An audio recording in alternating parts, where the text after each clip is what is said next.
Yo Atlas speaking, and welcome to part 6 of What If I Was Reincarnated in the World of One Piece with zero knowledge of the series. Let the tale begin. Chapter 129, Grove 25. Seems like it has already gotten quite lively here. A man wearing a white fur hat, Trafalgar Law, said with a smirk as he casually gazed at the scene laid out in front of him. The whole restaurant laid out in the front burst into pieces and revealed the wild clash between the fire tank pirates and Bonnie pirates.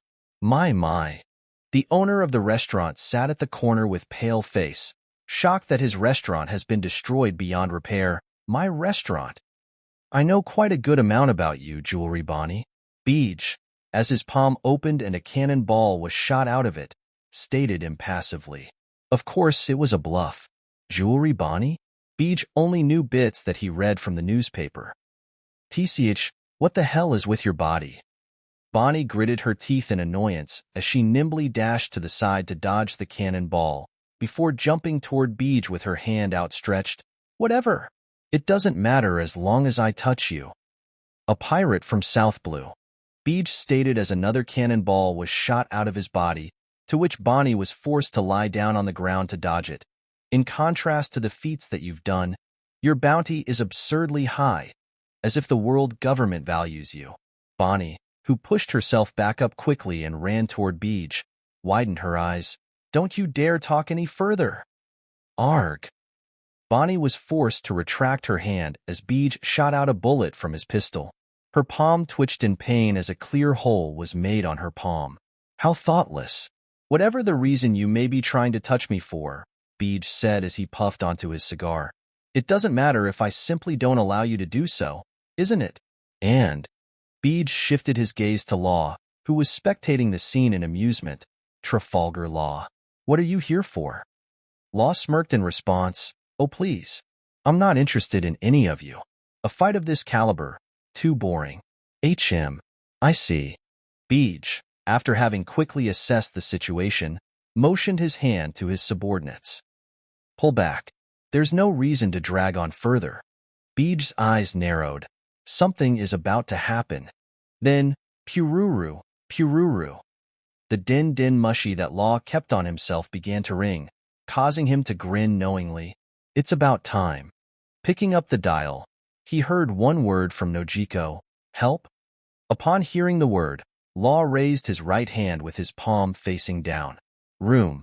Then, Law directed his hand to the Grove 24, where a member of the Twin Cats Pirates was about to be harmed by a gigantic menace named John. Shambles. Grove 24, clang, eh? John expressed his confusion slowly as his teeth was suddenly met with Law's unsheathed sword. Huh. Nojiko sighed in relief as the member of the Twin Cats Pirates quickly retreated away from the harm. Damn it. I had no choice there. Approximately 30 minutes ago, the Twin Cats Pirates were met with two people beyond their capability to fight against. Jean and her subordinate, John. Nojiko, by using what she knew of her devil fruit ability to its maximum capacity, brought forth as many dead corpses as possible. However, who would have expected that this monster named John was a mad cannibal? Just the sight of dead human beings being eaten by this creature caused the Twin Cats Pirates to feel fear, and Nojiko was pressured into calling Law as one of her crew member was about to suffer the same fate. And now, huh? Who the fuck are you? Jean, with her cutlass on her shoulder, raised her eyebrow at Law.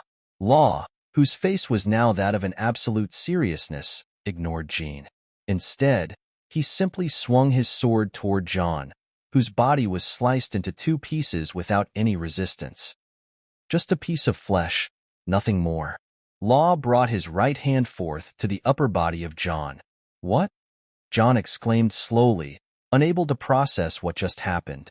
Then, mess. Law's hand slammed through John's chest, before popping out a heart that was trapped within a strange cubic matter, and he didn't take any second to hesitate, but slashed to the heart that was in the mid-air with the intention to kill John Clang. Whatever devil fruit you may have eaten. Jean, who intercepted Law's slash, said with a crazed grin, it looks hella valuable. Law frowned upon seeing that his strike failed, before ducking to dodge Jean's powerful slash. Shambles. Swoosh swapping himself with a piece of stone that was lying nearby. Bang Law managed to dodge Jean's bullet just in time. Meanwhile, Nojiko, who managed to pull her crew back, decided to join the fight as well. Cut Flame. From Nojiko's hand, a pale green-colored flame combusted into existence. Law, having saw Nojiko's technique, motioned his hand once more, shambles. At the next moment, Jean found a ball of green flame right in front of her face. Cut Flame. It doesn't burn. Rather, Nojiko, although sweating from exhaustion, grinned. It corrodes. Jean, who met the ball of flame with her cutlass, found it disintegrating into dusts. Your fruit seems quite valuable as well.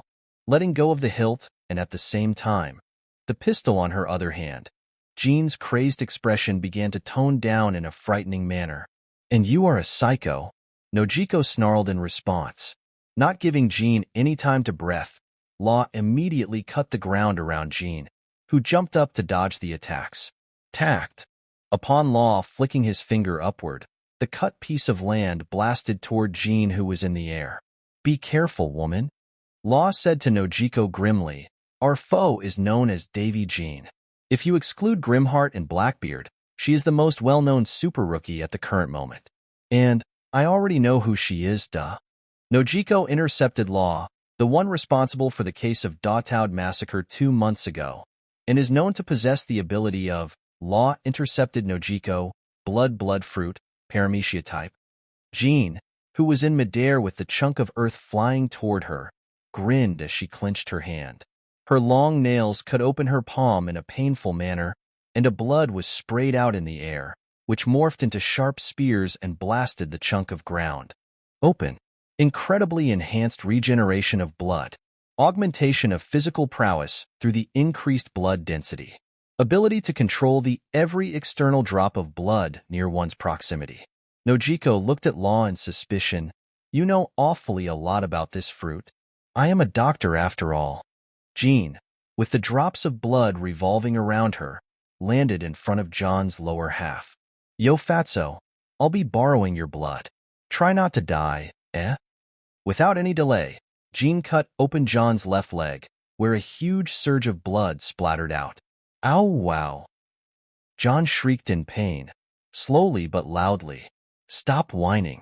Jean kicked John's lower half in annoyance, causing the latter to cry out even louder. She's coming, Law stated as he placed his sword in front of him. Concentrating once more, Nojiko formed a floating ball of green flame on top of her palm, once again. Pathetic, Jean commented with an amusement before pointing her finger toward the two. Splatter. The revolving drops of blood immediately shot out to Law and Nojiko. Try that freaking shambles again, will ya? Jean bickered, right before, Swoosh dodging Nojiko's ball of flame effortlessly. Why not? Law, who was in a cold sweat, grinned as he motioned his hand. Shambles. Law and Nojiko teleported from the previous positions to Jean's back. Right after, Nojiko breathed out a wave of green flame, which traveled toward Jean ferociously. Snap, exploding blood. BOM then, under Jean's manipulation, the blood drops all aligned in front of her and exploded simultaneously, which effectively stopped Nojiko's attack. Shambles. Within the cloud of dust, Law quickly swapped place with the wooden plank nearby Jean, before thrusting his sword out in a stabbing motion. Injection shot. Clang. However, it seemed that Jean managed to block Law's attack by redirecting the blood from her front to her side. What's your blood type? Jean grinned as she looked at Law. I hope it's X. A small drop of mine and Fatso's F-type. Sounds fun, doesn't it? Heh, too bad for you. Law grinned back as he pointed his sword at Jean. I'm F as well. Why? You interested in donating me some blood? Meh, there's many other ways to mess you up. Such as, under Jean's will, the wave of blood began to swirl rapidly. Law took a step back in caution. Centrifugation?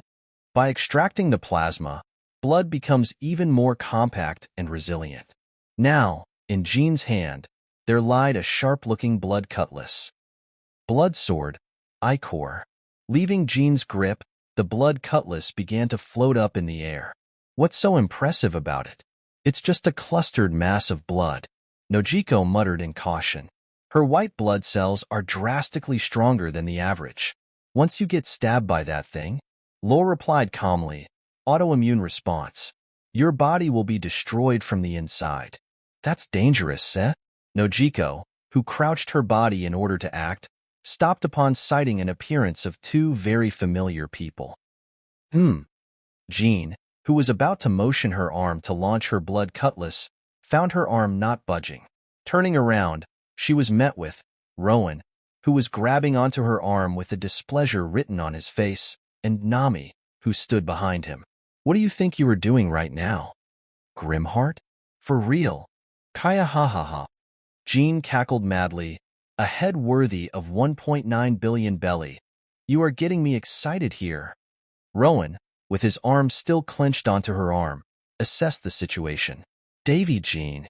Of course, he, who actively read the newspapers ever since the 3-year-long stay in the Nadaifuku, recognized who this pirate was. Violence, picking fight off against Nojiko, and Trafalgar Law. There was only one answer to this. Seems like you want to die, huh? Law, upon sighting Rowan, lowered his sword in surprise. Kaya ha ha ha. Try if you can. Boom gladly. Rowan stated in a cold tone as he flicked up a stone that was lying on the ground. Ichor, entropy blast. Boom. A stone, which was now encased in armament hockey, blasted through Jean's chest effortlessly from the point-blank distance. However, you surely are different from them, Grimheart. Jean grinned as to everyone's surprise. The blood within her body didn't spill out, but continued to circulate within her body, even when a notable hole existed on her chest. However, you are unable to kill me. Rowan raised his eyebrow. Before, BOM. The whole area, starting from John's severed body parts, to all the way behind her, became demolished into nothing in an instant. That's the second grove you've destroyed so far, Rowan. From the side, Nami muttered dully, You really destroy everything in your way, don't you? Law's eyes wavered as he unconsciously gulped. The man in front of him was none other than the man known to have gone toe-to-toe against the top powers of the Marine. Surely, Grimheart. He is capable of ending Doflamingo. Now, how should I play my cards? On the other hand, Nami, Rowan. Nojiko shouted in delight as she quickly ran toward the ladder. At last, Nami has returned to her crew. Captain Nami. Nami made a weak smile on her face. Why does it seem like I've been away for a long time? Grove 78. So Grimheart has arrived. Marshal D. Teach the Blackbeard nodded as he heard the report from Lafitte, who disguised himself as a Marine soldier. What shall we do, Captain? Zeaha, to think it would come down to this. Teach, with bloodshot eye from anger, calmed his breath down and replied, Don't engage. Without Tremor Fruit, I am unable to defeat him right now. From Teach's right, Shiryu, who was polishing his sword, stated, If this is all that you are capable of, I may be disappointed, Captain. Yes, me as well, Miranfufu. Devon agreed as she stood at some distance away. I was expecting something grand, and not this hiding like rats. Zeaha, just endure it for a bit longer. Teach, with his hand placed on his eye patch, grinned. For now, focus on finding a capable doctor to replace Doc Q. Van Augur, who was holding on to one particular bounty paper, placed it on the table. This man seems to be appropriate. Trafalgar Law. Chapter 130. Grove 13. Coding is done, right? A stern-looking man with orange-colored hair and an X-shaped scar on his chin, X-Drake, asked the coding mechanic in front of him. Yes, you are good to go, said coding mechanic, who had long white silver-colored hair and beard and was wearing round glasses, replied with a smile, I do wonder, though. What is it that you are in hurry of? That's none of your business, Drake said stoically as he threw a bag of money to the coding mechanic, who caught it casually. It's Grimheart, isn't it? I said, it's none of your business. HM. The coding mechanic nodded in amusement. Okay. However, your face seems a bit familiar. The coding mechanic grinned. That's none of your business. Drake froze momentarily, but huffed before turning away. Fair enough.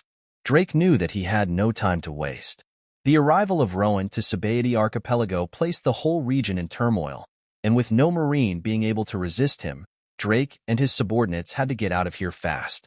However, unknown to him, the Fishman Island wasn't exactly in a good situation either. Fishman Island, so you are Roger's son. An extremely muscular figure with ferocious demeanor, Douglas Bullet, commented as he sat on the pile of dead fishmen, who were none other than Hody and his gang. Douglas Bullet, Marco exclaimed in cold sweat. To think that you two have escaped from the Impel Down? Douglas Bullet. That's his name, huh? Ace raised his eyebrow. You got one thing wrong, though. That guy isn't my father. Whitebeard is. Jozu answered Ace's inquiry. He was part of Joel D. Rogers' crew. Demon Heir, Douglas Bullet. Known to match Dark King Rayleigh in terms of strength, and that was approximately 20 years ago. And it seems that he's only gotten stronger. Vista said grimly as he unsheathed his sword. He gives off the similar vibe as Mr. Rowan. You guys, Jinbe, who was standing at the back, was about to step up to help along with King Neptune and his 3 princes, however. Don't you dare step in, King Neptune. This is our matter, and you guys have nothing to do with this. Marco quickly prevented the exterior help. The combatants of the island stopped, unsure of what to do. Let's see if you indeed are his son, or a mere trash. Bullet, standing up from the pile of corpses, began to approach the Phoenix pirates. Here he comes. With caution in his eyes, Ace applied his fruit ability and armament hockey on his arms. Grove 32. You gotta be kidding me. Rowan couldn't help but exclaim as he gazed the scenery outside. From the inside of the Ferris wheel. Sabaody Park? Arlong was trying to replicate this? You mean that disgusting Arlong Park, huh? Nojiko clicked her tongue upon remembering an unpleasant memory. Bo-ha-ha-ha. That dumbass Arlong. He repeatedly stated that the Fishman is a race superior to the human, yet was trying to imitate the human life all along. Is he incapable of thinking, or what? Unable to control his amusement, Rowan let out a laughter, much to Law's growing nervousness. I've got no idea what you were speaking of, but Law momentarily paused as Rowan shifted his eyes onto him. Let's focus on the present matters. True. What's already happened cannot be changed. Toning himself down, Rowan agreed. So what do you have to propose to me? After the defeat of Davy Jean some time ago, Law's request on Nojiko was simple. I want to have a talk with you too. Call him paranoid. Law went an extensive length just to leave a good first impression on Rowan, because to Law, Rowan was the one with the greatest chance of fulfilling his goal. And frankly, its intended effect did work to some extent on Rowan. Law came to Nojiko's aid in exchange for something as trivial as a chat. Even if he harbored a blatant intention to strike a certain offer on Rowan, Rowan was willing to hear. Meanwhile, Nami and the other twin cats decided to head to the port in Grove 27 and join with the Heart Pirates. They have one issue to resolve for, finding a new ship to sail. Will they be buying one? The thieves like them? Hell no. Anyway, back to the present. Rowan, Nojiko, and Law were currently at the Sabaody Park that extended all the way from Grove 32 to 34, within the Ferris wheel. Your title as the Emperor of the Paradise, do you believe that it is simply the one granted by the common folks? Law, as he stared at Rowan grimly, continued, it was the work of Cypher Pauls. By terming you as the 4th Emperor, the replacement of Edward Newgate the Whitebeard, they've successfully managed to rouse an interest of 2 of the 4 emperors, Big Mom, Charlotte Linlin, and Kaido of the Beast. I see. Rowan nodded without any notable response. After all, he wasn't fazed at all. Unlike Red Hair, Shanks, who is quite unorthodox, those 2 old emperors allow no competition. As long as you hold the title of the emperor, they will do whatever they can to either pull you under their ranks, or eliminate you. They don't accept someone who has recently risen to stand on an equal ground as them. At the same time, you will be pressured from the behind by the chases of the world government agents and the Marine, letting you alive and roam freely, after just how much damage they suffered from you. will tarnish their reputation. You two know well, don't you? They value their reputations the most. And your point is? Law unconsciously clenched his fists tight. This was the crucial moment. If they aren't scared of you enough, you must demonstrate. Law held his hand out. Kaido. His other title is the strongest creature of the world. If he is defeated, the world government will no longer pursue you. Big Mom will be forced to give up as well, knowing that the war against you will result in huge loss in all circumstances. Rowan gazed at Law's outstretched hand as Law carried on. Let's join forces, Grimheart ya. I can help you to achieve the victory from Kaido and gain a stable ground in the new world. The question is, Rowan, who was silent during Law's offer, spoke up. How? What's the specific plan for that? Just to help him to defeat Kaido. Law went as far as helping Nojiko as much as he could. Rowan could feel it. The sense of desperation within Law. Just what is it that you so strive to achieve, Trafalgar Law? Kaido is rapidly building a powerful army who all ate an artificial Zoan-type devil fruit known as Smile. Its track begins from Punk Hazard of the New World, where Caesar Clown produces its raw ingredient named Sad, before it is transported to Dressrosa, where the Don Quixote family processes it into Smile. The moment Law spoke the word Don Quixote, Rowan felt a quiver within Law. Don Quixote, Doflamingo, he's your true goal, eh? If we destroy these two locations and conceal the information, Kaido will dispatch his force to find what happened. During then, we strike him at Wano. Now, at this point, Rowan had to think. Did Law's words seem plausible? To him, yes, it did. Two old-aged but still active pirates, expanding their forces while retaining the title of Emperor. Rowan could only reach one conclusion in regard to such behaviors. They still had an ambition, a goal that they must reach. And what could it be? One Piece. What else? And if so, a rise of a new emperor meant an appearance of a competitor. There existed only one throne, and the less there is to compete for, the better. The war between him and at least one of the two wasn't preventable. Usually, he may have decided to go after Big Mom, rather than Kaido, who is known as the strongest creature of the world. Not that it matters that much. Both are the emperors after all, and Rowan never met them face to face. Who knows? Big Mom may be stronger after all. However, Rowan began to realize the importance of building force to match them. The more he discovered about the emperors, the more he realized the sheer amount of troops that they had in their control. One crew wasn't enough. He needed allies who were strong enough to fight along with him. Nojiko, Nami, and the Twin Cats. They weren't capable enough yet, but Rowan knew that he could count on them when the time comes by. They fight with the Grimheart Pirates, and in return, the Grimheart Pirates protect them. The world government probably viewed them as the allies already.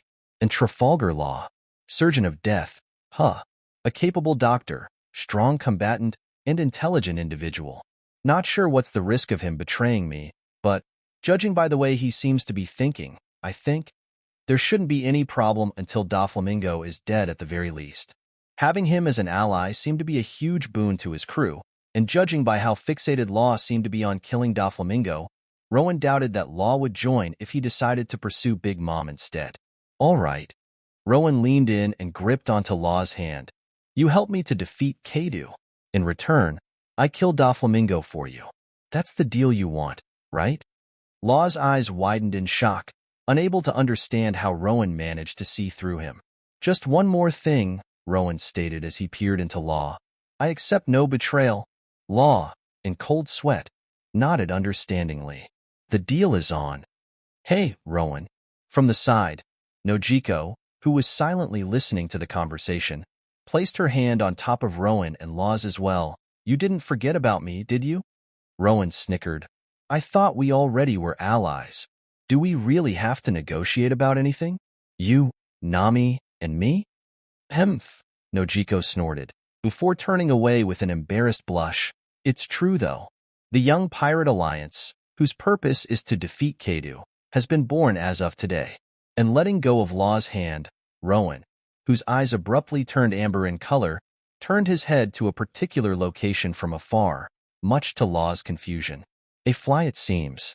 At the exact location where Rowan was looking toward, Lafitte felt a sudden chill penetrating his body. I've been seen through. He immediately began to run at his utmost speed without looking back. Trafalgar is with Grimheart. Who would have imagined? Lafitte could already tell that they were screwed. They had to get out of Sabaody in seconds, with Rowan having felt his presence. After all, Rowan now knew that the Blackbeard pirates were dwelling in Sabaody Archipelago. Curse you, Augur. Lafitte had to buy time. Looking around, Lafitte approached a nearby marine officer in a casual manner, before Snap skillfully hypnotizing that officer in an instant moment. Bring this slip to a man in 4th floor, 2nd room of the Grandeur Hotel in Grove 78. Immediately after, as the marine officer began to sprint in the assigned direction, Lafitte began to move to different direction, where Grove 1 was located. Grove 1, S. St. Charlos. With due respect, Grimheart made his appearance in Grove 32. While we have time, we should evacuate back to Mariehua. Bang, shut your mouth, bug. I still haven't seen everything yet, Mu Feng. An obese man with a long trail of snot, St. Charlos, turned his head back to the front, completely ignorant of a butler who lied on the ground nearby, dead. Instead, he raised his panel up as he shouted, 250 million bellies. It seems that he couldn't the chaos that has begun to engulf the whole Sabaody archipelago with the arrival of one man. HM, what was your name again? Rowan, as he impassively lifted Lafitte up by the neck, asked. Lafitte, Kake. Lafitte, you being here means that Blackbeard must be within Sabaody as well, but where? Rowan, through the use of hypersense, looked all around himself thoroughly, however, didn't find a single piece of information that matched the Blackbeard pirates. Heh, they must already have escaped from here. Lafitte, who was choking in Rowan's grip, said with a grin, You can't kill him. He's the future pirate. King. Escaped. I see. Crack. At the next moment, Lafitte's body loosened as Rowan broke the latter's neck, ending his life without causing any further pain. What then? From Rowan's side, Law, who appeared through the use of his fruit ability along with Nojiko, asked. So be it. In usual cases, I might have considered looking through every part of this place to see if Lafitte is lying, but I can't care less right now. The building in front of Rowan irked him more. This whole place stinks. Nojiko frowned. Says a pirate who kills and controls the dead. Law deadpanned. Human auctioning house. Probably related to the human shop in Grove 22. Ah, it's written over here.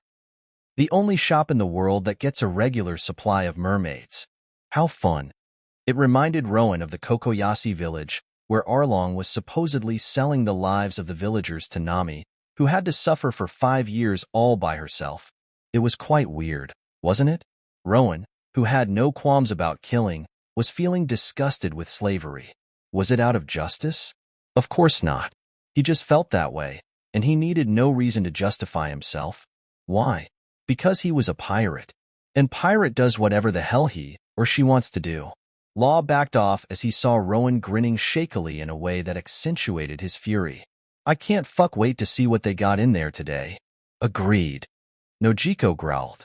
What the fuck is wrong with these two? Just some minutes ago, they were sitting within the Ferris wheel, relaxing and all. Law's sweat dropped. A bipolar disorder? Is that what it is? As Rowan, Nojiko, and Law began to approach the building, Hey, stop. You don't want to kill yourself, don't you? Inside, there is St. Charlos who has personally attended the auction, so you better not anger him. A guard who stood by the entrance stepped forward to prevent any further approach. However, Thud fell unconscious with a short burst of Conqueror's haki from Rowan. Celestial Dragon? Rowan grinned. Even better. I wanted to see them for quite a long time. The descendants of those who betrayed Vasilia. Rowan was curious indeed. Nojiko froze upon hearing the word Celestial Dragon, as the dread overwhelmed her momentarily. However, fuck it. She eventually overcame, knowing that joining hands with Rowan simply made her, Nami, and the twin cats the enemy of the world as well. Shit, on the other hand, Law couldn't even dare to breathe properly with such a domineering atmosphere of Rowan. This house is going to be destroyed as well, isn't it? But at the same time, Law couldn't help but wonder, if a celestial dragon is in this place right now, and if Grimheart kills him, how would the world government react? Law didn't even know anymore. Rowan wasn't someone that he was capable of standing in an equal position. At this point, the Alliance was not but a name, with such a drastic difference between their strengths. Frankly, Law felt as if he, his crew, and the Twin Cats pirates have become the subordinate crews of the Grimheart pirates. As long as he kills Doflamingo, whatever. Law stopped thinking. Chapter 131. Grove 1. Creek. Within the pleasant atmosphere of the auctioning house, the intruders stepped in. They were none other than Rowan and Nojiko. Law, on the other hand, decided to remain outside. Gee, Grimheart, one bidder whispered in disbelief. One person, who almost let out a scream subconsciously, quickly covered her mouth. The whole place fell silent, not even daring to let out the slightest sound of breathing. While Nojiko simply took her spot on one of the luxurious seats nearby, Rowan walked forth, completely ignoring the panicked audience. His footsteps resounded through the quietened area, and eventually, he stopped in front of a wounded Fishman who had a choker on his neck as he gazed at the front lifelessly. This Fishman was the slave to be auctioned on the current round that they were in. Achachachachelo. The host of the auction, Disco, whimpered as Rowan stopped in front of the Fishman. WWWW, would you like to JJ join? Recently, WEVE been getting GG good amount of Fishmen. Thud. Without any further words, Disco fainted due to Rowan's conqueror's hockey. Speak. Instead, Rowan met his eyes with the Fishman's. What have they done to you? The seemingly lifeless Fishman opened his mouth in a robotic manner. A strong human invaded our land and wreaked havoc. I escaped and was caught by the other humans. Now, I'm about to become a slave. Rowan felt the sincerity from the man's words. Crack, breaking a choker before anyone could foresee. Boom. Rowan easily suppressed the explosion from his hand, before throwing it away to the side. Then go. Everything felt clearer to Rowan now. Just as he and the other villagers of Cocoyasi grew hatred toward the Fishmen after the years of mistreatment, the Fishmen here were experiencing something similar. Although that did not justify the actions of the Arlong pirates or weaken the extent of Rowan's fury toward them. Hey, get out of the stage, you mongrel. Can't you see that the auction is still ongoing, Mufeng? He now had a clearer idea of what he should be doing here. He already destroyed a strikingly similar Arlong park in the past. Sabaody Archipelago? Same thing. A stupid-looking helmet, with that weird attire. Rowan muttered as he turned around and began to approach Charlos, who was staring at Rowan with widened eyes, while his body unconsciously trembled. He never felt fear in his life, and therefore, such emotion was novel, unfamiliar, and unpleasant to him. Out of instinct, Charlos called out, Where are my guards, eh? Only to see that his guards all fell unconscious with foams on their mouths. Subsequently, he saw a shadow looming over him. You are a celestial dragon, aren't you? Rowan, upon arriving in front of Charlos, spoke grimly. In Rowan's eyes, Charlos seemed to be nothing more than a spoiled man-child. Hell, the latter wasn't even capable of distinguishing between right and wrong. Charlos didn't view the humans as humankind, but merely as the bugs who stood below them. To the celestial dragons like him, killing humans was no different from killing bugs. Just by one glance alone, Rowan was able to make a thorough assessment of this individual. His conclusion? Disappointing. Perhaps his expectation was too high. I have a question to ask, oh so great God from heaven. Therefore, Rowan no longer had any interest in this celestial dragon. Instead, he decided to quench his inquiry. He, whose eyes turned into deep purple as he leaned closer to Charlos, whispered into the latter's ear, Have you heard of the name Vasilia before? Charlos's eyes widened. You mean those demons that will come from the hell to eat me when I don't listen to my daddy and mommy? It seems that the name of Vasilia, to them, was nothing more than the mythic creatures that parents used to frighten their children. Immortal, and more perhaps. Judging by the behavior of this man, most of the celestial dragons may not be a threat. Rowan's eyes closed as he backed off from Charlos. I see.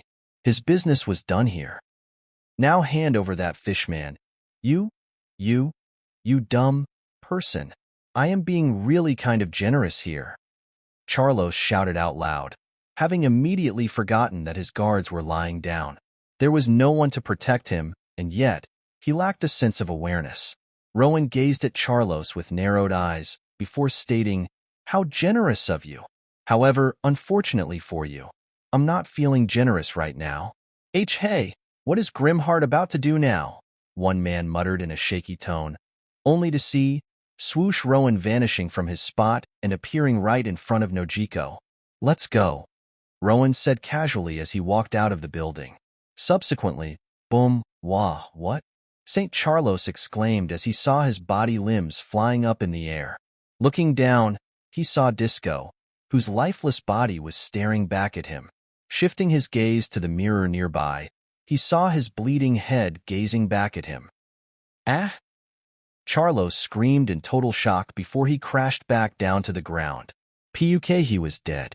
Just one more thing, Rowan, Nojiko said as she lit up her index finger with a green flame, before transferring it onto the wooden wall of the building. Hence, the building began to corrode away at a rapid pace. Nojiko, without looking back, followed Rowan back to the outside. And as they exited, G, get out of here, fast. C, call my guards. The panicked bidders began to scream in realization as they stormed out, in a direction different from the exit that Rowan and Nojiko took. Marine Ford, Moshi Borsalino here, what is it? Borsalino, who was sitting in his office with an eye patch over his left eye, answered the call. Admiral Borsalino? I thought this belonged to the Fleet Admiral Sengoku. Oh, the former Fleet Admiral Sengoku officially retired a day ago, along with the Vice Admiral Garp. I am sorry, but what? It seems that the information flows quite slow to the Sabaody archipelago at the current moment. Is it due to the arrival of Grimheart? Yes. Regarding that matter, the voice from the Din Din Mushi hesitated in fear. Go ahead and report after all. I'm the only admiral available right now. Sorry? Well, Admiral Sakazuki and Kazan. They left to the punk hazard to determine who will succeed the position of the fleet admiral. The voice from Din Din Mushi ceased. However, the officer on the other end was clearly shocked, with the Din Din Mushi's mouth open wide and eyes bloodshot, mimicking the officer's facial expression. It seems that we are in an extremely troublesome situation, Admiral Borsalino. Oh? And why would they be? Pururu. Then, another Din Din Mushi began to ring. This call. Borsalino's lone eye sharpened. It's from Mariehua. They all ready. The voice from Din Din Mushi muttered in a shaky tone, before speaking up. Slowly, Admiral Borsalino. Please listen well. Grimheart? He killed St. Charlos. Oh, pardon. Borsalino lost all playfulness in his tone, as unconsciously placed his hand on his eye patch in shock. Pururu. The continuous crying of the other Din Din Mushi began to give Borsalino a dread. Why is a celestial dragon in the Sabaody archipelago at this period of time? Borsalino placed a hand on his forehead as he began to sweat profusely. I see. Borsalino managed to mutter a word out. Going to end the call momentarily. Stand by. Sir, yes, sir. Hanging up the call, Borsalino gazed at the other Din Din Mushi that cried nonstop. The Marine too was having a hard time at the current moment. The retirements of the two pillars of the Marine, a troublesome and aggravated opposition between two admirals, lack of force to subdue the pirates who managed to escape from the Impel Down, and now, the death of one celestial dragon.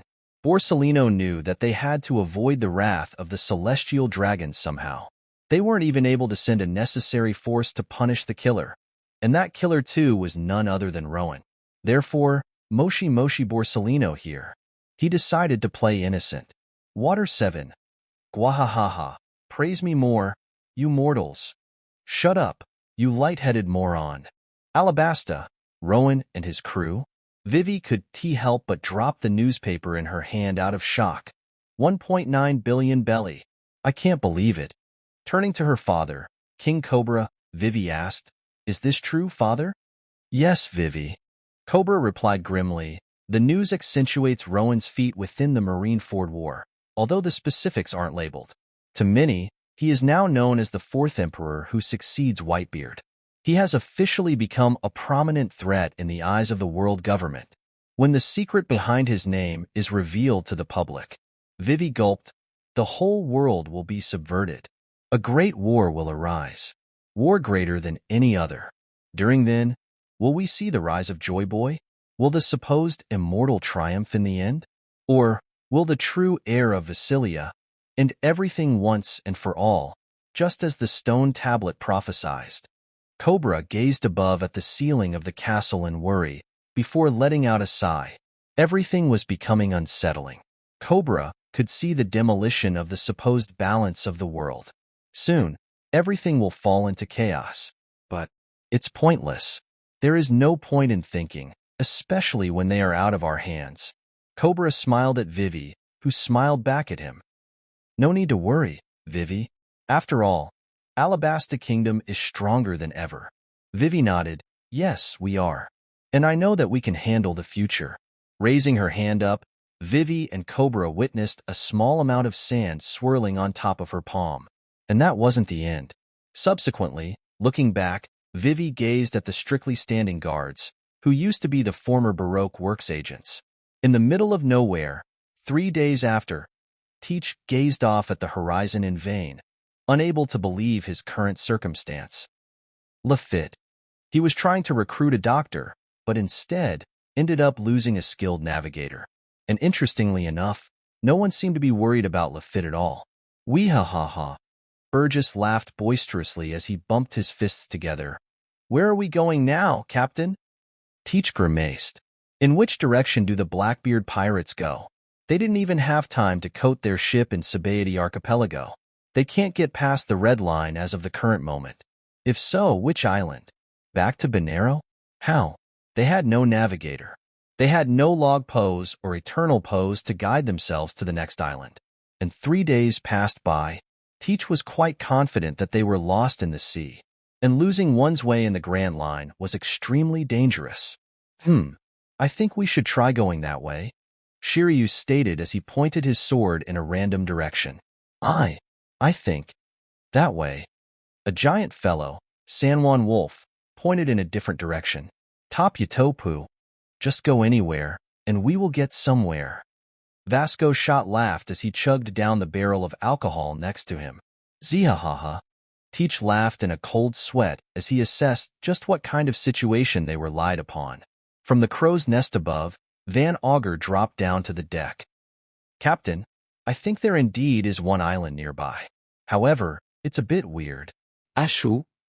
An island, you say? Teach's eyes widened in delight. Well, what are you waiting for? Guide us there. I think it's Kuraigana. What did you say? Teach froze. Kuraigana? You mean? Shiryu spoke up knowingly. The island where Dracul Mihawk lives by? Turn away. Teach shrieked in panic. Turn away right now. Get away from here. Oh my. You surely are loud, Captain. Murin Fuf. Devon chuckled in mockery, which Teach ignored. And in Teach's misery, Burgess and Augur were the only ones to listen to his order.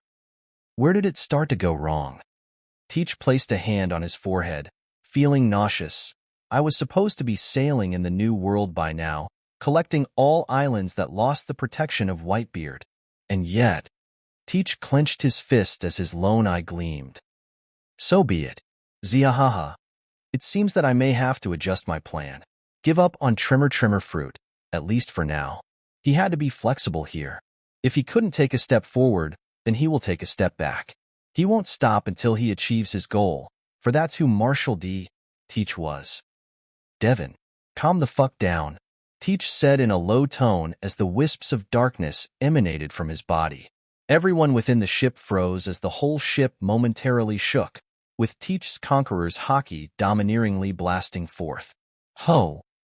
Devon raised her eyebrow in a pleasant surprise. It seems that you still are worthy of following, Teach. Eventually, she bowed in compliance. Your wish is my command, Captain. Shiryu. Shiryu gazed at Teach silently, before momentarily pulling his cigar away from his mouth as he responded, Yes, Captain. I'm using your sword for a second. Teach ordered as he sighed, Ha! Navigation. We're going to have to start from the basics. With a missing eye in hand, and the loss of 2 important crew members, the future of the Blackbeard pirates has become seemingly bleak. However, in contrast, Teach looked more determined than ever. Chapter 132. Marineford, Borsalino. Upon pulling the dial from the Den Mushy, Borsalino was met with a stern voice. Yes, elders, what do you have in your mind? Borsalino said casually, trying to come off as innocently as possible. However, let's stop pretending, shall we? The Den Mushy squinted its eyes as the elder's voice was spoken out. A celestial dragon lost his life in the mortal realm. If this matter is not taken care of properly, the world government will be looked down upon. Following Grimheart's suit, many filthy criminals will dare to lay a hand onto the noble bodies. Borsalino tried to keep his face as straight as possible as he replied, Oh my that! I am so sorry to hear that. To think that a celestial dragon has descended to the very island where Grimheart made his appearance in, and had himself killed. It surely is tragic. We sincerely hope that you weren't being sarcastic just now. The voice growled in anger. How troublesome. Borsalino couldn't help but think pessimistically. Garp-san and Sengoku-san retired, while Sakazuki and Kazan are out, and you expect us to deal with Grimheart? Back to the world-shocking issue in Sabaody Archipelago. All of us elders and the celestial dragons came upon an agreement. Grimheart has run havoc upon the place that is extremely close to Marineford and Mariehua, and letting this matter pass by will tarnish our reputation. You world government and celestial dragons only care about your reputations. How about us Marines, who lost the war at our home turf? There is no necessity to defeat Grimheart. We will leave that matter in the hands of those foolish emperors. Instead, we order the Buster Call. Borsalino's eyes widened and jaw opened wide upon hearing the words. Be Buster Call.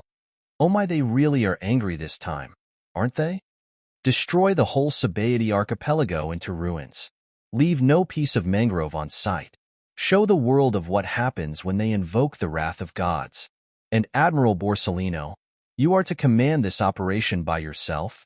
Borsalino felt like ripping his hair out. If he leave Marineford right now, how will they preserve their faces to Garp and Sengoku, who just retired? Really? I've just retired. Until Garp and Sengoku were properly given a retirement ceremony and fitting titles, they were classified as the civilians. You care about the world government's reputation, but not the Marines. Oh my, this is wonderful indeed. Borsalino could already see the future that awaited them. However, will he dare to oppose the world government because of such a reason? No. Yes, the Marine will execute the Buster Call as quickly as possible. In a span of a day, Sabaody Archipelago will be no more. In essence, this is who Borsalino was. Unclear justice. Borsalino viewed Marine as an occupation. His justice was flexible and self-centric, and his ideal constantly morphed in a way that benefited him. As long as he managed to leave a good impression to the 5 elders up there, he was fine with the erasing a place from the map. We will leave this matter on your hands, Borsalino. Don't fail us. Grove 27. After the death of Charlos in the Grove 1, Rowan, Nojiko, and Law finally joined the Heart Pirates and the Twin Cats Pirates in the Grove 27. Say hello to our new ship, Nami, who was with her crew, said with a smile as she waved at Rowan and Nojiko from the deck of one ship. Her name is Necrokitty. However, on the side, there lied one pirate crew who angrily shouted back, Get off of our ship, you pretty burglar. It was none other than the Bonnie Pirates. Her name is Jewelry Margarita, not freaking Necrokitty. Another member of the Bonnie Pirates said angrily. From the middle, the pink-haired woman with a bandage wrapped around his right hand, Jewelry Bonnie, began to approach her crew's ship. You know, I'm in a quite bad mood today. Not only does a fatso mafia interrupts my meal, but now... The Heart Pirates gazed back and forth between the Twin Cats Pirates and Bonnie Pirates in nervousness, before giving Law a hopeful look. Law's sweat dropped before speaking up. Jewelry Bonnie, are you sure that you want to fight? Out of slight nervousness, Law turned his head to Rowan while trying to seem as impassive as he can. Rowan simply shrugged. After all, his very own ship, Prominence, was a stolen ship at the beginning. Nojiko hummed as she placed a hand under her chin, before suggesting to Nami, "Why don't we take the one next to it instead then?" Nami shifted her head to the right, where another similar-sized ship lied at some distance away. "Oh, you mean that one?" Spadina, a member of Twin Cats Pirates, frowned in disgust. "EW. This ship has a real big horn at the front." Another member huffed while nodding. "Yep, we all like this one better." However, Nami raised her hand up in realization. Eventually, her eyes began to sparkle in delight.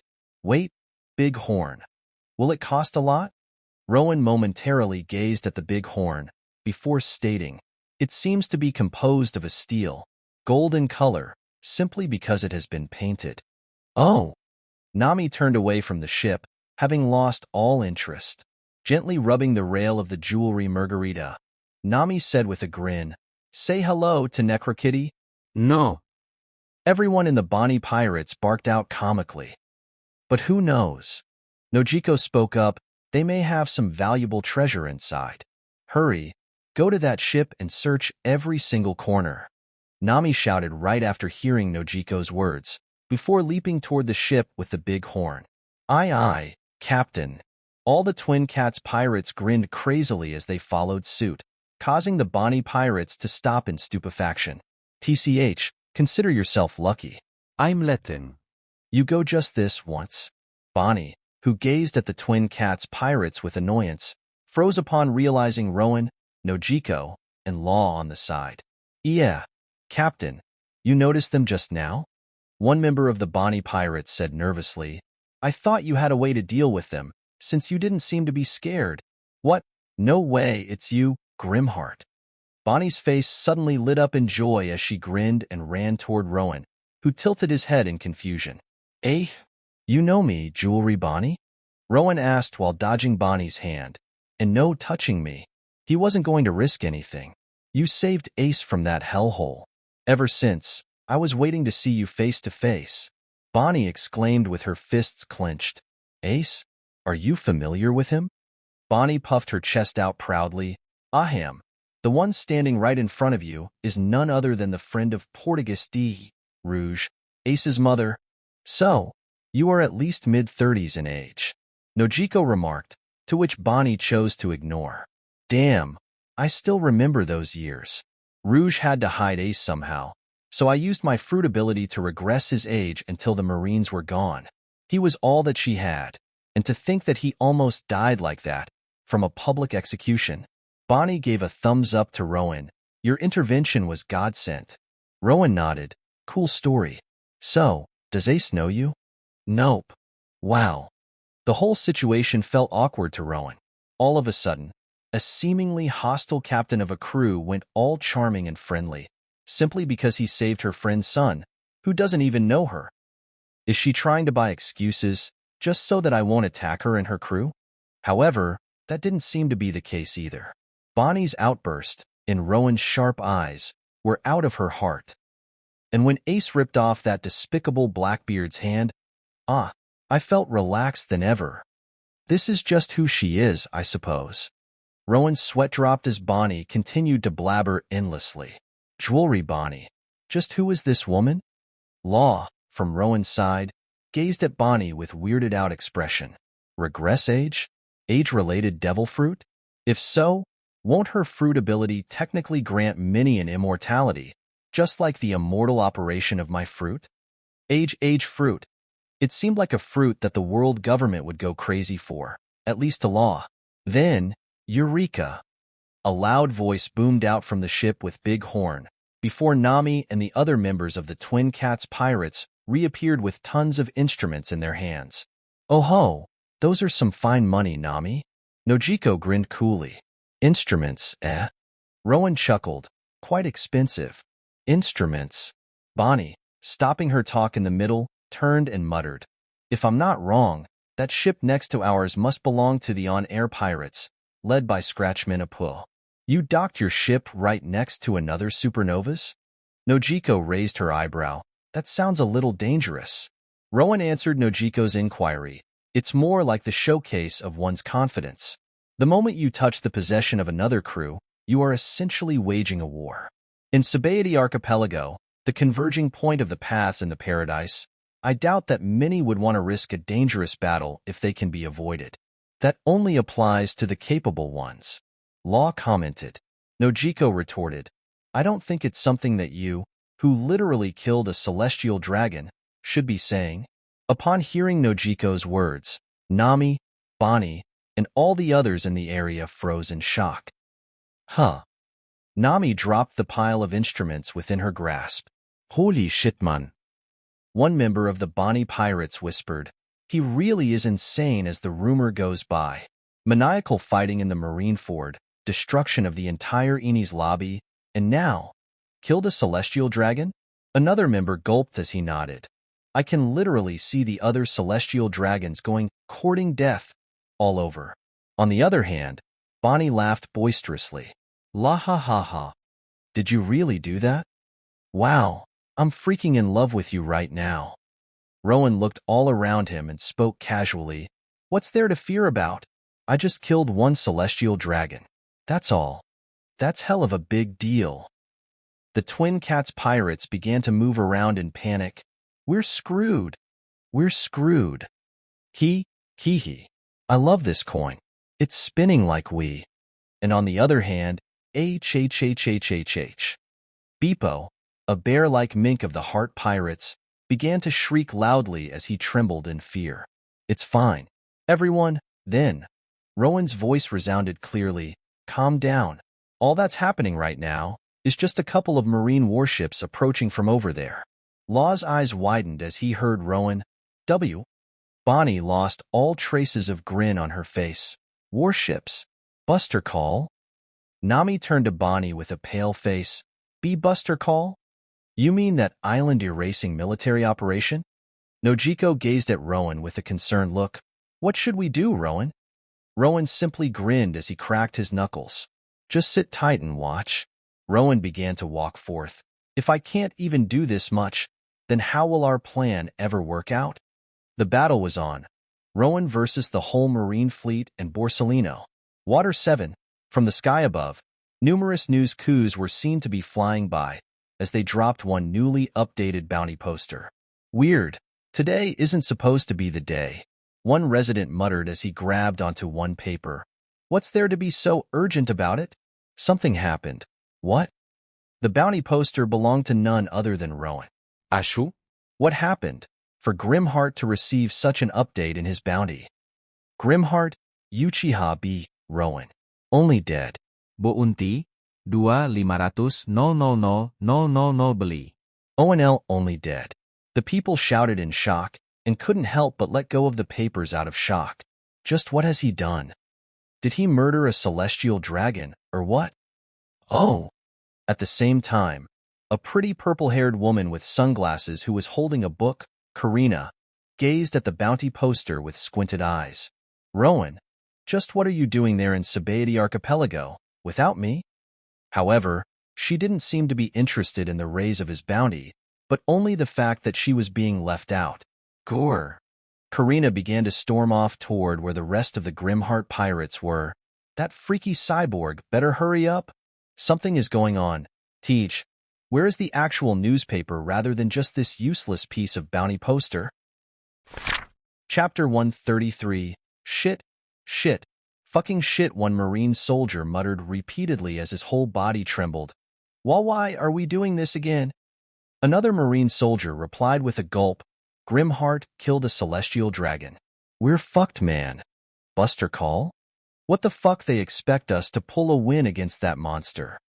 Oh, I think I heard something that I shouldn't have heard. Two Marine soldiers froze. Turning back, they were granted the sight of Borsalino, who was staring down at them coldly. Admiral Borsalino. Thud at the next moment. Those two Marine soldiers were lying dead, with the bleeding holes on their heads. Don't spread false truths such as this. Grimheart's rumors are highly exaggerated, after all. Of course, they weren't exaggerated. Borsalino knew very well. However, in wartime, any act that lowers the Allies' morale is considered a crime. He couldn't allow such an atmosphere to spread among the whole fleet. Listen, Minda.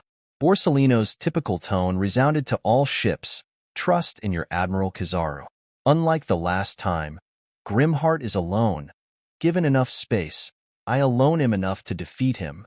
Although the five elders stated that there was no need to defeat Rowan, Borsalino knew that the Buster Call won't succeed with Rowan's presence. However, at the same time, Borsalino, to some extent, felt confident. The last time, he let Rowan deal a critical blow upon him, simply because he was caught off guard by Karina's teleport, or so he thought, at least. Given enough space where he can freely combat Rowan, the abilities granted by his Devil Fruit awakening, Borsalino believed that his victory wasn't far off. Therefore, let us comply with the decree given by those from heaven and purify the contaminated Sabaody archipelago down to the ground. From the side, Vice Admiral Bastille nodded firmly. Sir, yes, sir. Following suit, the other Marine officers and soldiers all replicated Bastille. Sir, yes, sir. Then, Borsalino shifted his gaze towards Sabaody archipelago with seriousness. Noticing such demeanor, Bastille immediately raised his hand up. All Marines, get in position. And just as the Marines positioned themselves in caution, greetings, Marines. Rowan made his appearance, with his hands in his pocket as he slowly walked in the air. I've come across this kind of situation so many times that by now, I lost the capability to express a shock against the likes of you. Forgive my lack of hospitality, will you? Borsalino unconsciously placed his hand on his eye patch as he replied, Oh my, I believe that the situation doesn't require hospitality. Rowan casually stood in the midair with the small noises of bounce booming from the sole of his feet. 1, 2, 3, 12? 12 warships. Rowan's lazy expression slowly morphed into a ferocious grin. I believe that you brought too little. Borsalino placed his hands in his pocket as he replied, How confident I believe otherwise, however. Let's see whose word is true, shall we? Rowan stated as he raised his hand up, before bending his index in a flicking motion. All Marines, prepare yourselves. Bastille shouted in a commanding tone. Grimheart is on the move. Then, as Rowan flicked his finger, BOM, the formidable blast of air shot out toward the farthest warship, to which, Amaterasu. Boom Borsalino shot out a beam of light to impact the blast of air, nullifying the force prior to it impacting the warship. Weird. I thought photons don't have any mass.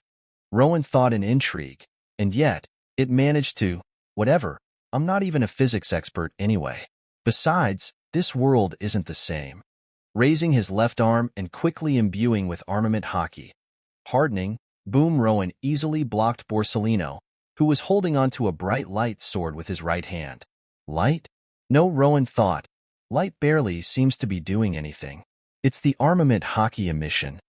Subsequently, letting go of the light sword in his hand, Yasakani's sacred jewel, Borsalino shot out the countless beams of light toward Rowan at point-blank distance. However, much to Borsalino's surprise, Rowan, whose eyes abruptly turned amber, began to dodge the light-speed attacks, as if he's seeing the future. Borsalino frowned before quickly raising his guard as Rowan suddenly appeared in front of him. Arung! Boom! Borsalino gritted his teeth as Rowan smashed his elbow into his arms, causing him to propel backward. Swiftly transforming himself into light, Borsalino flashed away from his position to dodge Rowan's powerful kick, BOM before appearing behind Rowan with the intent to blast a beam of laser through the latter.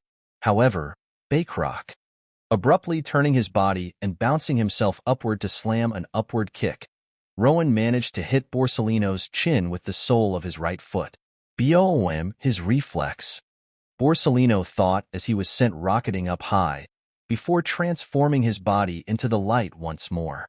Subsequently, he retreated back onto the deck of the flag warship while placing a hand on his bruised chin with a frown. Light surely is fast. Rowan commented with a sense of casualty still intact. But Monkey seems to be quite slow. In response, Borsalino's face twitched in anger before he raised his right hand up and clenched it into a fist. All Marines, fire. Taking Borsalino's signal as a cue, Bastille ordered in a loud voice. Fire complying with the command, the Marine soldiers lit the fuses of the cannons before, BOM, firing the countless number of cannonballs repeatedly toward the Sabaody archipelago behind Rowan.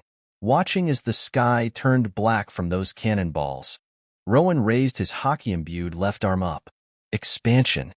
Then, the golden emission around Rowan's left hand began to expand to an incredible size. But that wasn't the end. For Conqueror's Haki, there was manifestation. For Observation Haki, there was hypersense. These eyes of mine granted me the exclusive usages of Haki that only I am able to perform. Then, what about Armament Haki?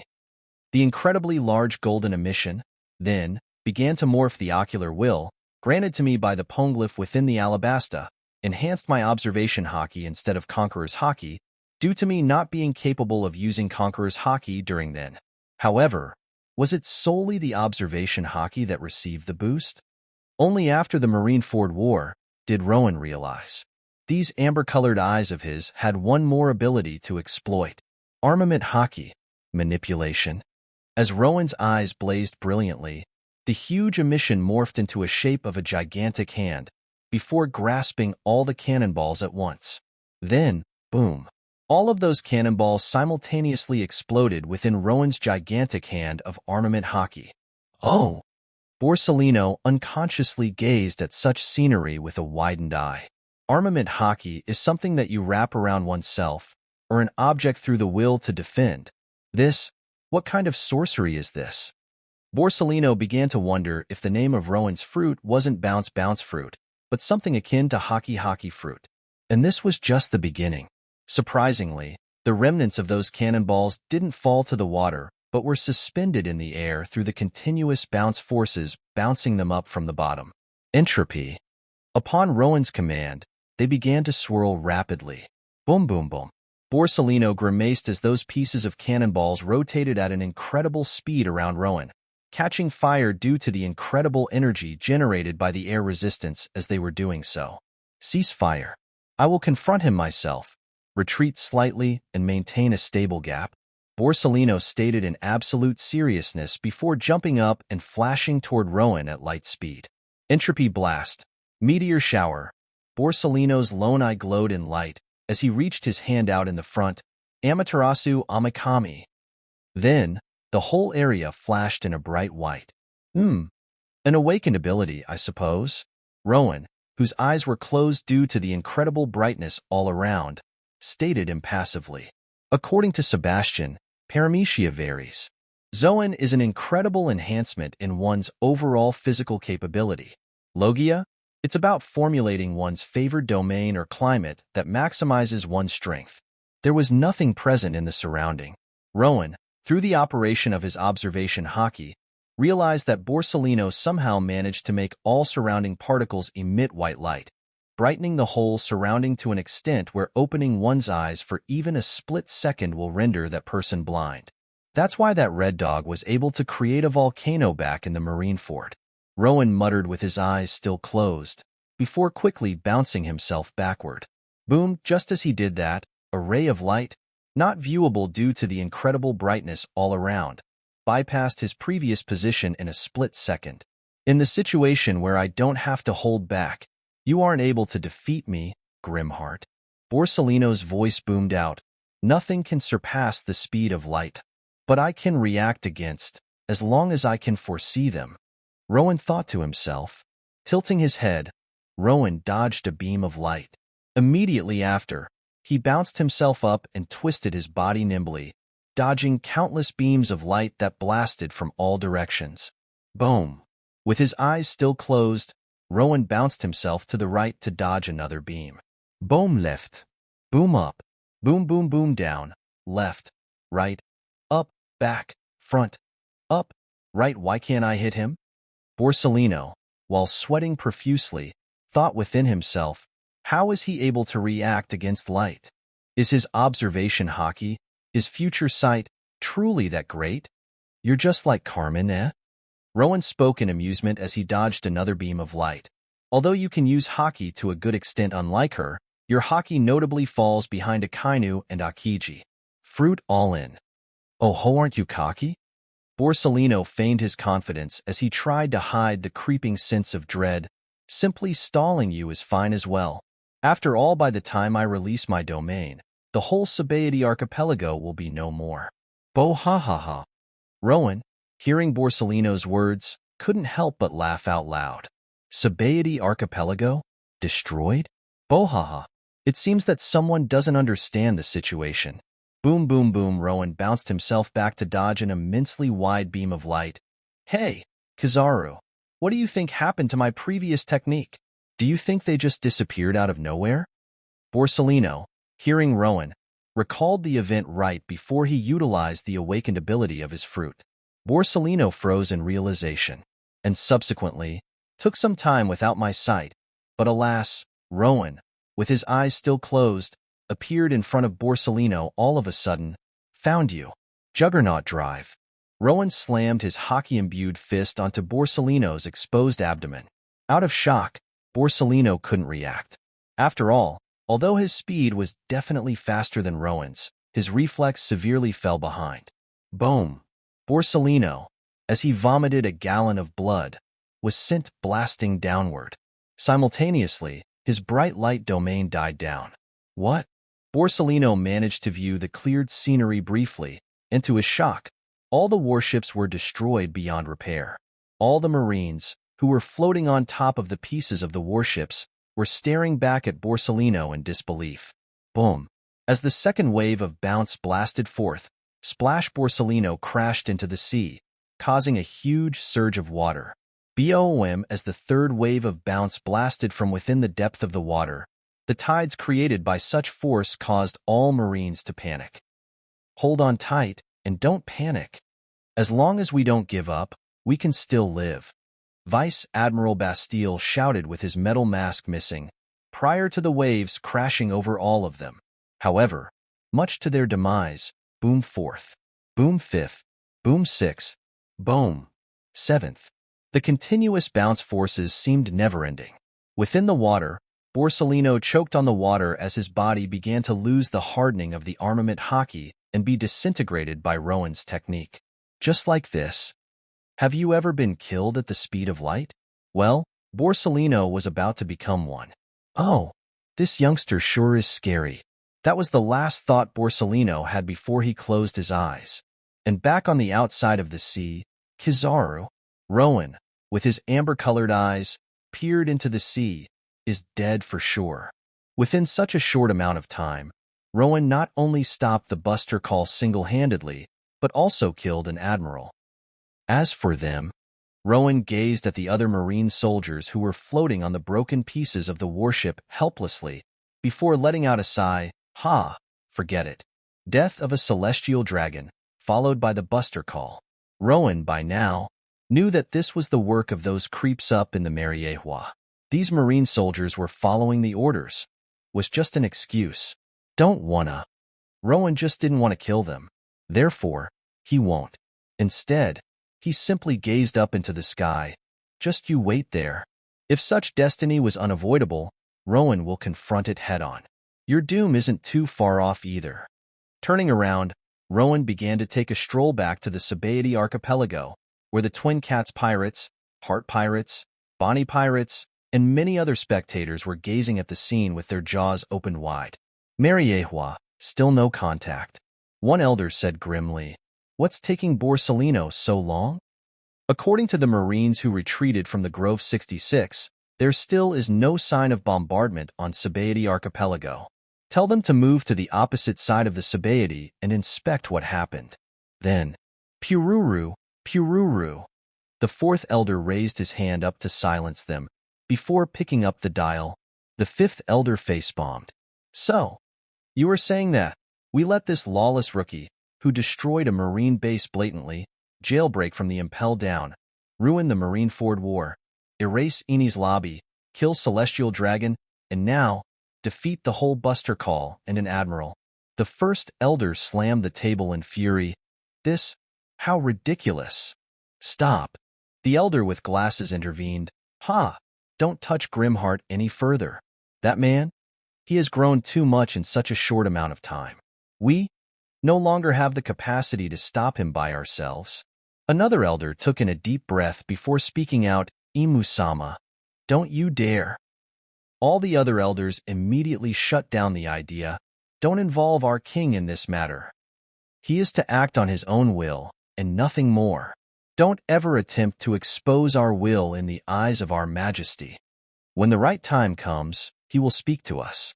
All that we have to do is to keep the balance of the world until then. However, the elder who mentioned Imu retorted, that very balance is on the verge of being destroyed. Do you know why I killed Borsalino off this fast? I got no idea how I should portray his diction. Weird as hell. Therefore, he's out. And apart from that, all the abilities of Rowan's eyes are out. The eyes of Gorgon. The supernatural eyes that only the king of Yggdrasil wields. It isn't something that you can simply awaken, but requires this strange thing called ocular will to mix with the eyes of a member of Vasilia or Uchiha. Same thing. As you probably figured out, one above, one below, and one isolated. There are 3 ocular wills in total, and every time Rowan finds them, they will fuse and add to his strength. Now, as for their abilities right now, purple color, Conqueror's Haki, manifestation, a step beyond infusion, allows the will named Conqueror's Haki to gain a physical property, dominates and crushes the enemy's body, mind, and soul simultaneously. Currently, Rowan's strongest asset, and must never be revealed to anyone related to the world government due to Imu. Amber color, observation Haki, hypersense, incredible vision prowess and a 6th sense that allows Rowan to view every single aspect of his surrounding in detail. Armament Haki, manipulation. The emission of armament Haki gains freedom. It no longer has to simply be wrapped around an object or user's body, but can morph into different shapes. Its potency is unchanged, however. It's already been mentioned before, but the purple eyes change into the following colors when advancing into the next stage. Purple to red to dark red. Amber eyes are something that Rowan awakened due to a rare occurrence that never happened before, and their future colors are unknown. If you were confused before, hope this helped. Chapter 134. Jinren. The whole island seemed to be in a disaster. Various buildings collapsed, many civilians were injured, and the ground had many cracks formed all around. Target. A CP0 agent with a frowning white mask and white hat stated as he gazed at the wall in the front, where Luffy, who was unconscious with quite gruesome injuries all over his body, was seen to be leaning onto. Acquired. On the nearby site, Baroque, with his upper body severed from his lower half, was seen to be lying, dead. Monkey D. Luffy. He definitely isn't a mere pirate whose bounty should be 47 million. Momentarily taking his hat off, the agent placed his hand on the side of his head, which was crushed into an abnormal shape and was bleeding, due to the headbutt that he received from Luffy previously. That last strike of his, without a doubt, it was Conqueror's Haki, although raw and not honed. Swoosh. Subsequently, the other members of CP0 made their appearances. Where are the other 3? They fell in the ocean without a ship and had severe wounds. The other agent replied, there is no chance of survival. The agent with the frowning white mask then noticed, your hand? The other agent's right hand was severed from his arm. A trivial matter that happened simply because I let my guard down. The other agent said impassively, before taking out the din mushy from his suit. Report in our stead, will you? Monkey D. Luffy has successfully been obtained, with all the other members dead. The agent with the frowning white mask nodded. And the rest of you will get rid of all witnesses in this island. After all, we can't allow this news to enter Garp's ears. The weather within Jinren was gloomy and cloudy. Alabasta, Alyabarna. Give me a reason why I should leave you alive. A former Baroque works agent turned guard, Zala, who used to be called Ms. Doublefinger, said coldly as she pointed her sharp fingernail at a particular individual with a long nose, Usopp. Well? Usopp grinned casually as he raised his hands up. Why don't we calm down first? Long-Nose Usopp, the former member of the Orange-Eyed Pirates, Wanted for 2 million belly. Zala, ignoring Usopp's words, stated as she brought the sharp fingernail closer to Usopp's neck. There is no place for a criminal like you in Alabasta. That information is wrong. Usopp replied without any hint of fear. I simply snuck in the ship of those fools who were claiming to be the loyal henchmen of the Grimheart pirates. Instead, I am Usopp the Sniper King, the captain of the brave shot pirates. And I'm the vice captain. Chopper, who was standing next to Usopp's leg, stated proudly. However, that didn't seem to have any effect on Zala, who didn't retract her fingernail. You are not answering my question. Heh, and one more? Usopp, with a hint of pride, grinned as he pointed a thumb to himself as he raised his other hand and flicked his index finger toward himself. Then, swoosh, a knife that was lying on the table nearby suddenly flew toward Usopp, causing Zala to jump back in surprise. I'm a magnet man, Usopp said with his chin lifted up high in complacency, as his hand gripped the hilt of the knife with ease. And I'm a human man, Chopper said cutely as he mimicked Usopp's proud pose. Zala assessed the surrounding with caution. The restaurant is cleared with no one but us within. The fight is not avoidable. A mere pirate with a bounty of 2 million and a raccoon without a capability to fight. Chopper, placing a rumble ball within his mouth, bulked up all of a sudden. Never mind. In the middle of the sea. Yo-ho-ho-ho. And that's how I got here. A skeleton with an afro said while clattering its teeth. This skeleton man was none other than Brook, who recently became free after his shadow abruptly returned to him. And that's why I'm traveling back to the Reverse Mountain, in order to meet Laboon. Who the fuck are you even? Not having listened to the long story that Brook told up until now, Bellamy, the captain of the ship that was traveling toward the New World, shouted in a cold sweat. He was currently having a mental dilemma. He thought that he was strong, that he was powerful enough to become an executive of Don Quixote family. However, after having encountered Mad Treasure and Tichinjaya, Ace and Wapple's weird ship, and now, Brook, a creepy skeleton who was actually formidable, Bellamy was starting to doubt. The sea was vast, and Bellamy only realized this recently. Kihihi. Why you think being a skeleton will frighten me? Sarquis, a blue-haired man who was the vice-captain of Bellamy Pirates, shouted while sweating profusely in an attempt to hide his uneasiness. Oh, I apologize for my inconvenience. Brook, after seeing their reactions, simply bowed before standing up from his spot. It seems that my presence brought you quite a shock, yo-ho-ho-ho. As an apology, let me entertain your ears. Bellamy didn't know anymore. Simply sitting down on the chair helplessly, he simply nodded in fatigue. Sure. Now, let's start with the amazing masterpiece known as We Are. Fishman Island, weaklings. Bullet snorted. A birdie who only relies on the regenerative ability of his fruit. A moron who only knows how to punch with his fists, and other weaklings not even worth mentioning. In front of Bullet, the commanders of the Phoenix Pirates, along with Marco, were seen to be lying down, unconscious. With a frown, Bullet turned back. To think I was expecting an interesting fight. Forget it. If you weren't the son of that old man Roger, I would have killed everyone here already. Old man Roger, by not killing your son and his friends, I no longer owe you anything. Bullet began to walk away.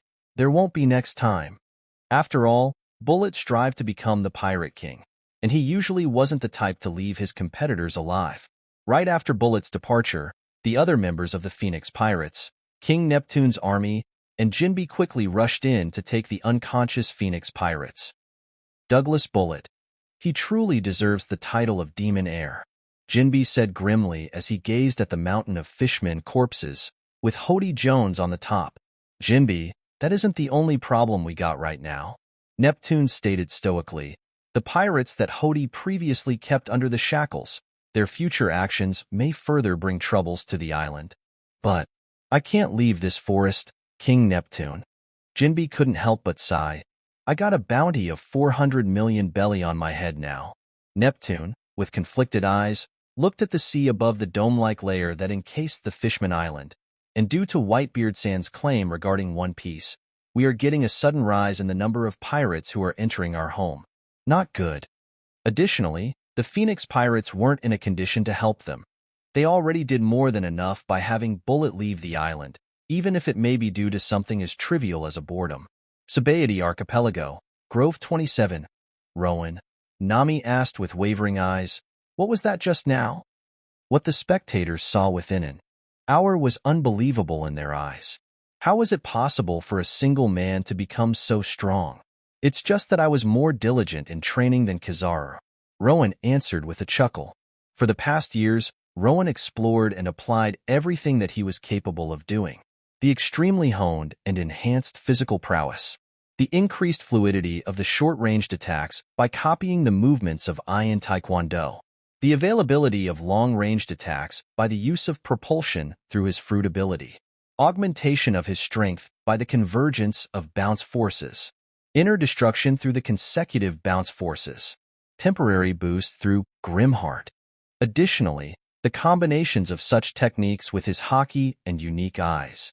Through the continuous pursuit of strength, Rowan managed to become someone who is well-rounded in every single aspect of the fight. Nojiko simply shook her head as she curled her lips up.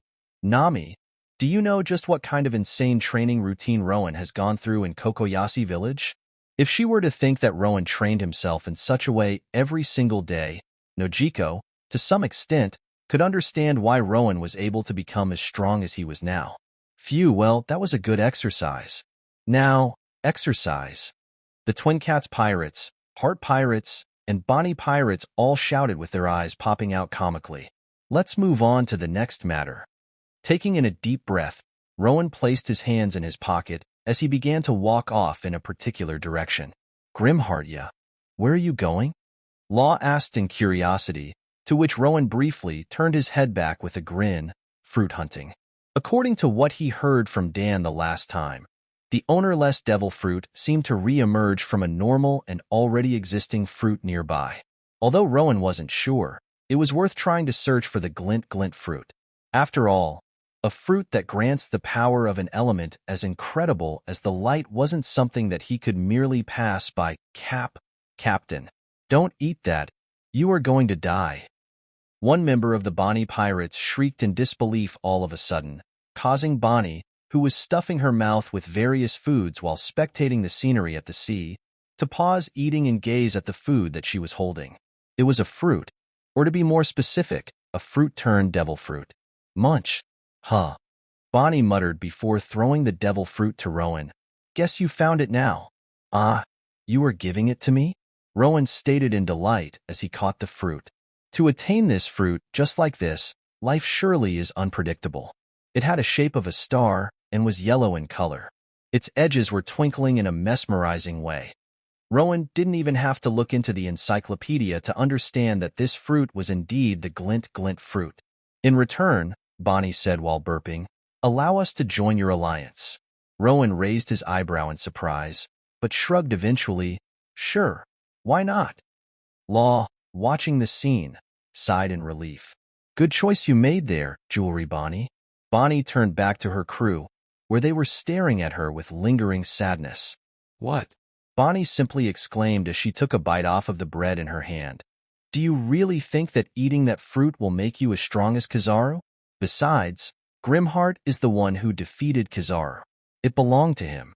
What did all of you expect me to do here?" A week after, how did it turn out like this? Rowan couldn't help but mutter. In front of him, there lied Law and his Heart Pirates, Nojiko, Nami, and their Twin Cats Pirates, Bonnie and her Bonnie Pirates who wished protection against the world government, and check it out. Scratchman Apoo's on Air Pirates. In contrast to what he initially believed, Apoo and his crew weren't someone with much ambition.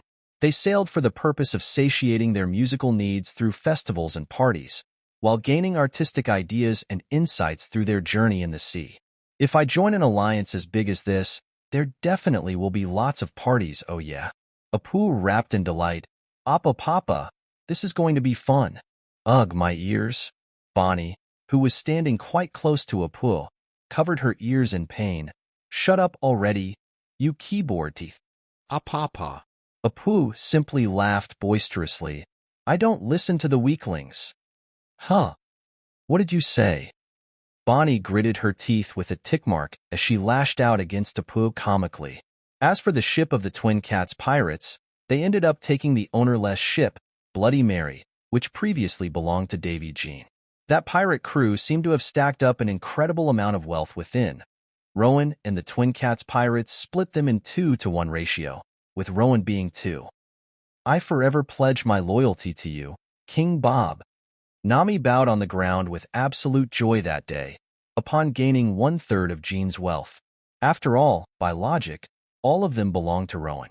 Well, can't leave you and your crew penniless, can I? This was Rowan's reply back then. And now, back to the present. I hope Karina loosens up after seeing this. Rowan looked back and gazed at the pile of treasures behind him. The last time he was separated from them, he was imprisoned in the Impel Down. After having gone through so much without them once more, he knew that Karina must have been worried. Law, with a raised eyebrow, questioned Rowan. Your crew should be here soon, right? Rowan simply pointed his finger at the distant sky. They're here. Then, a gigantic frame of prominence revealed herself from the horizon, much to the other crew's shock, with the exclusion of Nami. Rowan from the prominence above, an angry scream could be heard all the way, earning a sweat drop from Rowan. Well, Rowan said sheepishly as the captains of the other crews turned to him questioningly. That's Karina. Prominence, upon having arrived right above the port at the Grove 27, descended to the surface of the water swiftly. Zoom. Rowan, do you know how much we've been worried, oh? Karina, teleporting from the deck of the Prominence to the position right in front of Rowan, froze upon sighting the pile of treasures behind him. Sorry for worrying you again. Rowan chuckled before gazing at the back. So I hope this makes up for it. Hee hee.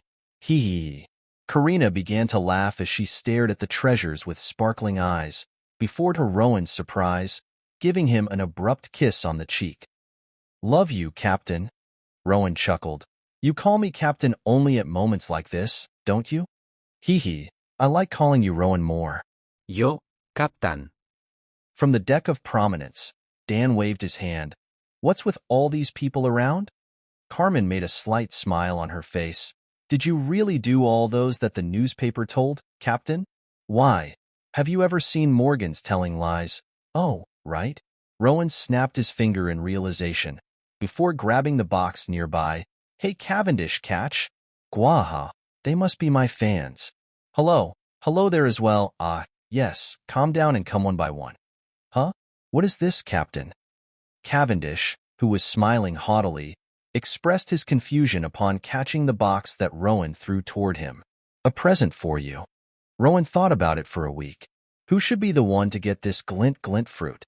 There were 3 candidates, Cavendish, Alfred, and Farrell, for he believed that a Logia-type fruit wasn't what Prominence was in need of.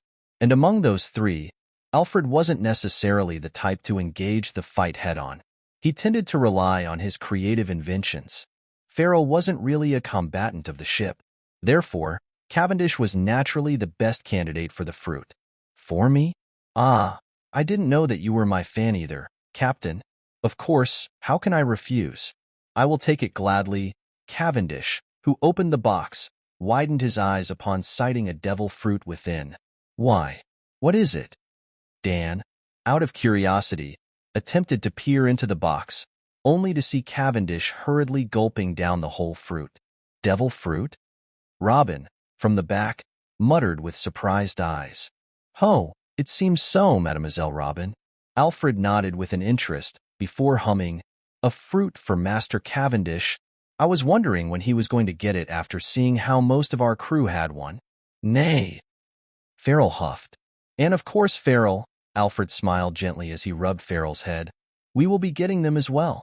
Ho-ho, I think I would want something akin to bird fruit, model, crow. Doesn't that sound nice? Nay. Oh, you want a Paramecia type? Logia type is too boring? As Alfred and Farrell engaged themselves in a conversation of their own, Sahaha, I wonder what fruit it is. Urich laughed in a lively manner. HM. Dan rubbed his chin. There's no way that Captain would give a worthless fruit to one of us. What can it be? Our was unbelievable in their eyes. How was it possible for a single man to become so strong? It's just that I was more diligent in training than Kizaru, Rowan answered with a chuckle. For the past years, Rowan explored and applied everything that he was capable of doing. The extremely honed and enhanced physical prowess, the increased fluidity of the short-ranged attacks by copying the movements of Iron Taekwondo, the availability of long-ranged attacks by the use of propulsion through his fruit ability, augmentation of his strength by the convergence of bounce forces, inner destruction through the consecutive bounce forces, temporary boost through Grimheart. Additionally, the combinations of such techniques with his haki and unique eyes. Through the continuous pursuit of strength, Rowan managed to become someone who is well-rounded in every single aspect of the fight. Nojiko simply shook her head as she curled her lips up. Nami, do you know just what kind of insane training routine Rowan has gone through in Cocoyasi village? If she were to think that Rowan trained himself in such a way every single day, Nojiko, to some extent, could understand why Rowan was able to become as strong as he was now. Phew, well, that was a good exercise. Now, exercise. The Twin Cats Pirates, Heart Pirates, and Bonnie Pirates all shouted with their eyes popping out comically. Let's move on to the next matter. Taking in a deep breath, Rowan placed his hands in his pocket as he began to walk off in a particular direction. Grimheart, ya? Where are you going? Law asked in curiosity, to which Rowan briefly turned his head back with a grin. Fruit hunting. According to what he heard from Dan the last time, the ownerless devil fruit seemed to re-emerge from a normal and already existing fruit nearby. Although Rowan wasn't sure, it was worth trying to search for the Glint-Glint Fruit. After all, a fruit that grants the power of an element as incredible as the light wasn't something that he could merely pass by. Captain, don't eat that. You are going to die. One member of the Bonnie Pirates shrieked in disbelief all of a sudden, causing Bonnie, who was stuffing her mouth with various foods while spectating the scenery at the sea, to pause eating and gaze at the food that she was holding. It was a fruit, or to be more specific, a fruit-turned-devil fruit. Munch. Huh. Bonnie muttered before throwing the devil fruit to Rowan. Guess you found it now. Ah, you are giving it to me? Rowan stated in delight as he caught the fruit. To attain this fruit, just like this, life surely is unpredictable. It had a shape of a star and was yellow in color. Its edges were twinkling in a mesmerizing way. Rowan didn't even have to look into the encyclopedia to understand that this fruit was indeed the Glint-Glint Fruit. In return, Bonnie said while burping, allow us to join your alliance. Rowan raised his eyebrow in surprise, but shrugged eventually. Sure, why not? Law, watching the scene, sighed in relief. Good choice you made there, Jewelry Bonnie. Bonnie turned back to her crew, where they were staring at her with lingering sadness. What? Bonnie simply exclaimed as she took a bite off of the bread in her hand. Do you really think that eating that fruit will make you as strong as Kizaru? Besides, Grimheart is the one who defeated Kizaru. It belonged to him. What did all of you expect me to do here? A week after. How did it turn out like this? Rowan couldn't help but mutter. In front of him, there lied Law and his heart pirates, Nojiko, Nami, and their twin cats pirates, Bonnie and her Bonnie pirates who wished protection against the world government, and check it out. Scratchman Apoo's on air pirates. In contrast to what he initially believed, Apoo and his crew weren't someone with much ambition. They sailed for the purpose of satiating their musical needs through festivals and parties, while gaining artistic ideas and insights through their journey in the sea. If I join an alliance as big as this, there definitely will be lots of parties, oh yeah. Apoo rapped in delight. Appa Papa, this is going to be fun. Ugh, my ears. Bonnie, who was standing quite close to Apoo, covered her ears in pain. Shut up already, you keyboard teeth. Papa. Apoo simply laughed boisterously.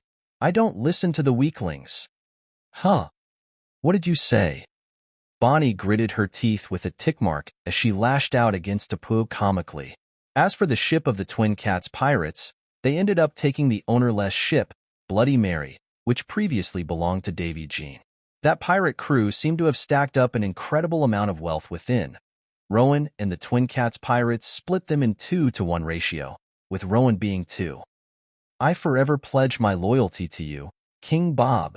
Nami bowed on the ground with absolute joy that day, upon gaining 1/3 of Jean's wealth. After all, by logic, all of them belonged to Rowan. Well, can't leave you and your crew penniless, can I? This was Rowan's reply back then. And now, back to the present. I hope Karina loosens up after seeing this. Rowan looked back and gazed at the pile of treasures behind him. The last time he was separated from them, he was imprisoned in the Impel Down. After having gone through so much without them once more, he knew that Karina must have been worried. Law, with a raised eyebrow, questioned Rowan. Your crew should be here soon, right? Rowan simply pointed his finger at the distant sky. They're here. Then, a gigantic frame of prominence revealed herself from the horizon, much to the other crew's shock, with the exclusion of Nami. Rowan from the prominence above.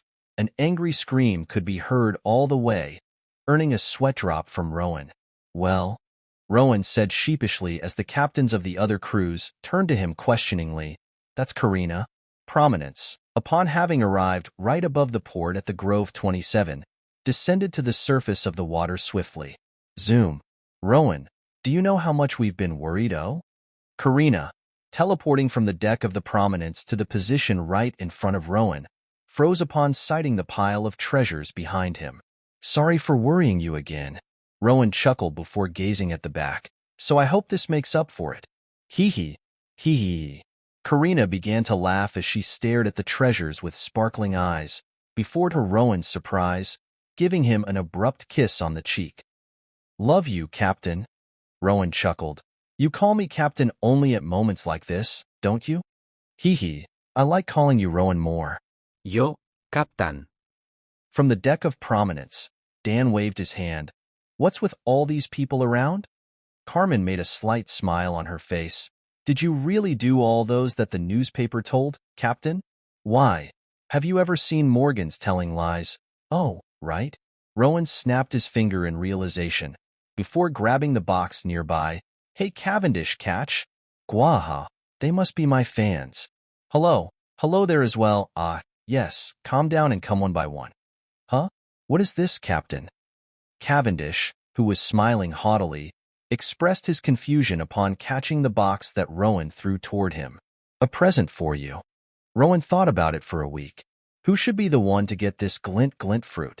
There were 3 candidates, Cavendish, Alfred, and Farrell, for he believed that a Logia-type fruit wasn't what Prominence was in need of. And among those 3, Alfred wasn't necessarily the type to engage the fight head-on.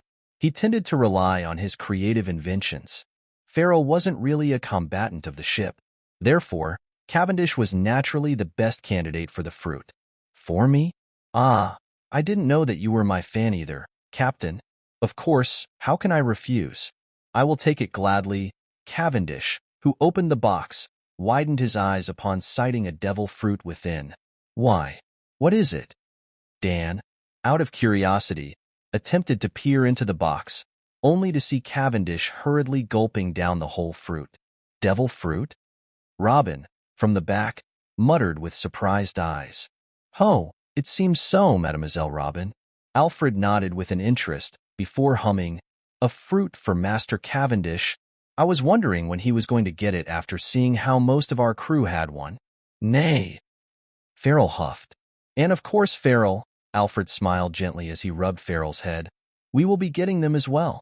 Ho-ho, I think I would want something akin to bird fruit, model, crow.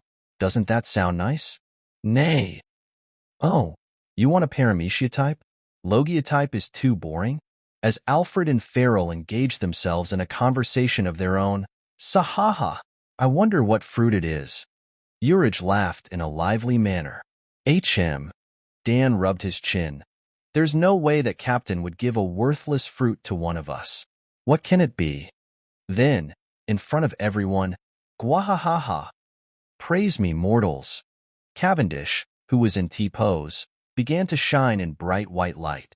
Glint-Glint Fruit. Carmen and Dan shouted in disbelief. Urich's grin twitched. In comparison to the devil fruits of all the others in Grimheart Pirates, his pain fruit just seemed underwhelming. It hurts. Urge wanted to know how it felt to turn into an element and travel freely. He's going to be a speed demon. Robin commented with a light smile. He was already fast, but now, he's eaten the fastest fruit in the world. So this is the Grimheart Pirates.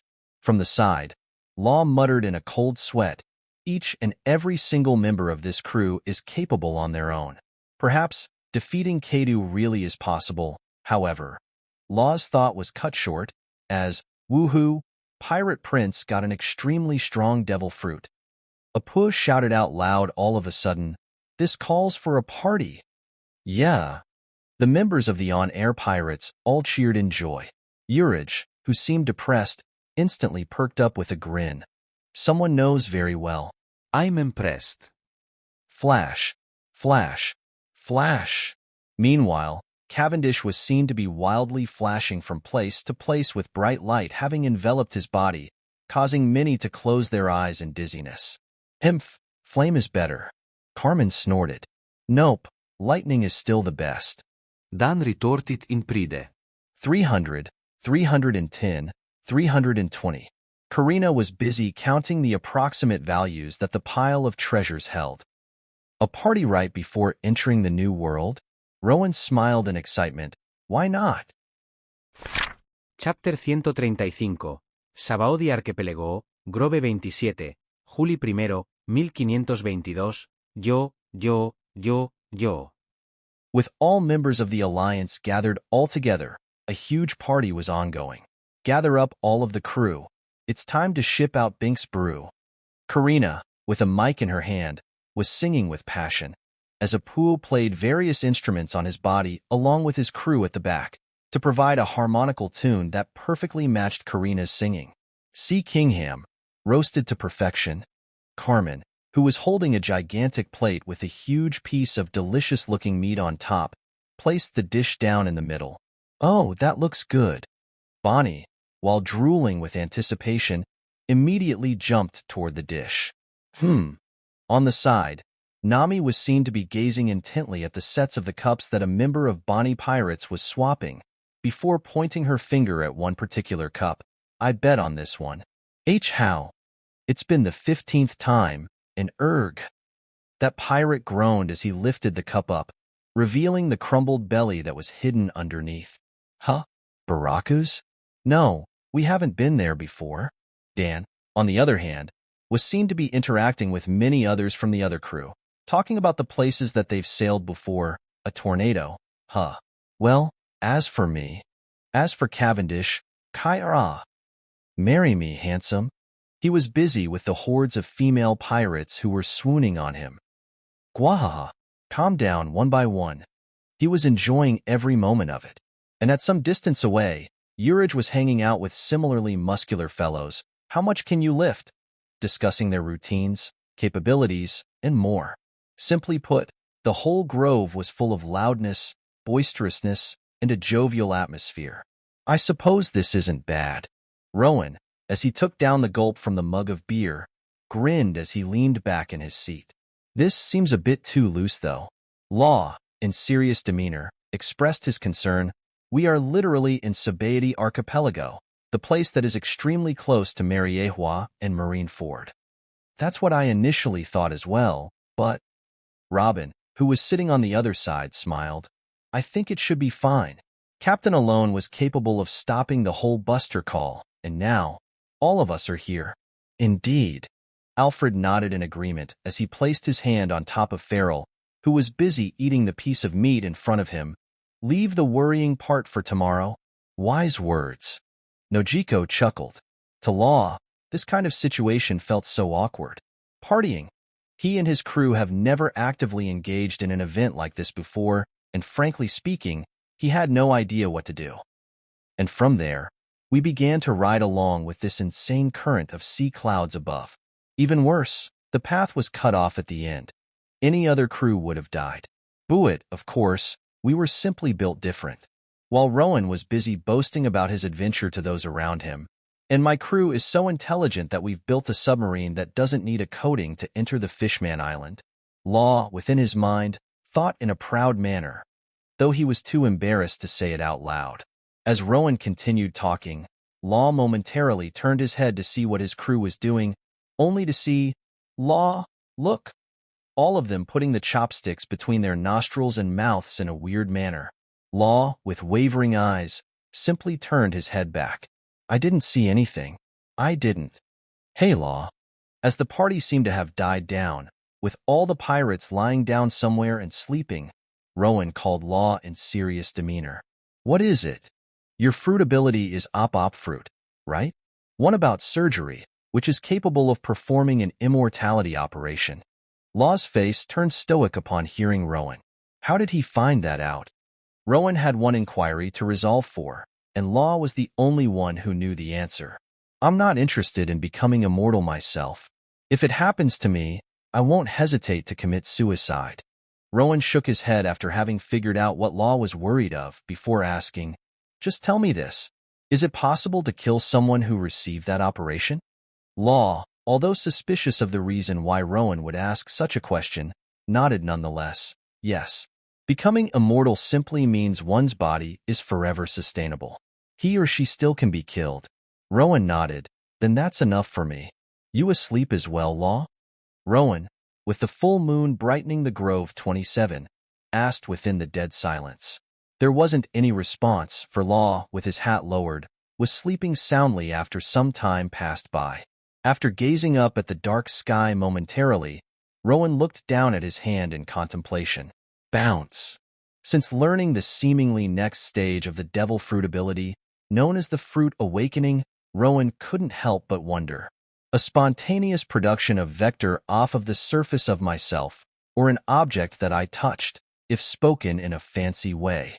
He always felt that this fruit was incomplete. In essence, all it did was to produce a short-lasting blunt force that pushes against. This wasn't what he expected for a fruit named as Bounce. The more fitting name was something like Push Fruit. The Awakening. The next stage of the Bounce fruit. Rowan could think of the two possibilities. 1. Ability to apply bounce on the objects that I didn't touch. The limit that I must touch the object disappears. And 2. The one I assume to be the case. Advancement of the ability itself. If bounce is temporary, a permanent granting of a characteristic, bouncy. Instead of a booming sound, an actual characteristic of bounciness, like a boinging sound. But in the end, they were not but his guesses. Perhaps it will turn out to be something else. He wasn't sure how this so-called awakening worked anyway. However, if this was based off of one's mastery over the fruit ability, I definitely ain't far off from it. Rowan could feel that he has reached the wall. After the night, July 2nd, 1522, how long will it take? Rowan asked with his arms crossed, as he gazed at the huge body of prominence in the front. Oh ho! Your ship is amazing and unique. I've never seen something like this. The dials from the sky, and a smaller ship within. How creative. How long? Rowan interrupted the coding mechanic with slight annoyance in his tone. Oh my apologies. I'd say, around 5 days for a ship as huge as this. This coding mechanic was the same one who coded X-Drake's ship before. Round glasses, silver-white colored hair and beard, along with a lean, muscular physique. Although unknown by Rowan and Karina, this man was Silver's Rayleigh, the former vice-captain of the Roger Pirates. And how much will it cost? From Rowan's side, Karina asked with narrowed eyes. Coding is a hard job that requires an extreme profession. A small mistake, and pop. You have to start over. Rayleigh stated with his hand on his chin. And this ship is big, and its surface is rough and irregular. I am afraid that it will cost around 1 million. 1 million? Rowan tilted his head with a slight frown. Back in Spriggans, we were charged with 400,000, which Karina managed to bring it down all the way to 70,000. 1 million, HM. Karine didn't sit idly by. Too expensive. Karina simply crossed her arms and huffed. We were charged with 70,000 in Spriggans for this exact same ship. Although Karina didn't mention that Prominence received many modifications, she technically was speaking the truth. 70,000? Rayleigh's eyes widened. How generous! The raw cost that requires to produce enough amount of solution for that ship should at least be 100,000. Just what have you done to them? 100,000, yeah right? Karina snickered. I heard from them that it costs only 10,000 or so. Are all coding mechanic scammers? What kind of idiot? Rayleigh grimaced before speaking. 900,000 then. Huge discount, isn't it? 100,000. Karina stated coldly, causing Rayleigh's jaw to drop. 100,000? Rayleigh exclaimed in shock. Young lass, you must be joking. Fine then. How about 850? 100,000. Hey Karina, from the side. Rowan stated as he looked through the catalog in his hand. Let's try going to the other coding mechanic. That dude does the same job for a cheaper price apparently. Rayleigh began to sweat. The money that he got from X-Drake a week ago, he used all of them up for gambling.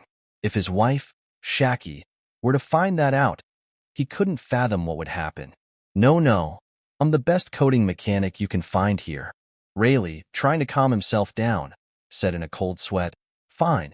How about 750,000 then? The solution that I use is different than any other. You will regret it if you miss me. Yeah, this dude does the same job for only 250,000. Let's go with this guy. Karina, leaning toward Rowan and looking at the catalog in his hands, nodded in agreement. 6 to 600. Rowan and Karina didn't seem to be listening. 550. They began to turn around and walk away from the site. 450. Rayleigh shouted in panic, but they didn't seem to be paying attention. 350. I can't go any lower than that. Rayleigh was flabbergasted. He managed to rip off 1 million successfully against X-Drake, but now he was calling 350. 250. Rowan, who stopped along with Karina on his side, stated in monotone as he turned his head around. Rayleigh gritted his teeth. 330. 250. 315. 250. Rayleigh finally stated, 290. That's my borderline. I can't go any lower. Rowan instantly turned around with Karina and grabbed Rayleigh's hand. Before shaking it firmly, deal. They managed to lower the price from 1 million to 290,000.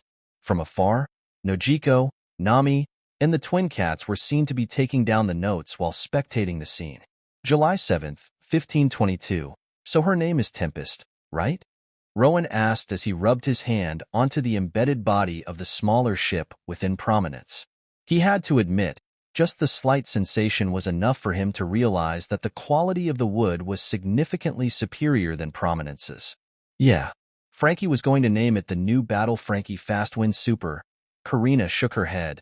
But of course, no one liked it. Instead, we decided to follow Iceberg's idea, Tempest. Hence, here it is. Rowan chuckled, before turning to the front and walking up to the front section of Prominence. In front of him, there lied 4 ships. Necrokitty of the Twin Cats Pirates, Polar Tang of the Heart Pirates, Jewelry Margarita of the Bonnie Pirates, and Stay Tuned of the On-Air Pirates. Along with Prominence and his crew with him, the total force of the Alliance was quite the sight to look at. Now, with all ships coded, they were ready to head out to the next point of their destination, the Fishman Island. Underwater. I wonder what kind of ingredients exist there. Carmen said as she flipped her cooking knife up and down. I think it's the first time we're visiting an underwater island. Dan muttered with excited gleam in his eyes. This adventure's going to be epic. Here I come, my loyal fans. Cavendish began to jump up and down in anticipation. Sahaha. From the white sky above all the way down to the bottom of the blue sea. This surely is spectacular. Urich grinned as he bumped his fists together. Oh Fufu, I wonder how many floating corpses we will find there. Robin said right next to Urich, causing the latter to turn pale in fear. It would be great if I get to find an item as unique as the dials from the sky. Alfred commented while stroking his mustache. Nay. Farrell let out a cry in anticipation. I'm not sure what will be awaiting for us down there, but... Rowan, momentarily closing his eyes, thought grimly, Fishman, Arlong Pirates, and Jinbi. Let's see how it goes. Raising his hand up, Rowan clenched it into a fist, signaling everyone to head out. Onto the new world. With his eyes back open, Rowan grinned widely, to which, yeah, Everyone followed suit with a sense of excitement and anticipation. And hence, all 5 ships began to submerge into the sea, with the special coating around their ships inflating up to a bubble-like shape. Chapter 136, Whole Cake Island, July 7th, 1522. An emperor? A newbie like him, who never set a foot into the New World before? A round-shaped woman with frightening visage and gigantic body frame, Charlotte Lin, the Big Mom, exclaimed as her huge hand held onto the newspaper. Mama, mama! The world government has become nothing but a joke. Without any further care, Lin threw away the newspaper. Alliance composed of rookies? Mama, as if I will be scared by something as trivial as that. Laughing boisterously, Lin shifted her eyes to the man nearby, who had a lengthy tongue. He was Charlotte Perispero, the eldest son of Lin, who holds the title of the Minister of Candy. Perispero, when is the tea party? Having completely discarded the thought regarding Rowan and his alliance, Lin shouted with the drools coming out of her mouth. Mama, it's going to be tomorrow, Perorin. Please wait for a little more. Perispero, with a mix of nervousness and anxiousness, stated with a forced smile. Mama, I can't wait. Wano Alliance. Kaido stated with a frown as he gazed at the newspaper, before taking a gulp out of the bottle of sake in his hand. Is Grimheart intending to become the Pirate King? In Kaido's eyes, the alliance didn't seem that everyone stood on an equal ground. He perceived it as Grimheart and his lackeys. Chugging down the whole bottle, Kaido, with his cheeks in a slight blush, ripped off the newspaper in a sudden rush of anger. No one but I get to become the Pirate King. And no one else then. Boom. Kaido began to hack his spiky metal club, Hasaikai, without any care for the surroundings. Boom, screw it. Hick, screw it all, boom. Kai, Kaido-sama. One member of the Beast Pirates said timidly, completely frightened by the destruction that Kaido was bringing upon the surrounding without any care. That damn red hair. A kid like Grimheart got to enjoy the war in Marineford, yet I was stuck outside. Kaido roared as he wildly smashed Hasaikai, not bothered by the fact that few of his subordinates were turned into bloody mushes as the result. Boom, hick. Then, his enraged frown abruptly turned into a joyful grin. Hick, that's right, hick. Grabbing the nearby barrel full of sake, Kaido chugged the whole amount in one go. Fuhihihi. But the newly established smile business with Joker. Kaido threw his Hasaikai to an already crumbled wall. Boom, in no time. Hick. I will be able to produce an infinite number of elite soldiers. With that power in my hand, Lin, red hair? None of them, hick, can be my match. Kaido couldn't wait for it. Wurrororo. Then, I will have a chaotic war greater than any other, one that I deserve. Yukiryu, boss, here's the newspaper that you asked. A new member of the Red Hair Pirates, Rockstar, scratched the back of his head as he approached Shanks, who was leaning back on the wall of a cave with his abdomen covered by the bandages. Ah yes, Rockstar. Shanks, raising his hand up, greeted Rockstar with a grin. What's with this sudden interest, Shanks? Beckman, while sitting near Shanks with a cigarette on his mouth, asked with curiosity, the Grimheart Pirates, were they? That so-called Emperor of the Paradise? Shanks, while reading through the newspaper with him passively, replied, the Alliance including 5 pirate crews. Beck, you two know what's about to happen. Ah. Inhaling a deep amount of smoke from the cigarette, Beckman clicked his tongue. Those reckless fools. The balance of the world is going to be crushed beyond repair. Ashu. Rockstar, oblivious of what was going on, expressed his confusion. Aren't you curious as well? Shanks, patting his pants as he stood up, said with an enigmatic gleam. Is Grimheart really a tide that big? Will he succeed? If he indeed defeats a conqueror of the New World and destroys this fragile balance, the one high above will begin to move, whether to re-establish the order or to simply destroy what seems unpleasant in his eyes. Once the fire is set, it will spread with no way to turn back. Gazing at the newspaper once again, Shanks grimaced. However, Where is the one who inherits Joy Boy's will? If the balance is broken right now, can the world handle it on its own? Although Rockstar couldn't understand to full extent, he could see to some extent that Shanks was concerned. Then what should we do? Beckman, looking toward the exit of the cave, asked. Letting go of the newspaper, Shanks grinned. Move out. I would like to see what kind of man Uchiha B. Rowan is. Underneath the sea, well damn.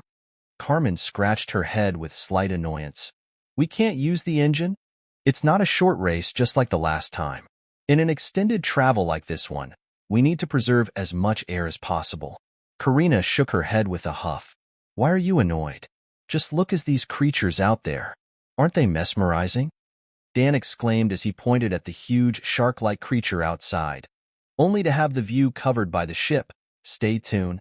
Oi! Get out of the sight. I can't see anything.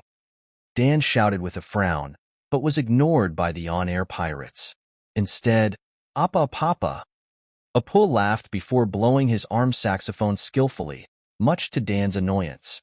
On the other hand, Nami and the Twin Cats pirates, with Nojiko as an exception, were screaming in terror upon sighting many horrific-looking sea creatures. Kya. Wea. You guys. Nojiko covered her face in embarrassment. While the four ships were traveling along the current that carried them downward, Polar Tang of the Heart Pirates was seen to be moving with much greater degree of freedom, for it was a submarine at its essence. Cavendish seemed to angered by the fact that Polar Tang was in lead. Goor. Why can't we just go faster? Rowan, who was lying down on the outdoor lounge chair with sunglasses, replied to Cavendish coolly while ignoring Uraj's words, Relax, Cave. Cavendish froze upon hearing Rowan calling him Cave. PFF. Turning around, Cavendish saw Carmen and Dan snickering in mockery. What's the point of hurrying? Take your time in looking at this once-in-a-lifetime scenery. Rowan chuckled before taking a sip from the beverage that sat on the table on his right. Uraj, while doing push-ups on the ground vigorously, momentarily paused the exercise and gazed at Rowan. Why are you wearing sunglasses in the underwater, Captain? I was wearing one? Rowan exclaimed in a genuine surprise before taking it off. I didn't even realize. I can see just fine either way. Uraj's sweat dropped with a deadpan, before simply shaking it off and returning to his exercise. Hey Rowan, what is that thing that you are drinking? On the other hand, Karina approached Rowan and quickly grabbed the beverage in interest. That's the Mekon cider Carmen made. Hey, don't drink all by yourself. Rowan complained as he reached his hand out, only to see that Karina managed to finish the whole thing in seconds. Hee, this is good. Yum. Karina licked her lips as she smiled contently. Captain? Then, from the side, Robin called out all of a sudden as she was staring at the outside. I think we ran into a problem. Following Robin's eyes, Rowan saw a huge octopus who was moving its limbs in a coordinated fashion to move against the current, blocking their path. Simultaneously, Swoosh Law made an appearance in prominence, having replaced himself with the empty cup on the table. I don't think we can bypass this one, Grimheartia. It's directly in our way. Yawning, Rowan stood up from the lounge chair. No problem. And just as he said so, the huge octopus lost its consciousness all of a sudden. Conqueror's Hockey? Alfred commented. It seems that your control has been refined, Captain Rowan. I didn't even feel your use. Law simply stared at the unconscious octopus who was blasted out of the current in a stoic manner, trying to register what just happened, before teleporting back to his crew's submarine ship without a word. No. From a distant jewelry margarita, Bonnie's anguished scream was heard in a muffled manner. A potential delicacy. Gone just like that? Carmen too sighed in disappointment. Meanwhile, Rowan was seen to have shifted his attention to Farrell. Since when did you start eating meat? He swore that until the party a week ago, Farrell has never eaten a meat. Aren't you a horse, Farrell? Horses weren't capable of digesting a meat, weren't they? Rowan didn't even know anymore. Nay. Farrell simply huffed in pride before gulping down the whole chunk of meat. Really, Captain? Dan, from the side, grinned knowingly. Did you think that Farrell was a normal horse up until now? His ability to adapt in a foreign environment far surpasses any other of his kind. Hell, I still wonder how he managed to learn Jeppo in the first place. Cavendish cleared his throat before speaking up with a bright aura emanating from him.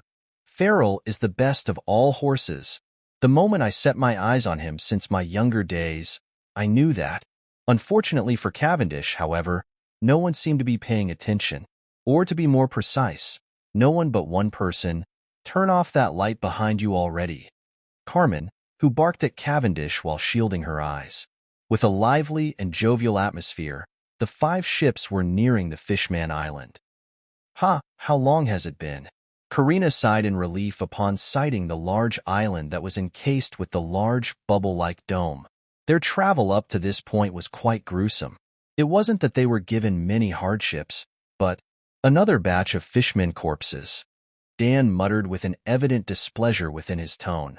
Just what is going on in that island?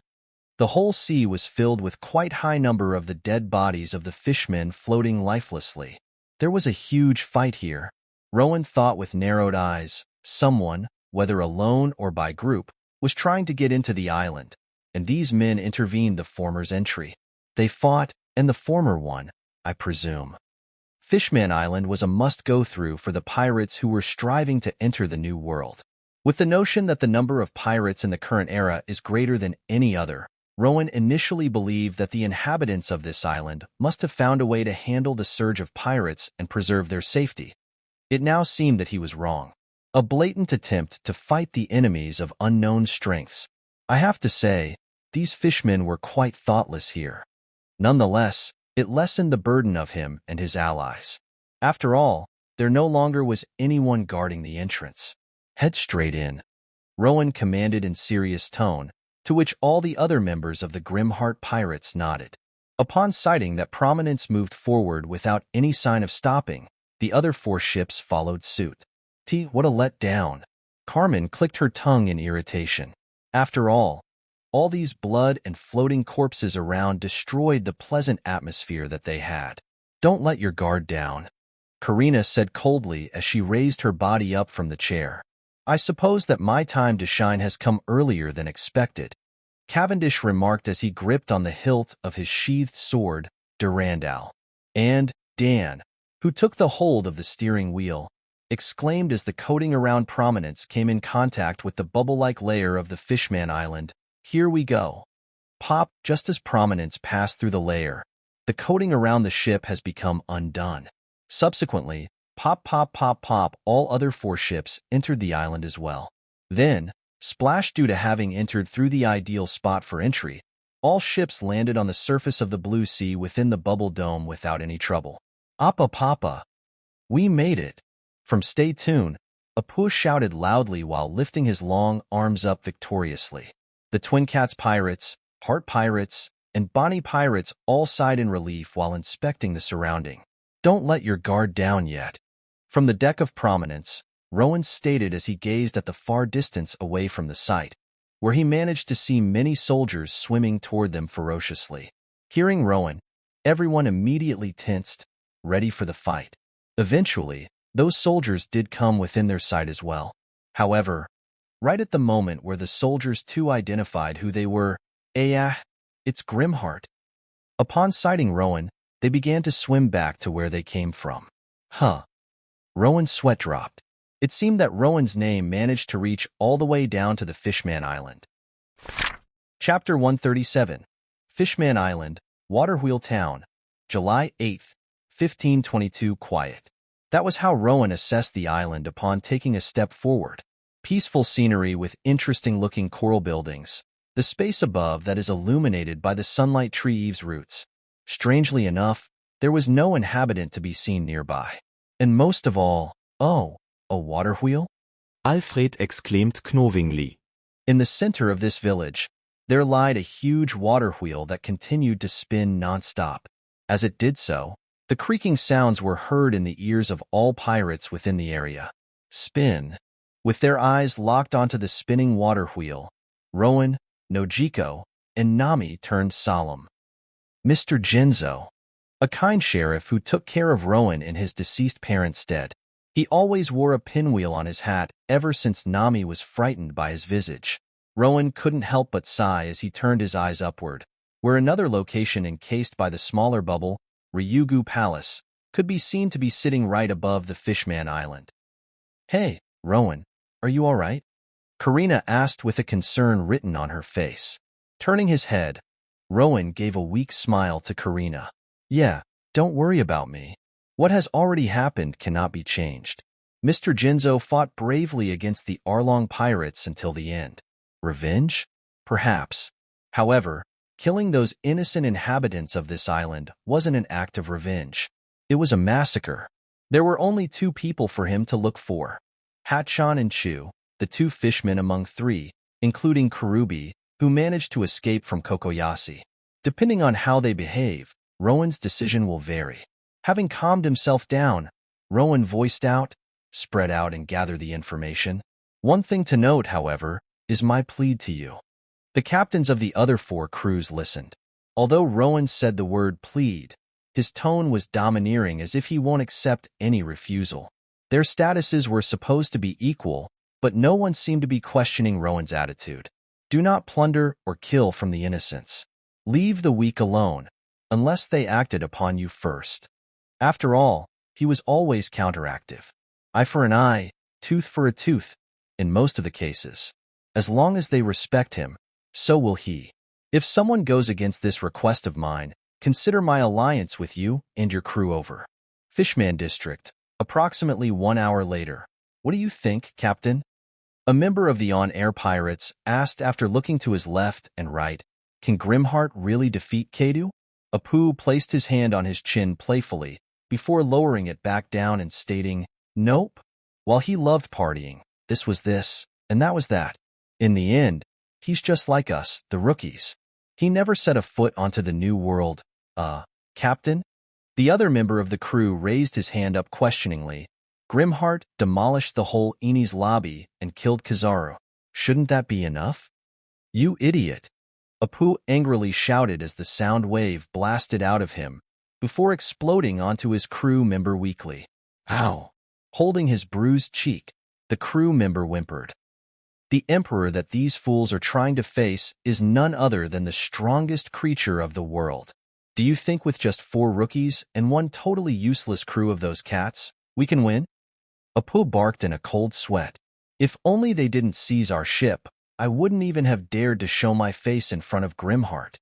Then, what should we do now? Hearing Apoo's response, the third member of the crew asked with growing anxiety. Simple. Apoo chuckled while wiping his sweat. We are already in this tide, so escape is not an option. If we can't defeat Kaido, join him. How? Apapapa, have you forgotten what my devil fruit is? I can send an extremely long sound wave without a problem. Oh, you are so smart, Captain. Apoo lifted his chin up proudly. Apapa. Of course, what else is there to expect from your captain? Hey, Captain, I am getting freaky here. The fifth member of the crew, a woman, commented while rubbing her arms with a pale face. Is it only me who noticed these fishmen all around? Hearing her words, Apoo's eyes inspected his surrounding. Eventually, he too turned pale. W. Happened here? The whole area was filled with a mix of dead and heavily injured fishmen all around them. Some were gazing at them with fear, while some others were glaring murderously. Sure shit, did they hear all? Apoo shouted in panic as he jumped up and down, before ordering his crew, kill them all. Leave no witness alive. If someone spills to Grimheart, we're screwed. No need. All of a sudden, a familiar voice was heard from their back. I've heard each and every single word that you sprouted out from the very start. Turning around, Apoo saw none other than Law, who was grinning with his hand holding onto his hat. Trafalgar, Law! Apoo exclaimed in shock. Unfortunately for you, Scratchman Apoo, I can't have Grimheart fail. Since you've betrayed us, you and your crew are our enemies now. Law raised his hand up. Room. Coral Hill. We meet again, Jewelry Bonnie. Within the colorful scenery where the Mermaid Cafe sat right behind, Capone Beach and his crew were seen to have occupied the area. Although we have no idea why those merfolks all moved to Giantcord Plaza all of a sudden, your arrival does make me speculate. Beej, with a cigar in his mouth, said thoughtfully, Trafalgar Law. It must be about his arrival. After all, due to their encounter last time where Law was spectating the fight between Beej and Bonnie, Beej came to believe that there was a connection between the two of them. This was due to his flaw of tending to overthink, one of the downsides of being intelligent. Moreover, he was oblivious to the fact of the pirate alliance, as well as Kazara's death. After all, immediately after hearing Rowan's arrival, he and his crew fled to the Fishman Island. Their stay was prolonged simply due to the huge battle between the Phoenix Pirates and Douglas Bullet. They had to stay hidden for a while. Huh. What's he got to do with me? Bonnie, with her eyebrow raised, growled in annoyance. Sea Captain, Grimheart told us not to. Hey. Bonnie interrupted her crew member. Those fire tank pirates are anything but innocent. Are you telling me to let them go? For what? Huh. The crew member backed off. At least I tried. The other members of the crew patted the former's back. Beej's eyes narrowed before taking out the pistol from his holster. It seems that you didn't learn your lesson the last time. Area near the fish bus stop, Cat Swinder Nojiko, as well as cat burglar Nami. Sitting on top of Coral Rock, Basil Hawkins stated in a monotone. Choosing this location had the highest chance of survival. However, while saying so, Hawkins grimaced on the inside. According to my tarot a few days ago, our chance of survival in the other cases is only 0.05%. However, against the Twin Cats pirates, 15%. Hawkins escaped from Sabaody Archipelago to evade Rowan, but was unexpectedly stuck in the Fishman Island for a quite long amount of time, for he never expected to have arrived during the devastating battle between Douglas Bullet and the Phoenix Pirates. Technically, he and his crew were sandwiched between two powerhouses. Although I have no idea why the chances are so low here. He didn't know the recent formation of the Pirate Alliance just like Beej and hence had no idea that Rowan too just arrived here. After all residents have evacuated elsewhere. He had no way to acquire the recent news. Magician Basil Hawkins. Nojiko remarked in a cold tone. Seems that you know me. Hawkins stated impassively before taking his tarot cards out. The probability of you two attacking me before I can draw more than one card? Hawkins stated as he selected one card out and inspected it, 99.68%. And just as he said so, he jumped back to dodge a pale green flame that Nojiko shot toward him. Whatever your ability may be, don't think we're idiotic enough to stand still and do nothing. Nojiko snarled as her hands turned into cat paws. Compared to those sea creatures, super rookies? Not scary at all. Nami spun her bow staff above her head skillfully, ready for the combat. Yoncorde Plaza, Yoncorde Plaza. This area is the center of Fishman Island, as well as the landmark where the now-deceased queen, Otoheim, was giving a speech 8 years ago. At the current moment, the whole place was dead silent. Was it due to the lack of people? No. Instead, there was an incredible number of merfolks and fishmen standing at one corner of the area. In front of them, King Neptune, 3 princes, and their royal army were seen to be gazing at the front with a mix of caution and nervousness. Hey, what's going on? One merfolk whispered in confusion. How slow are you? While shivering in fear, another merfolk responded. It's that grim heart that Hachi warned us of, the victim of the very village that the fishmen killed. Neptune, grimacing as he gazed at the back, spoke up firmly. Don't waver, all of you. No matter what happens, I am not letting a single one of you die before me. And just as Neptune said so, the Grimheart pirates were seen to be walking toward the plaza. For an hour, I thought that Fishman Island was a ghost city. Dan mutret. At some distance back, Rowan's expressions turned stoic as they cited the huge number of fishmen among the group. It reminded him of the time in the Cocoyasi, but nonetheless, he steeled his resolve. Greetings, stopping right in front of King Neptune, Rowan stated. In Rowan's mind, the moment where he first encountered Arlong and his pirates was being replayed. Humans. After a momentarily pause, Rowan managed to mutter the word out.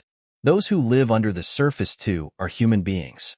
If he acts upon his hatred, what difference will there be between him and Arlong? We came here in peace. Poneglyph, ship coding, and a personal matter. As long as these three conditions are taken care of, we will leave immediately. Rowan, his eyes staring at the King Neptune with an adamant will, stated sincerely. How do we trust you?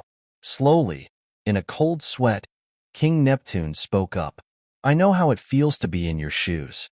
Behind Neptune and his army, Rowan came to sight one family shaking in fear. The parents were seen to be holding their children as a subconscious act to protect them, out of love. Rowan still remembered that day when he lost his whole family. It must be scary. It must be frightening. The thought of someone close to you getting brutally murdered for no particular reason. It must be unbearable. Although he was the cold-blooded murderer of many, he couldn't afford to act upon the violence today. Without any more words, Rowan and Neptune locked their eyes against one another. Within the tense atmosphere, everything seemed to be quiet until, Neptune sighed in relief as he lowered his trident. Come, I will show you the way to the Poneglyph.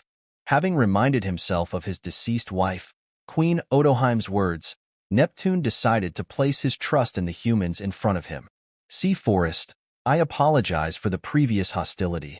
As the giant fish carrying Neptune and his three princes landed, Neptune stated seriously, We've been having the worst year, with an increased number of pirates who inflict harm upon my people. After hearing just what you've suffered against my kind, as well as your well-known strength, we couldn't help but get cautious of you. Even though you were known to have helped Whitebeard-san in the Marine Ford.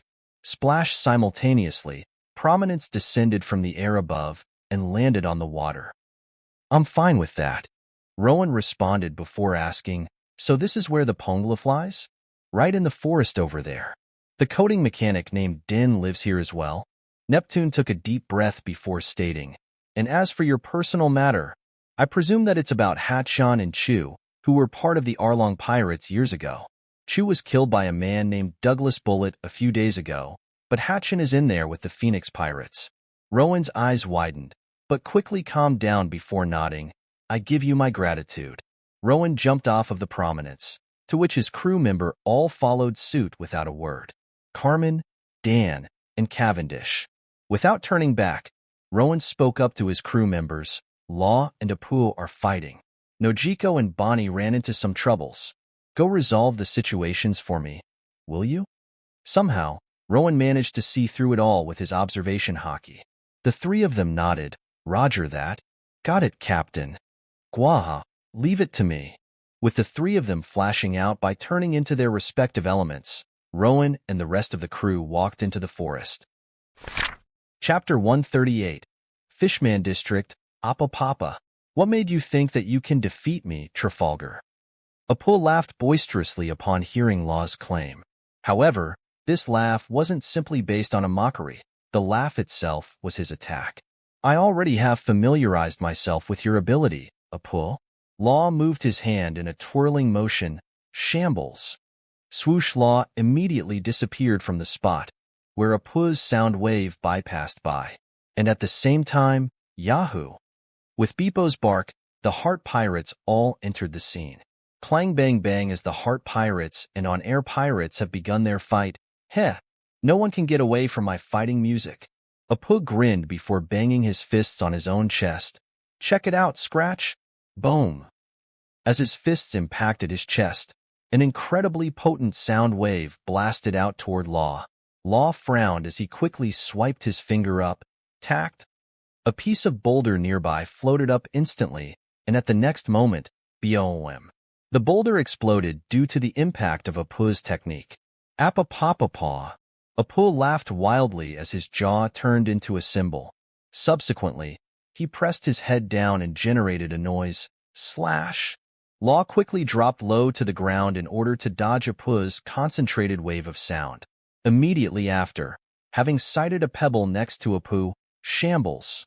He quickly teleported himself to the space right in front of Apoo, whose eyes narrowed as he tapped his chest.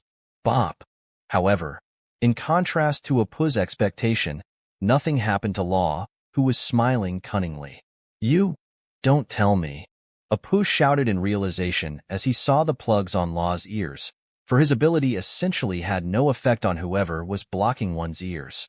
Due to Law's previous efforts to dodge his techniques, Apoo came to believe that Law was vulnerable to his attacks. However, it was simply Law's method of bringing the flow of the fight to his advantage.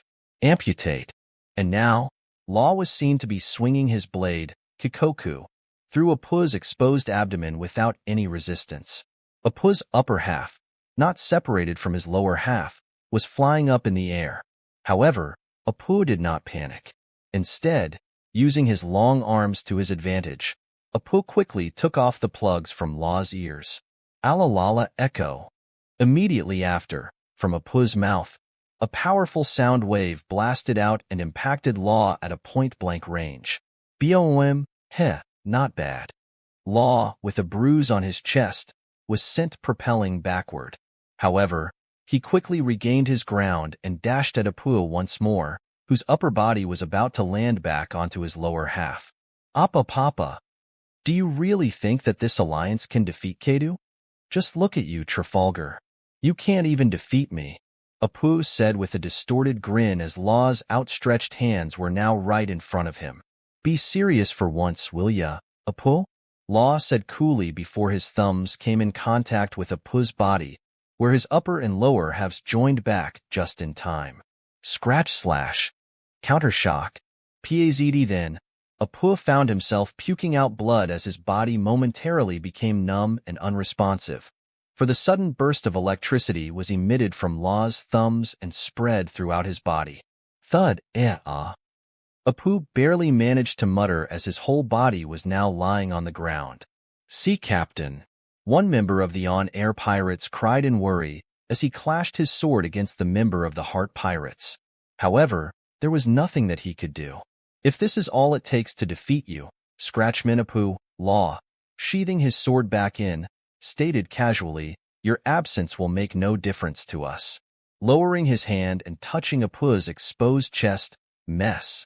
Pop Law dissected Apoo's heart out of his body and held it with his right hand. Opo. Apoo exclaimed in shock, but his body was still unresponsive. What just happened? Why am I down in mere minutes? Subsequently, Law turned his head above and asked, You probably did understand what happened by now. Does this prove my innocence? On top of the building that Law was staring at, Cavendish was seen to be sitting with his legs crossed. Gwahaha. That was a little entertaining to watch, I will admit. Cavendish let out a burst of hearty laughter before his demeanor suddenly shifted into a cold one. But regardless, we don't accept betrayals. Then with a bright flash, Cavendish disappeared from his spot. Then, in a span of a split second, swoosh, swoosh, swoosh, all heads belonging to the members of the on-air pirates were decapacitated from their necks and were sent flying up to the sky simultaneously. Apoo wasn't an exception. Huh. The speed at which their heads were cut was simply too fast, to an extent where they had enough to let out a scream prior to their deaths. Then the heads fell onto the ground lifelessly, much to the spectators' fright. You surely are eccentric, Law remarked as he let go of Apoo's heart that he was holding on to. He tried to come off as impassive as possible, but on the inside, speed demon, I didn't see anything. This was Law's honest thought as he stared at Cavendish, whose body was glowing in bright yellow. Coral Hill. Boom. The area all around the Bonnie Pirates was continuously exploding due to the cannonballs that abruptly flew out from Beej's body. What reason is there for you to be so angry? Beej asked in a casual manner as his palm shot out another cannonball. Is your damaged pride such an important matter to you? Boom! Right where the cannonball exploded, the smoke burst out into existence and covered Beej's vision. Not talking, eh? Seems like you've learned something at least, Jewelry Bonnie. Beej muttered as he took a step back to widen the depth of his vision. The smoke. Then Beej noticed. The smoke wasn't disappearing. Smoke screen? They placed another one within the smoke produced by the cannonball? Swoosh from amidst the smoke. The whooshing sound of air entered Beej's ears. And immediately after, surprise, you shorty mafia. Bonnie shouted with a grin as she entered Beej's sight while riding on a gigantic sea lion's back. Roar! The sea lion, whose eyes were full of tears, lashed out against Beej. This sea lion previously belonged to Hody Jones and his new Fishman pirates. However, after Bullet's massacre, it was set free and was busy rampaging onto the empty area of the Fishman Island. Bonnie managed to tame or threaten it by reversing its age to an extent where it could no longer oppose her. And now, as the sea lion bit Beej's torso with its sharp fangs with the intention to shred the latter, Its fangs failed to drive their ways into Beej. His body was more than tough enough to endure the creature's bite. Bonnie's eyes narrowed upon sighting this phenomenon. This is why I can't let you roam freely. Capone Gang Beej, you are well known for pulling strings from the back to partake in the fall of an organization. Bonnie growled as she glared at Beej. It's always the same tactic. You weaken the ranks through whatever means, prior to going straight for the head of the organization. You think I will allow that to happen here? It seems that you took some time to study about me. I'm flattered. Beej simply commented as he grinned. But you made a mistake here, Jewelry Bonnie. Huh. Bonnie, while the sea lion and Beej were in a deadlock, raised her eyebrow. Where do you think my family went to? Immediately after, Bonnie sighted many small-sized men exiting the doors that abruptly opened from Beej's body. It doesn't matter. As long as I touch you, Bonnie leaped from the sea lion with her hand outstretched to Beej, but was quickly pulled back by one of her crew members. Captain, we can't, said crew member exclaimed with caution as the whole crew retreated to some distance away. Charge! Then, with one particular voice booming out, the small men all turned expanded to their normal size and ran toward the Bonnie pirates. Tisich, brace for the impact, Bonnie quickly said to her men as she lowered her stance in caution. However, before they clashed once again, both parties had to stop in the middle. So, with a flash of lightning, Dan was standing in between all. What exactly is going on here? Beej, upon sighting Dan, dropped his cigar in shock. Black Mask, what are you doing here? Of course it was a red alarm on his end. Dan himself was quite infamous by now, with him harboring the power of lightning. However, his appearance meant one thing. Rowan's presence on the Fishman Island? The worst that I feared has happened. Beej quickly raised his hands up in a cold sweat. I've got no intention to fight you. The man in front of them had the power to vanquish all of his armies in seconds. The forces that he brought outside of his body have now become the hostages. Dan turned his head back to Bonnie. Why are you fighting them? Dan momentarily gazed at Beej before continuing. I don't think you can win against him anyway. What's the point? That man is suspicious. You think he won't do anything if we leave him alone? Look, Bonnie. Dan cut Bonnie's words in slight anger. My captain may be quite lenient, but my vice captain definitely isn't. Do you think we are your babysitters? Placing his hands in his pockets, Dan swept his eyes through the Bonnie pirates. Unnecessary fight that stemmed from a fit of petty anger. Fine, we're pirates anyway. However, without the power to back it up, stupidest decision ever. Bonnie, with embarrassment, turned her head away. The rest of the Bonnie pirates gulped with pale faces. And as for you, Capone Gang Beej. Dan looked at Beej in a casual manner as he waved his hand dismissively. Go. Shoo-shoo. Yes. Beej slightly bowed his head in gratitude before pulling his troop back into his unique body. After all, he wasn't in a position to preserve his pride. His family came first. As Beej began to move out from the site, Bonnie spoke up timidly. Sorry. Ha! Pink-haired women always do be like that. Wait, pink hair? Dan stopped in midst of his muttering. Do I know any other pink-haired woman? No, right? Area near the fish bus stop, Hawkins, after the momentary pause due to Nojiko's interruption, was about to draw his card once more. However, Jet Dial, one end of Nami's bow staff, released a powerful current of air that made Hawkins's cards fly out of his grip. Do you really believe that my cards have an offensive ability? Hawkins's expressionless face twitched for the first time as he watched his cards being splattered across the ground. The world is vast, and there exist many abilities that we haven't seen before. Nami replied seriously, and we are risking nothing. And Nami wasn't wrong. Those cards indeed had the mystical effects that can turn the tide of a battle, though it may be double-edged. However, Hawkins didn't seem to be listening. His eyes were locked onto one card that was turned face up on the ground, death, but reversed, meaning stagnation. Nami, support me. As Hawkins was occupied, Nojiko's whole body began to expand and turn cat-like. The white furs grew all over her body as her size grew more and more. "Sea Captain," one member of Hawkins' pirates cried out as he pointed to Nojiko. Eventually, Nojiko's whole body, which was now supported by 4 legs, stood at an impressive size. If she stood with 2 legs, she would be around 6 meters in height. Her eyes, which now turned into a pale green color, held a mischievous gleam. "I'm already doing it." While spinning bow staff in front of her, Nami stomped her left foot down. Click on the sole of her left foot. A heat dial was sitting by. Upon Nami's action, it began to emit a moderate heat upon the surrounding air. And next, from the other tip of Nami's bow staff, a water dial was attached. "Those hideous dials that I was overpriced with." Nami gritted her teeth. "You better do your jobs properly." Upon Nami slamming the tip of the bow staff onto the ground, the stored water began to pour out and instantly evaporate due to the heat.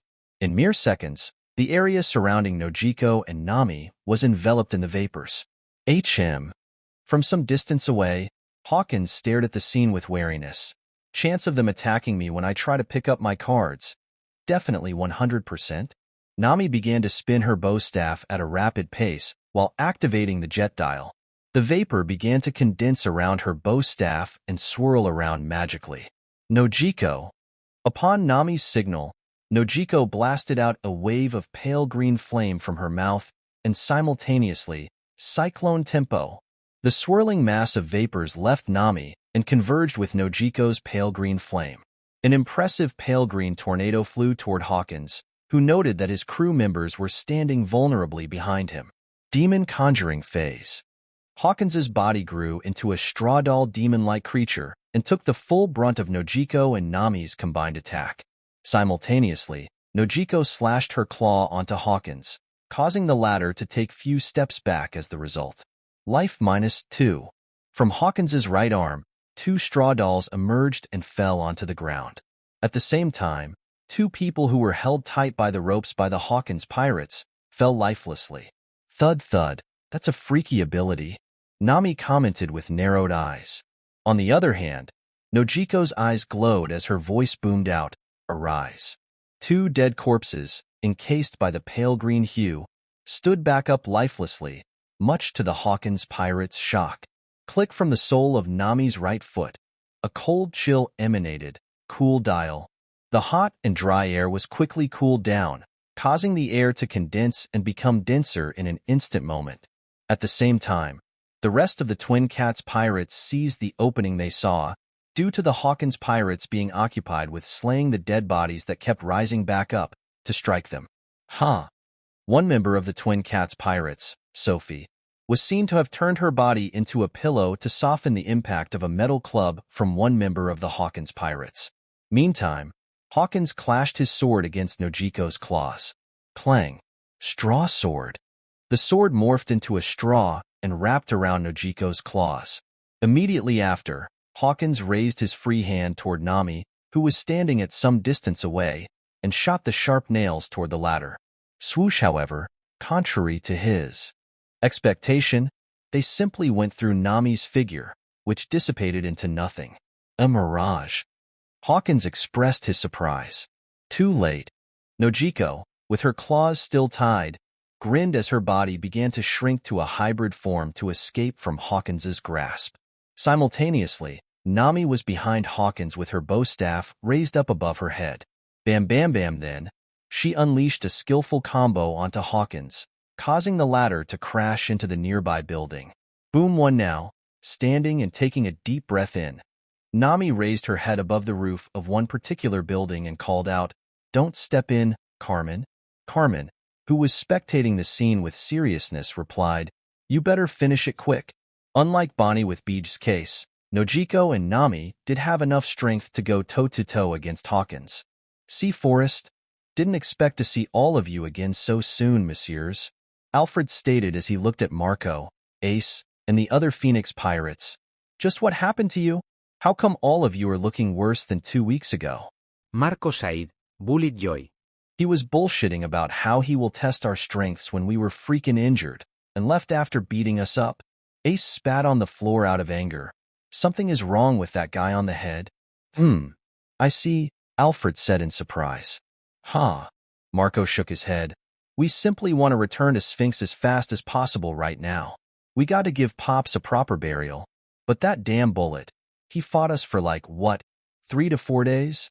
On the other hand, Rowan, who was standing next to Karina, had his eyes locked onto one Fishman quivering nearby. Hatchon. Rowan. Hatchon gulped as he trembled in fear. Jinbe, who was sitting nearby, closed his eyes with a grimace. Tell me, Hachi, Rowan said in a cold tone as he approached Hatchon. How should I deal with you? Hey, Rowan. He's our friend. Ace was about to interrupt, but stopped upon receiving a bloodshot gaze from Rowan. Ace. Fuck off for a sec, will you? Ace unconsciously took a step back. Achou. As Rowan now stood right in front of Hachi, the latter dropped his head down in a dispirited manner. Stop, Ace. I'm in the wrong here. Everyone within the area fell silent, and no one knew what was about to happen at the next moment. Chapter 139, Sea Forest, July 8, 1522, Rowan-san. Within the intense atmosphere, Jinbe, who was sitting by, spoke up in a resolute manner. I also have a fault in this. Hatchon turned around in shock. No, it was just us. Don't lie for my sake, Jinbe. Jinbe. Rowan shifted his eyes to Jinbe, which were clouded by the mix of fury and confusion. Jinbe then bowed down to Rowan with his head touching the ground all of a sudden. Before you bring your judgment upon Hachi and me, will you take time to listen to our story? From the back, King Neptune sighed in fatigue. What exactly is going on right now? Ace whispered as he looked to the left and right. Why are we fighting among ourselves? Don't interfere, Ace. Marco stated from Ace's side. This is an order. This was stupid. For a moment, Rowan momentarily felt a pang of regret that he left Kurubi alive. Perhaps he should kill Hachi right now and be done with it. Kill them and fulfill his revenge, just like what he's been doing up until now. Heh? Rowan couldn't help but let out hollow laughter within himself. I don't even understand what I am doing anymore. Mom, Dad, Pob, what have you done to me? Returning his attention back to Jinbe, Rowan finally stated, Speak. Hugh. Taking in a deep breath as he raised his posture back, Jinbe began to speak. It all started from the return of Fisher Tiger, our big boss. And I'm not taking the entire time to explain the past that was thoroughly told in the canon. If you wonder what happened, go read the actual One Piece or wiki. Area near the fish bus stop, approximately 1 hour later. Oh, they are doing pretty well by themselves. From the side, Dan, who was now seen to be sitting along with Carmen and Cavendish on the side, commented as they spectated the battle between Nojiko, Nami, and Hawkins. That mythical Zoan fruit that Nojiko got? Cavendish narrowed his eyes. It's too flashy. She stands out too much. Of course that's the first thing you think of. Carmen snorted before placing her hand on her chin. Now, why were they fighting again? Boom on the battlefield, Nojiko, who was in a slim hybrid form, slammed her paw onto the ground as Hawkins dashed backward to dodge her attack. By the way, where are the others? Carmen asked Dan and Cavendish in realization. Why are you guys here anyway? Because you are too slow. Dan responded. Bonnie and Law should be bringing their ships to the Sea Forest by now. Cavendish pouted as he crossed his arms. I simply came here to shine, but it's you who prevented me from doing so. PAZT from a dense cloud that Nami somehow generated above Hawkins. Quite potent lightning slammed down onto Hawkins. And due to him being a straw man, the heat generated from the lightning brought life to a fire that began to burn on Hawkins's body. Oof, Dan exclaimed with a frown upon seeing the gruesome situation that Hawkins was within. Ha! You are more annoying than ever. Carmen deadpanned at Cavendish. Why did it have to be you who ate the Glint-Glint Fruit? I prefer Alfred 100 times more. Suck it up, loser.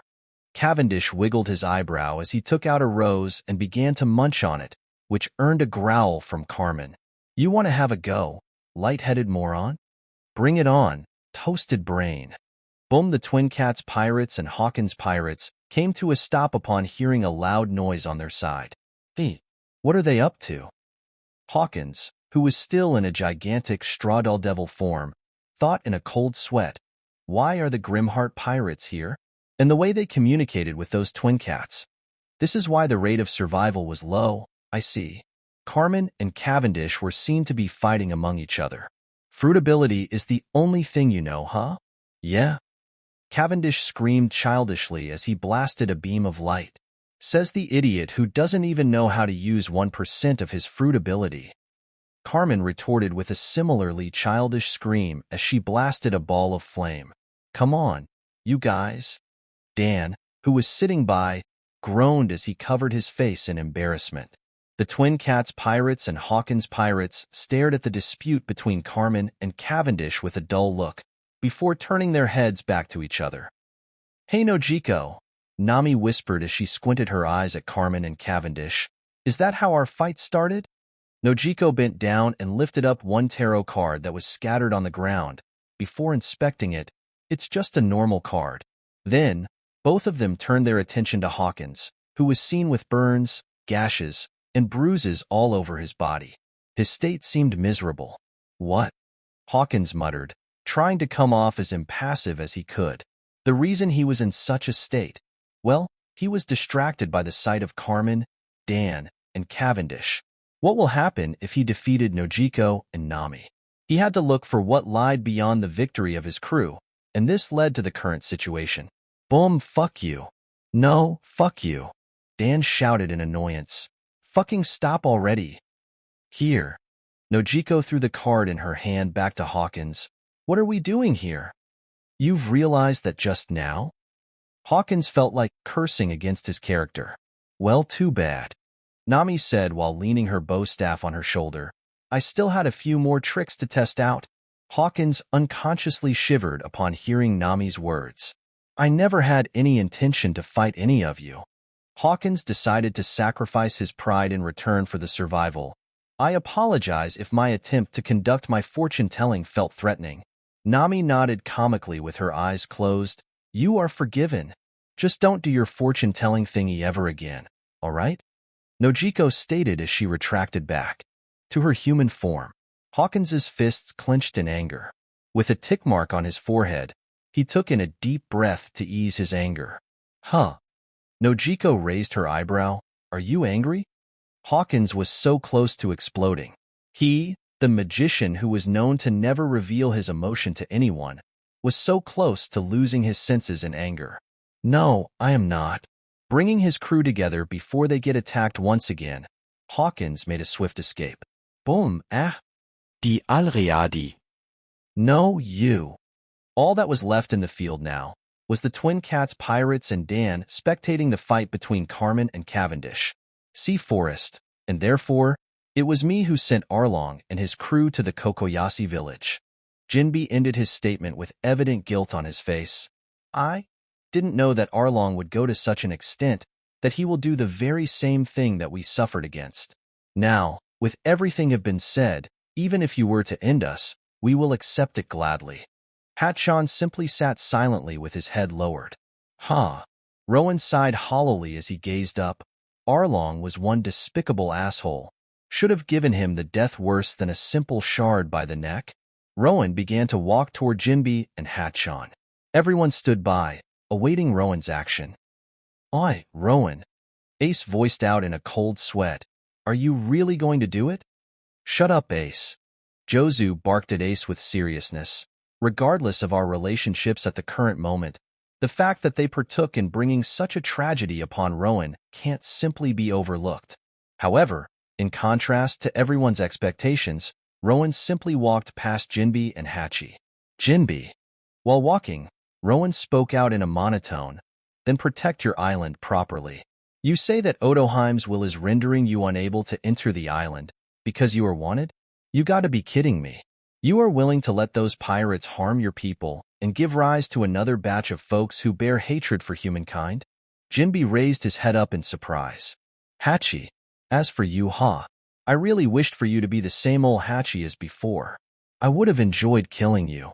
Rowan continued to walk, but killing someone who is willing and guilty, death isn't a punishment to you. It's the liberation. Therefore, go follow Karubi to Cocoyasi. Protect them with your life. Ask them for forgiveness. Live to suffer. Done.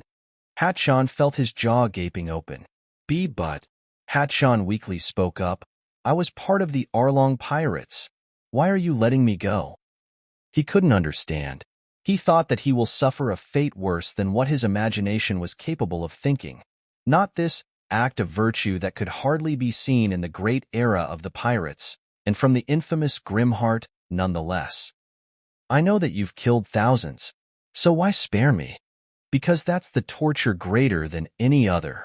Do you even know how hard it is to ask for someone's forgiveness?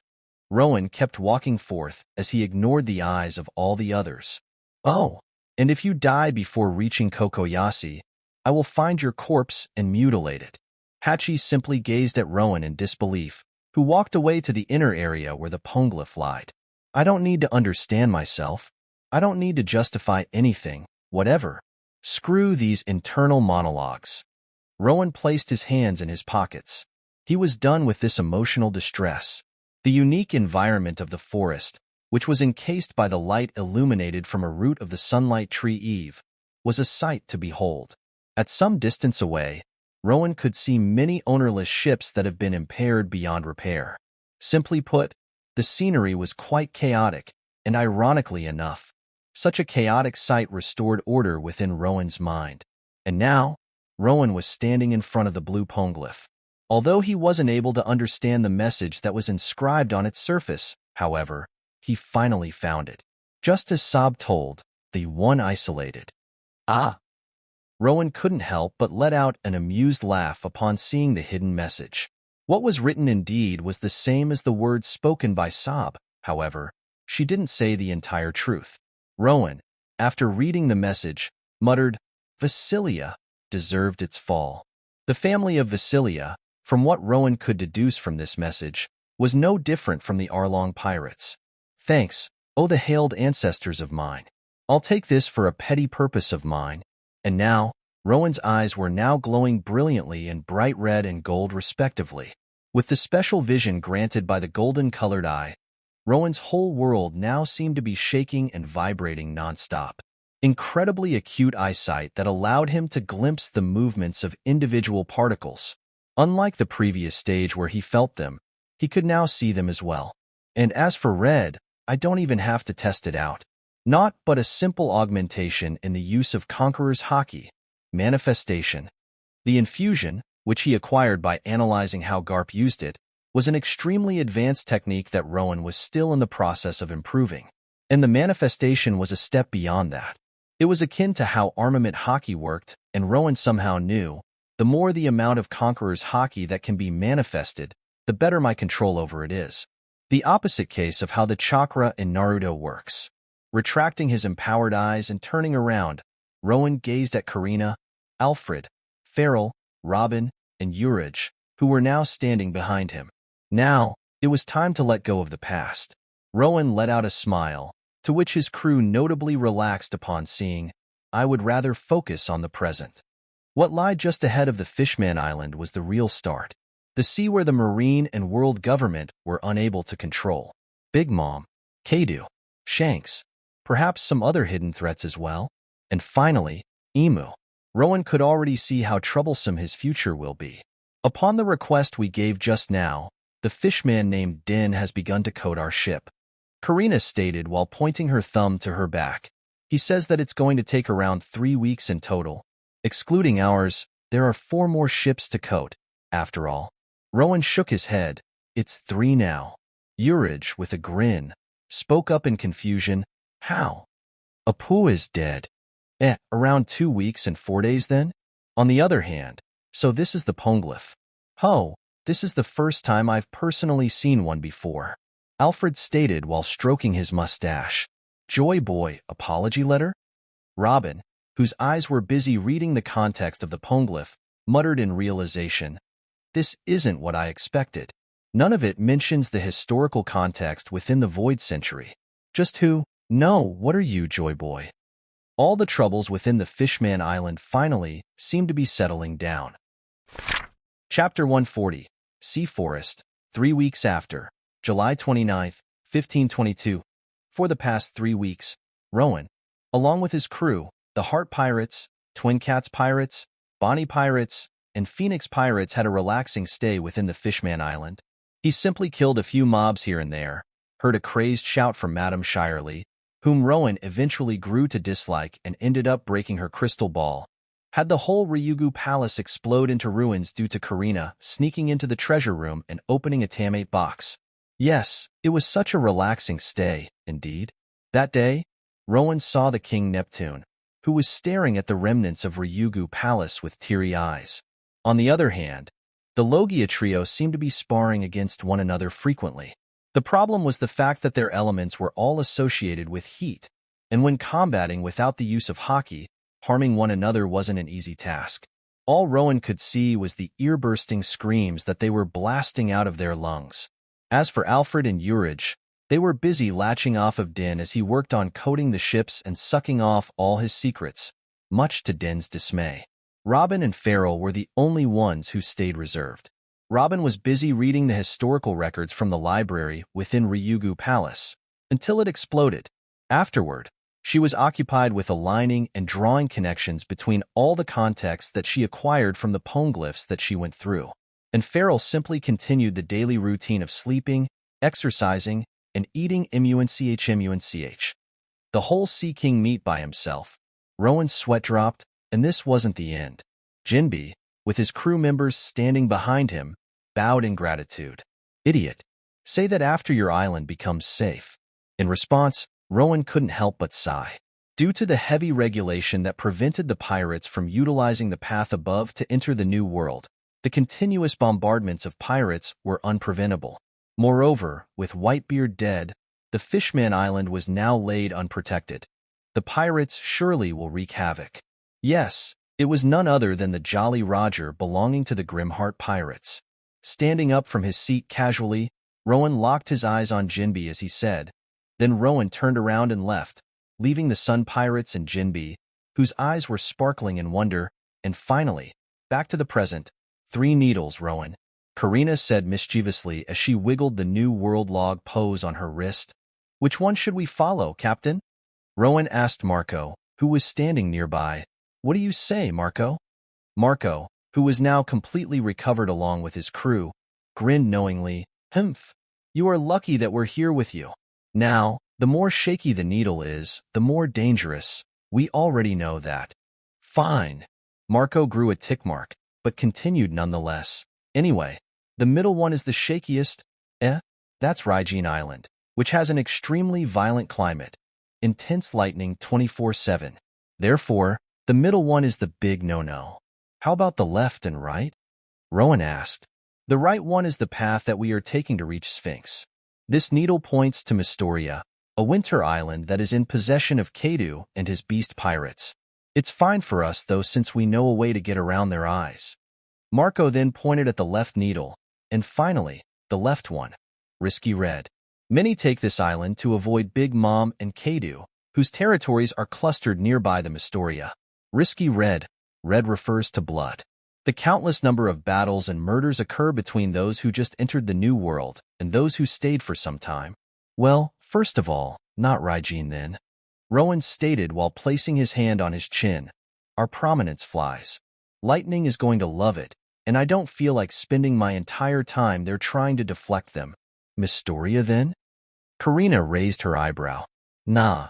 Rowan shook his head as he gazed at the back, where the Heart Pirates, Twin Cats Pirates, and Bonnie Pirates were standing. I don't think they're ready for Kaido yet. Definitely not. Marco nodded in an agreement. If so, Karina looked at the left needle among the 3. Rowan stated impassively, Risky Red. I guess this is where we part then. Marco muttered as he peered into the same needle that Karina was looking at, pretty close to Red Hair's territory. Rowan raised his eyebrow questioningly. Red Hair is stronger than Kaido? Nope. Marco immediately responded. There is a reason why Kaido is known as the strongest creature of the world. Hockey, skill, strategy, whatever, forget it. His skin is almost as sturdy as Josu's diamond, and his stamina, yeah. It's just ridiculous, Yua. And that's who we are targeting. Karina sighed in fatigue. What did I hear just now? Marco exclaimed with his eyes widened. It doesn't matter. All emperors are equally troublesome. Rowan chuckled. Any more for us to know, Marco? Shit. Marco muttered in disbelief, before his expression morphed into an excited grin. Heh? Fine. Let me tell you all that I know about Kaido. First, he's a retard who claims that his hobby is committing suicide. What? Alabasta, Alyabarna. Aren't y'all underestimating us? Usopp, who was holding on to various weapons ranging from a slingshot to a gun, said with a hint of confidence in his tone. In front of Usopp and Chopper, all the former Baroque Works officer agents, from Zala or Miss Doublefinger to Nikita or Miss Valentine, were seen to have been knocked out. Usopp, are you okay? From Usopp's side, Chopper asked with nervousness. That wound on your side looks pretty deep. Haha, I'm fine, Chopper. Huh? What did you say? Usopp, who was laughing boisterously, panicked upon hearing Chopper's words. I'm hit. I'm hit. Chopper, I need immediate medical attention. Help? Hold on, Usopp. Doctor. Where is the doctor? Oh wait, I'm the doctor. Chopper rubbed the back of his head with a blush, before taking out the contents that he has been keeping in his backpack. Don't worry. I'll get you treated right away. However, before Chopper could begin the treatment, a woman with long blue-colored hair, Vivi, walked into the sight.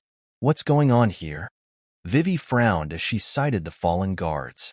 Shifting her eyes onto Usopp and Chopper, her eyes began to narrow, and the subtle amount of sand began to swirl around her feet. Haha. Usopp couldn't help but sweat profusely. It seemed that he and Chopper got too ahead of themselves. Hey? That was the last word Usopp managed to mutter out before his vision turned black. Marineford, the new recruits from the recent military draft, are to be given the position of admirals? The man with a white marine cap and stern demeanor, the newly promoted Fleet Admiral Sakazuki, growled in anger. You've crossed your line there, elders. Kuzan's leave after losing against Sakazuki for the position of the Fleet Admiral, Borsalino's death against Rowan, and Sakazuki himself having promoted to the Fleet Admiral. The situation itself was ridiculous, for all 3 seats for the title of an admiral were empty. The Den Mushi that Sakazuki was communicating through replied seriously, You will do as we say, Sakazuki. None of your vice-admirals have the qualities to become an admiral. Those so-called admiral candidates? As if. We are saving you and your marines over here right now. The conversation seemed to be heated. Sakazuki, with evident anger, massaged his temple to calm himself down. Eventually, he spoke up, too. I will allow 2 positions at max for the outsiders. At least have 1 vice-admiral promoted. All 3 being filled up by those new recruits? Are you intentionally trying to make me lose face? After Sakazuki's words were spoken, there was a momentary silence. The elders were contemplating Sakazuki's claim, and eventually, which one? They seemed to have decided to accept Sakazuki's deal.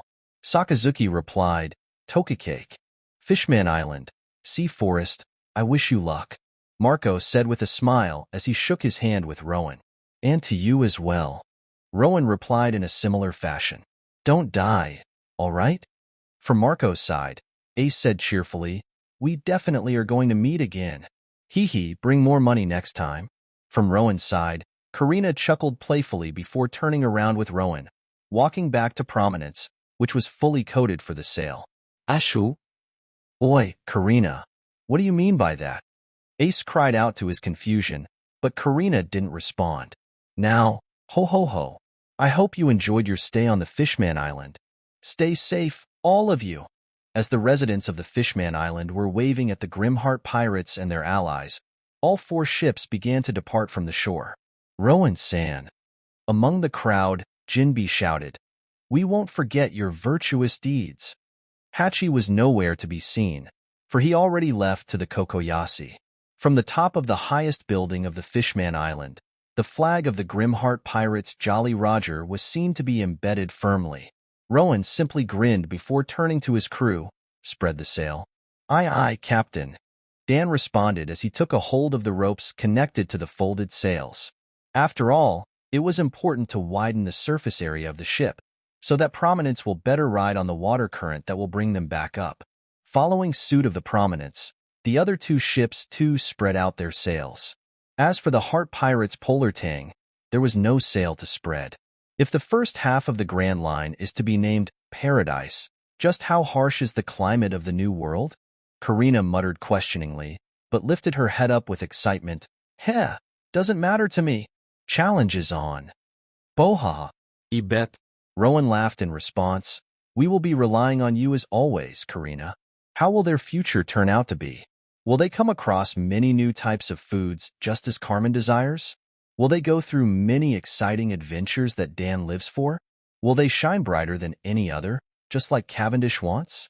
Will they see the interesting items and inventions that Alfred will go crazy for? Will they discover the poneglyphs and historical context that Robin is in search of? Will they undertake various challenges that Urge wishes to encounter?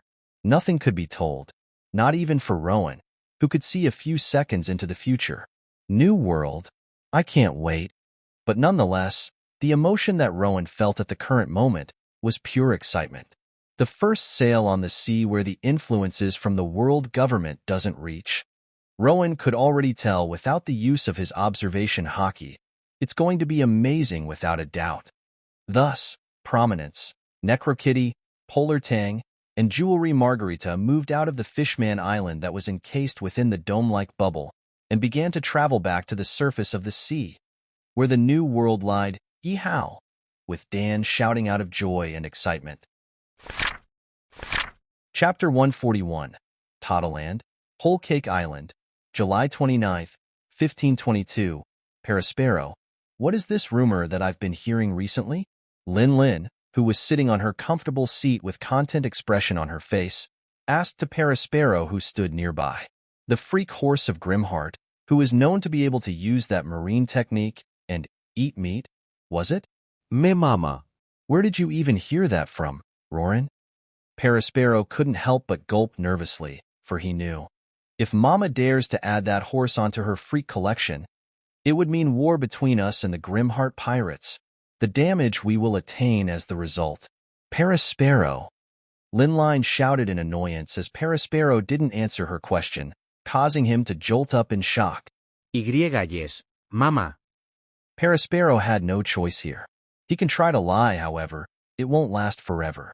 And once Linlin learns that he was lying, he couldn't fathom what she would do to him. Therefore, what you heard is true, Mama. Flying Feral, Perorin, the capable member of the Grimheart Pirates. And just as Perispero feared, Lin began to rub her hands together gleefully. Mama. She locked her fearsome eyes onto Perispero. Perispero, send the Grimheart Pirates an invitation to my tea party next month. Perispero's jaw dropped, eyes popped out, and a long strand of snot hanged from his nose. He couldn't help but retort, Mama, they are the Grimheart Pirates. Regardless of the fact that they are the rookies, the feats that they've shown up until now, Perispero Linlin screamed all of a sudden, causing Perispero's face to turn pale.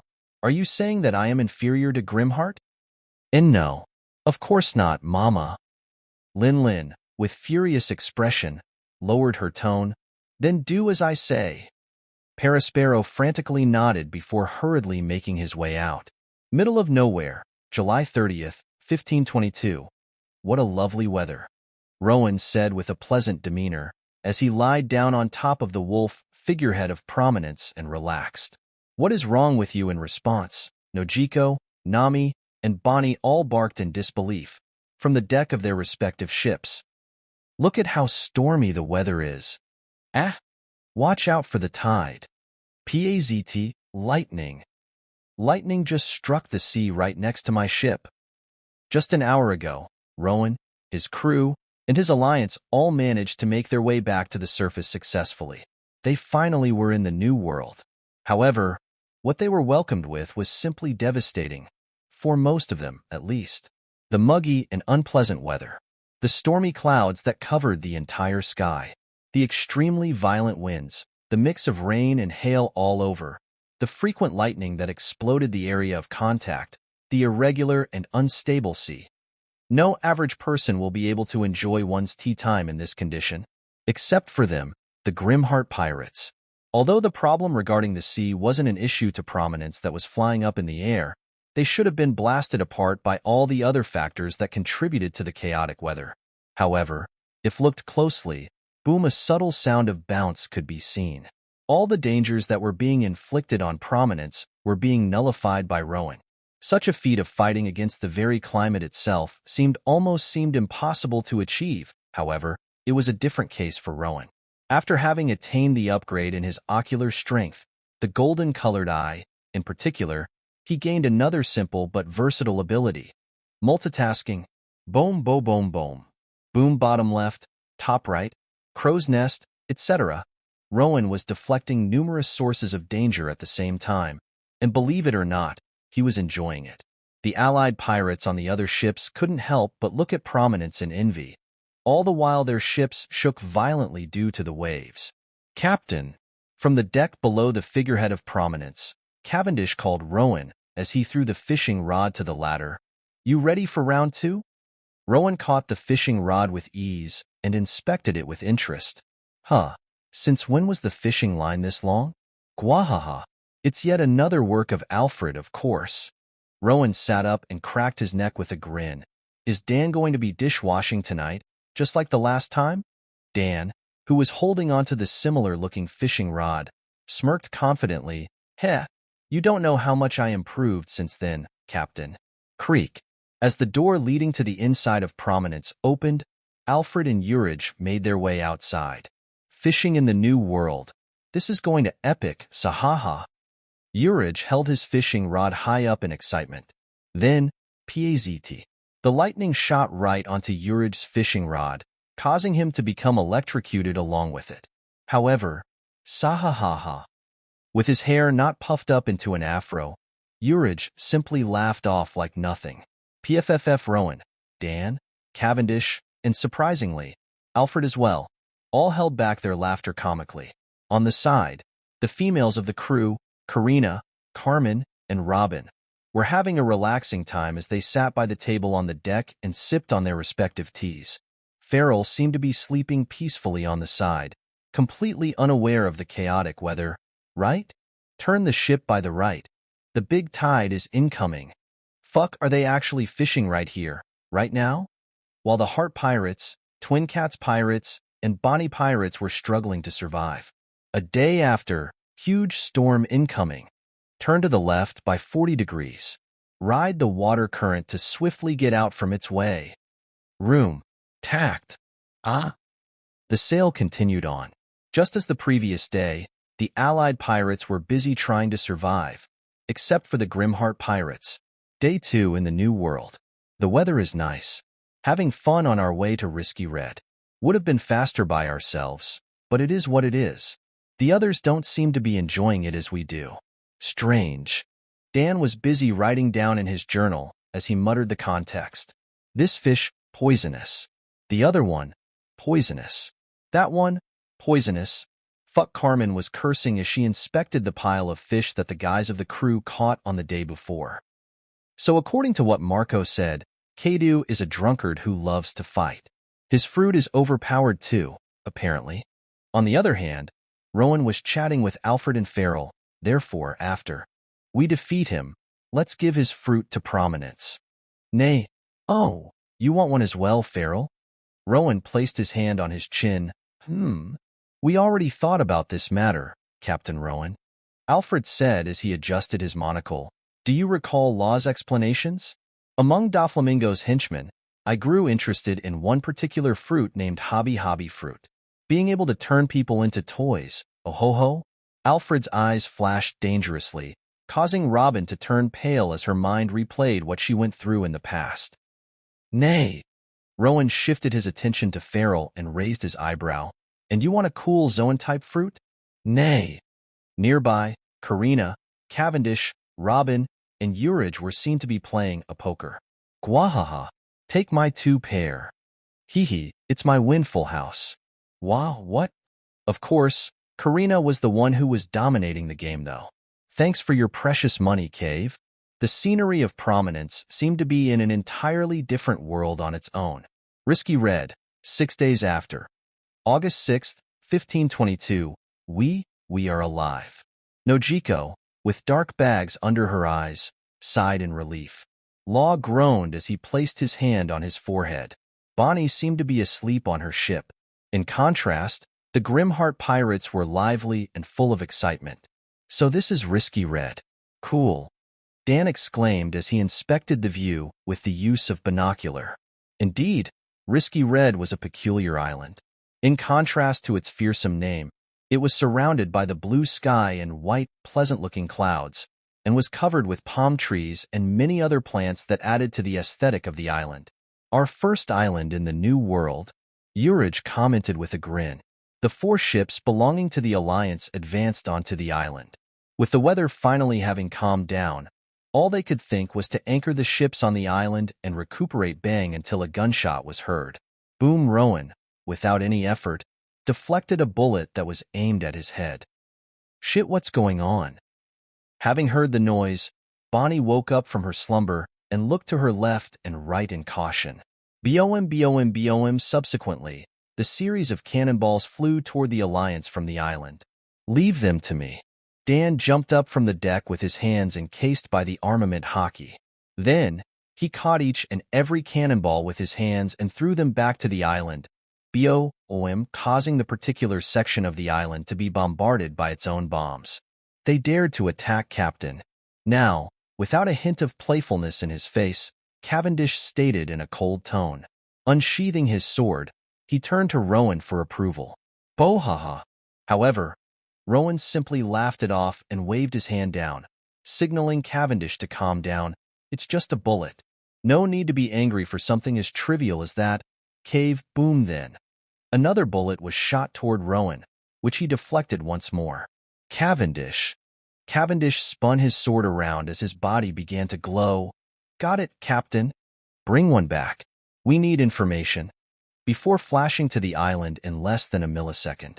Boom. Then the island flashed in bright yellow light over and over, as the noises from Cavendish's rampage blasted out over and over. BOM. Bounty hunters? Karina, as she leaned onto the rail, muttered with suppressed fury, which stemmed from the fact that Rowan was blatantly target. All kinds. Robin replied with keen eyes. Bounty hunters, marines, pirates, all of them are within the sight. Alfred nodded. It's due to the newly risen fleet admiral, Akainu. He made a bold move of relocating the marine fort to the New World. And among the first 3 islands, Raijin is too harsh. Mystoria is Kaido's. Seizing the Risky Red seems to be Akainu's plan. Dan, landing back on the deck, clicked his tongue in annoyance. He didn't learn from the last time, did he? But something definitely is wrong there. Rowan spoke up with his eyes locked onto the island. The island is definitely bigger. So why is it that all of them are clustered at that particular shore and fighting among themselves? It's as if they are afraid of something. Then, Cavendish swiftly made his way back onto the Prominence, holding one disarmed marine soldier with his right hand. Done, Captain. Rowan leaned down to face the marine soldier, whose eyes widened upon realizing who Rowan was. Gee, Grimheart. Rowan asked Cavendish, was this the one? Cavendish shook his head. That one has already died by my hands. Turning back to the marine soldier, Rowan stated impassively, tell me the situation in the Risky Red.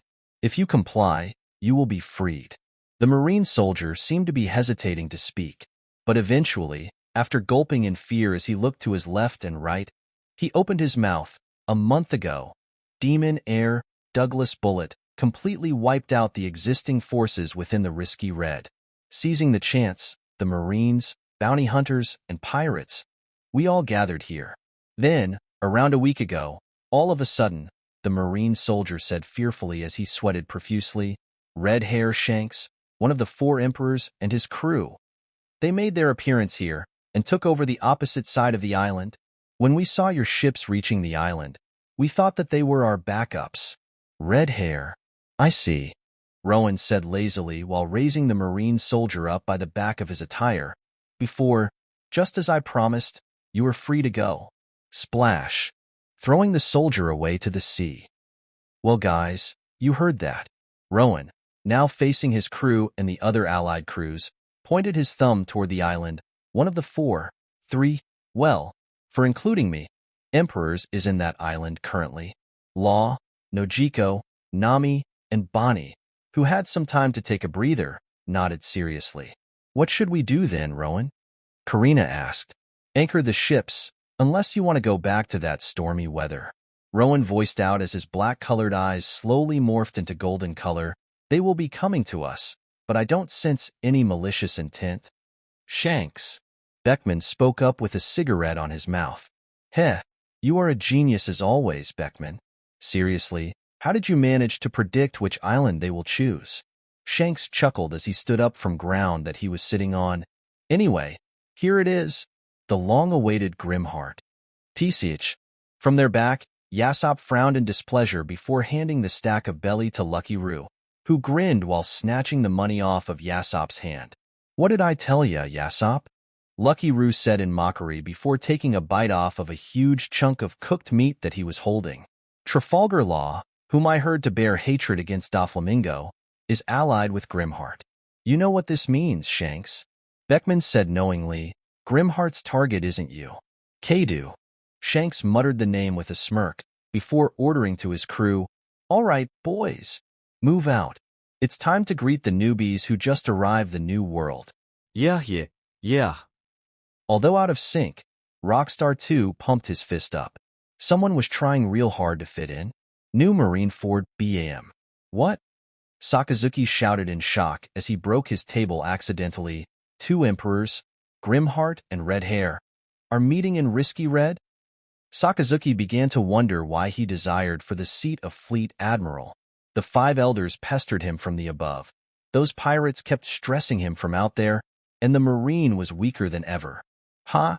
You heard that, Tokukake. Or should I call you Shaitan now? Haha, either works.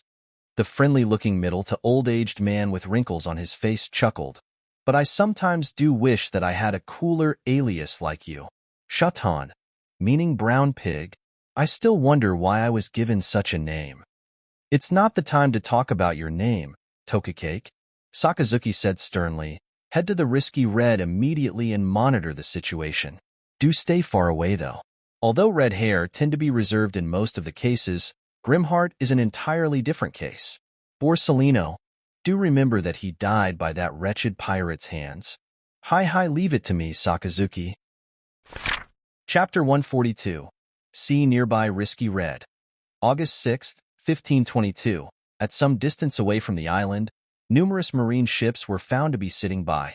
Each and every single Marine soldier was seen to be full of nervousness and anxiety as they tightened their grips on their weapons. Wow, this is quite intense. From the deck of the biggest warship, Tokukake exclaimed with squinted eyes. It wasn't just them. Upon hearing the news that 2 emperors were about to collide, the whole world was watching. Grimheart and Red Hair. One vice admiral pulled his hair in stress, and I didn't even get a single sleep since last month. Risky Red, dead silence. As the Grimheart pirates and their allies swiftly parked their ships on the shore of the island, they were presented with a very intense atmosphere. Risky Red. I suppose that this makes sense. What was laid in Rowan's sight was quite spectacular to behold. On the left, there lied a group of Marines who were already within the island, with their guns aimed at Rowan himself. On the right, the pirate crews seemed to have allied among themselves. Although many corpses, smokes, and signs of destruction were found nearby, they have clustered among themselves, with their weapons aimed at both the Marines and Rowan. And at the back, there were bounty hunters lurking here and there, looking for a perfect opportunity. Everyone, get ready. We don't know what to expect from here on. Rowan, in a reserved tone, stated as he stood on top of Prominence's figurehead. All members of the Grimheart Pirates immediately acted according to Rowan's command. Karina tightened her grips on her knives, Cavendish unsheathed his sword, and Alfred loaded new machinery that he has invented. You heard that, Law stated to his crew as he too unsheathed his sword. The Twin Cats Pirates and Bonnie Pirates too raised their guards.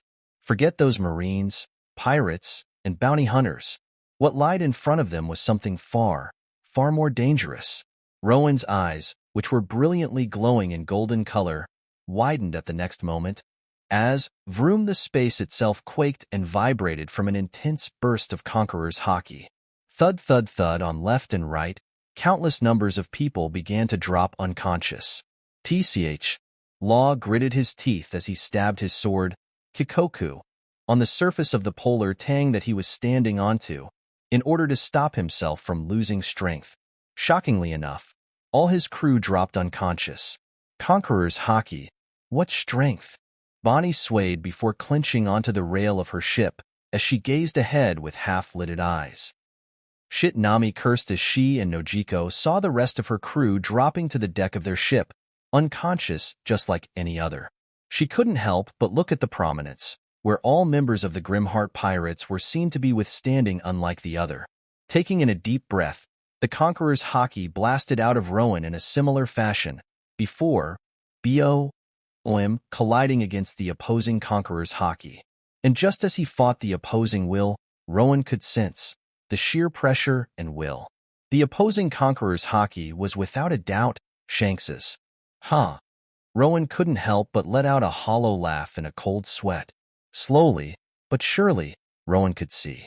He was being pushed back, and if this were to continue, he will be dominated.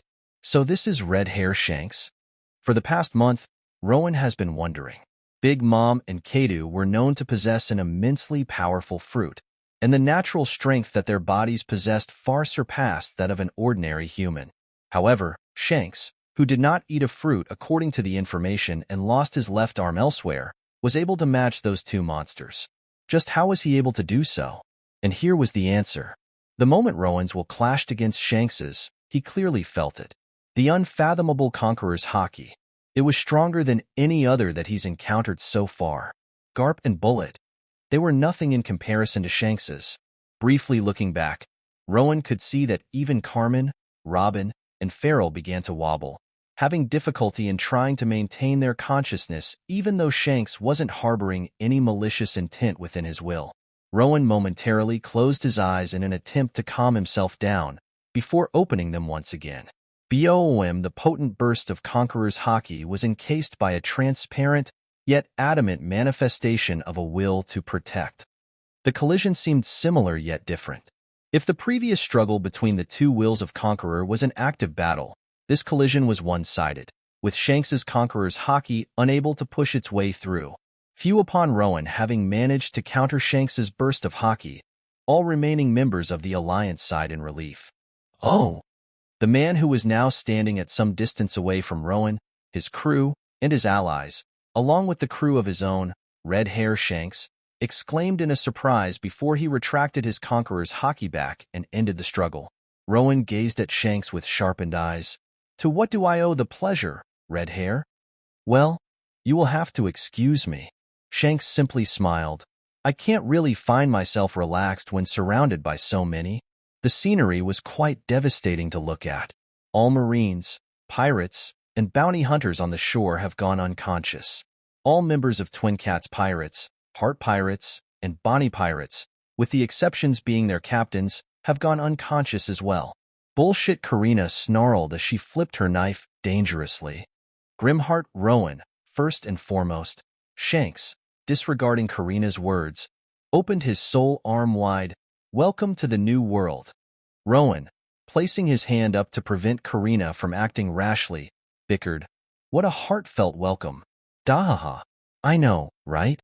Having lost all seriousness, Shanks, with a carefree expression, grinned all of a sudden. All members of the Alliance, except for Rowan, seemed to be confused by the sudden change in Shanks's demeanor. I heard that you saved Ace on the Marine Ford. Seriously, that kid's got to learn how to think before acting. When he was defeated and caught by Blackbeard after my warning to the Whitebeard pirates, I really felt like beating up that old fool Whitebeard, you know? Do you know how hard it was for me to keep Kaido on leash? Rowan's crew and the captains of his allied crews all expressed their surprise upon hearing the word Kaido. Rowan, on the other hand, came to think that perhaps this meeting was an opportunity. If Shanks was someone who opposed Kaido, it was indeed worthy for Rowan to attempt to form a good relationship with the Red Hair Pirates. Shanks turned to his crew and yelled out joyfully, "Well, boys, what are y'all waiting for? We finally met the savior of my old captain's son. This is a joyful occasion. Get the rums ready." Yeah. However, regardless of such an idea, Rowan still found himself annoyed by the fact that Shanks knocked out most of his allied crews. If he let this go as nothing happened, won't he simply be accepting that his standing lies below Shanks's?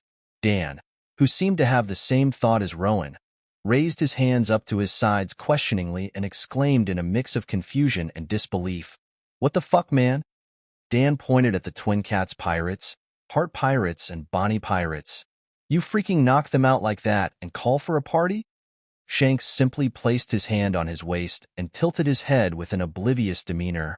"Why are you so upset?" Upon hearing such words, Rowan froze. Good relationship? Fuck it. Approximately 2 hours later, within the daylight, a party suddenly began. Shanks used their meeting as an excuse to hold a party and enjoy alcohol. However, this one was different. Next, you will say, "My patience is limited. This is one final chance. Stop it." Rowan, with a mocking expression on his face, stated, "My patience is limited. Fuck Shanks." Having realized that Rowan, whose mastery over the observation hockey turned out to surpass his, read the future once again, shouted in annoyance. Placing his hand on his forehead, Shanks groaned, "Oh, come on." Rowan completely ignored Shanks. Instead, next, you will say, "Can't we enjoy this party for once, you petty-hearted lad? Can't we enjoy? Stop." They've been continuing this for 2 hours. Shanks was initially lenient with Rowan's attitude. However, imagine the annoyance that he must have felt when all his words are stolen by someone else.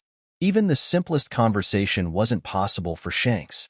For 2 hours, Shanks was a parrot, repeating every single phrase that Rowan spoke. From the side, Karina and Nami were seen to be snickering uncontrollably as they stared at Shanks with looks of exhilaration. Next, you will say, "That's it. That's it." Shanks, with his whole body trembling and his face red from anger, paused as his words were stolen by Rowan once again. Gah! Out of frustration, he raised his mug up and was about to chug in the rum, before abruptly lowering it as his eyes flashed in red, indicating the use of the observation hockey. Next, you will say, "No, you aren't taking it again." However, Rowan, who was putting his eyes into full use, saw into the future farther than what Shanks was capable of seeing. Having predicted Shanks's movement, Rowan managed to blast away Shanks's mug. No. "You aren't taking it again." Shanks cried in anguish, but it was too late. Ashe. From the side, one member of the Bonnie Pirates whispered to Carmen, "Is this all right to do? If, by chance, we end up angering Red Hair?" "Oh, please," Carmen rolled her eyes. "We don't give a fuck." Rowan, morphing his expression into a fake obliviousness, tilted his head as he said, "Why are you so upset?" Shanks simply stared at Rowan with stupefaction. "Grimheart, what a killjoy." From the back, Lucky Roo commented as he chewed on a piece of meat that he was holding. "Talk about it." Yasopp, with a frown, nodded as he glared at Rowan. From Yasopp's right, "Gwahaha." Cavendish laughed boisterously, finding the situation funny. "You go, Captain." Dan snickeret. Killjoy? "Nah, this is the funniest shit I've seen for a while." Lucky Roo and Yasopp glared Cavendish and Dan, who returned with disdain of their own. The circumstance was a little too intense to be called a party. Huh. From the side, Beckman, who was leaning onto the nearby wall with his arms crossed, spoke up in a serious tone. "Don't you think that's enough?" Urich, with a grin, towered over Beckman as he replied, "No, it isn't enough." Shanks, having fell silent as he gazed at the broken mug that was embedded in the wall behind him, stood up with a tick mark indicating his anger. "What is it that you want, Grimheart?" Rowan, having lost the goofy demeanor, took steps forward and stood right in front of Shanks. "Why are you shocked by the fact that a mere rookie refused to bow under you?" From the moment Shanks greeted them with an abrupt burst of Conqueror's haki, their collision was inevitable. Although it may have been a normal occasion for the Red Hair Pirates, having a party after such a shocking first impression seemed forced in the eyes of Rowan, his crew, and his allies. The situation was heating up even further. Were they friends or enemies? Who was in the right, and who was in the wrong? "If you thought that I'd let go of the fact that you dared to knock my people out, you failed to understand me," Rowan said as he peered right into Shanks' eyes. Law, who was sitting by the corner, stood up as if he expected such a situation.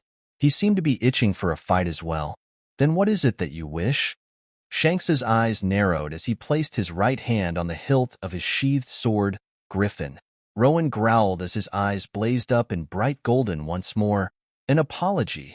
It seemed that the party ground was about to become a war zone. "I'm sorry. I shouldn't have attacked you guys out of blue." Shanks bowed down on the ground all of a sudden, rendering Rowan, his crew, and his allies dumbfounded.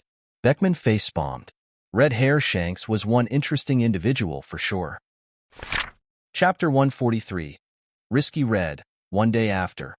August 7th, 1522. Upon hearing a sincere apology from Shanks all of a sudden, the Alliance lost its will to fight. Rowan ended up backing down to cool his head off, and after the sudden surge of hostility faded away, a day swiftly passed by. Now, Rowan was facing Shanks and his crew once more, face to face, with all his crew and allies standing behind him. Rowan asked in a stern manner, "What exactly is the reason that you've decided to come all the way here just to see me?" Someone of Shanks's caliber rarely visits the early section of the New World. The sudden burst of Conqueror's haki back then, along with a forced party that ensued after. Rowan, now with a clear head, could see that Shanks was expecting him in the Risky Red. "A simple intrigue, I'd like to say." Shanks chuckled. Turning his head slightly, Shanks's eyes locked onto Bonnie, who raised her eyebrow in inquiry. "The formation of your alliance, you may believe it to be a mere coincidence that has been developed through the series of events. However, in my eyes," Shanks stated firmly, "it was not but a destiny." Everyone listened to Shanks intently. "I have inherited the will of my old captain, Joel D. Roger. I sail within the vast sea of the New World for one purpose: to maintain the balance of this world until the arrival of the one who will set the world free from the god above." Shanks, turning his attention back to Rowan, carried on, "And I believe that such being is none other than Monkey D. Luffy, the younger brother of Portgas D. Ace." "Ace?" Bonnie muttered knowingly. "Luffy? You mean that boy with straw hat back in Spriggans?"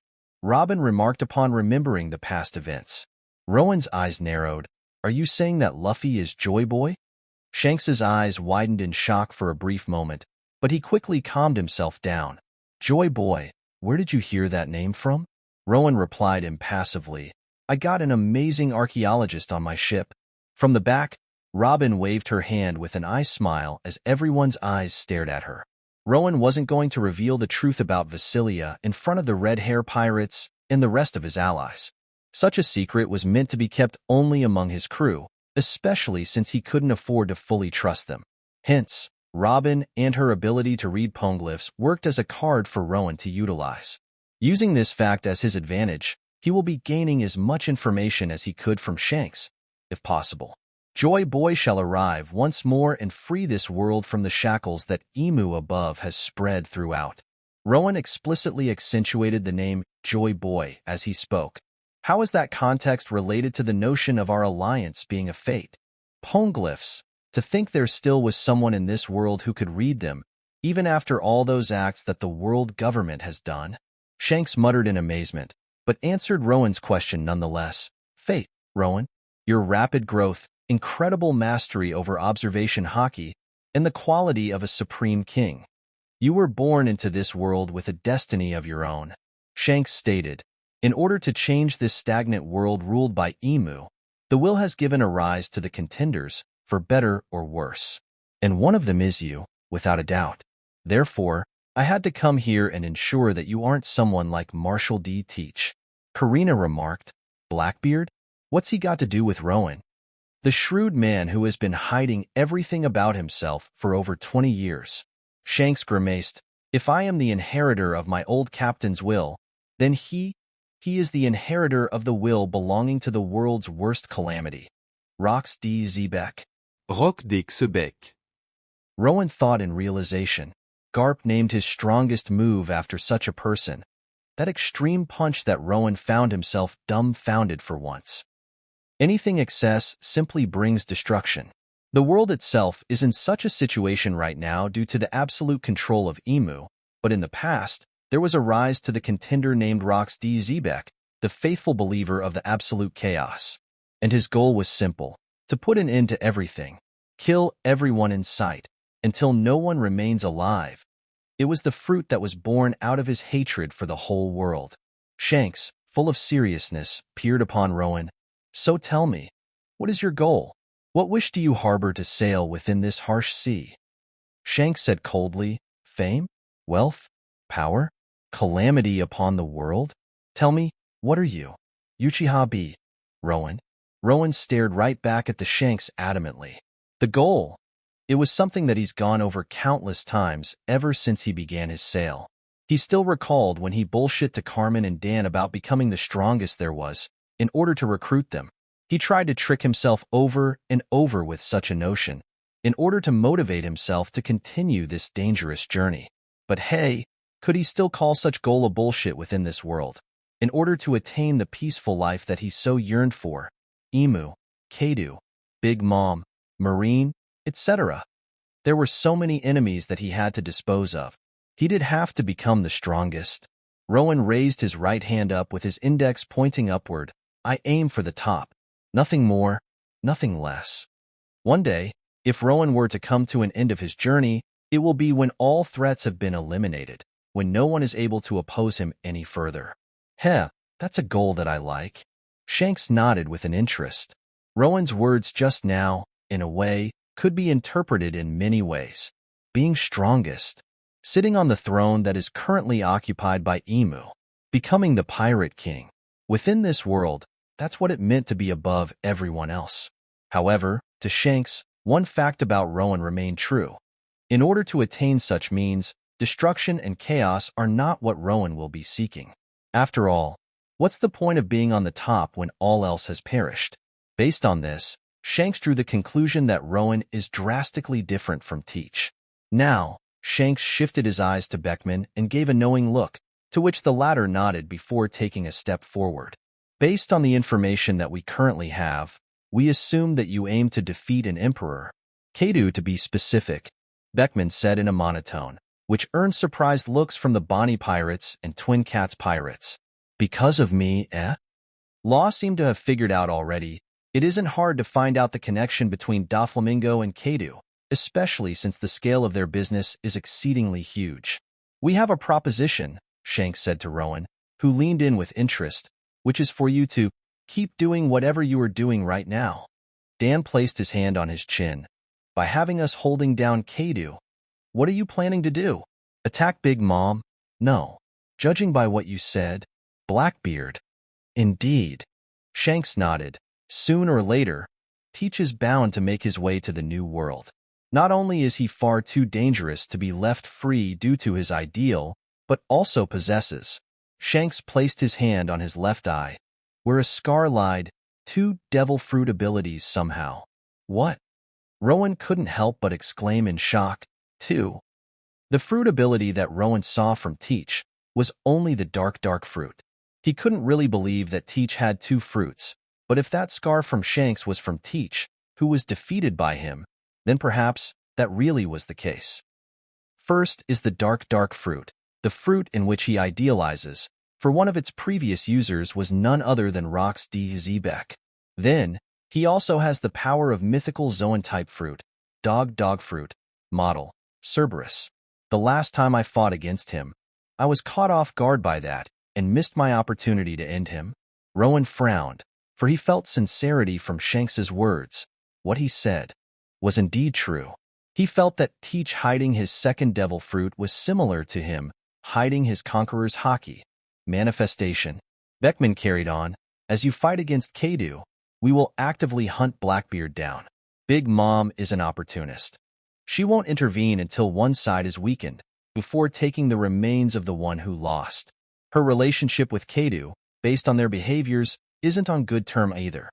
I assure you that there is no need for you to worry about her intervention.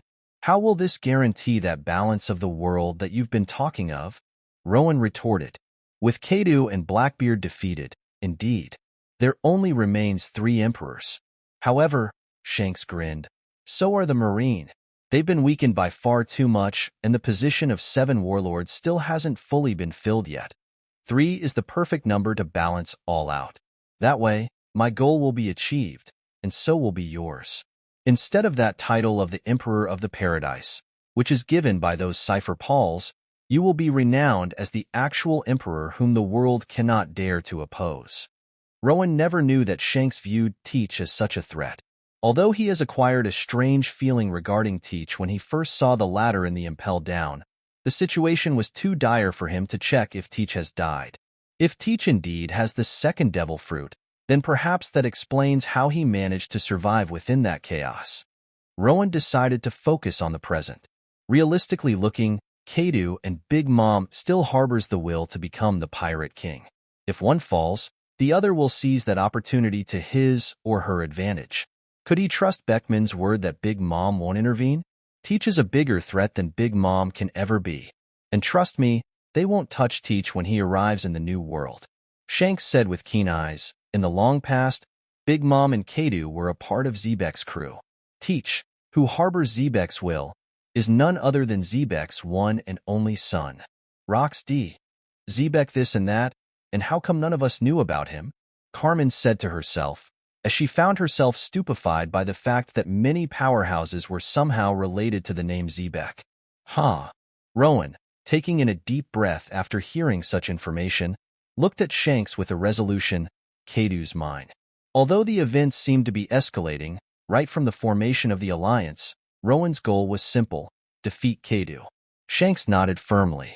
Beckman spoke up from Shanks's side, a piece of advice. You and your alliance don't possess enough force to match Kaido's. Try to provoke him to come out of his home turf, Wano. That way, your chance of victory will be higher. We thank you for your advice. Don replied stoically in Rowan's stead. Shanks, after Beckman's words, had his expression loosen. Well, that's about it. Subsequently, he lifted up a bottle of beer on his right and began to chug it down, destroying the serious atmosphere that enveloped the area.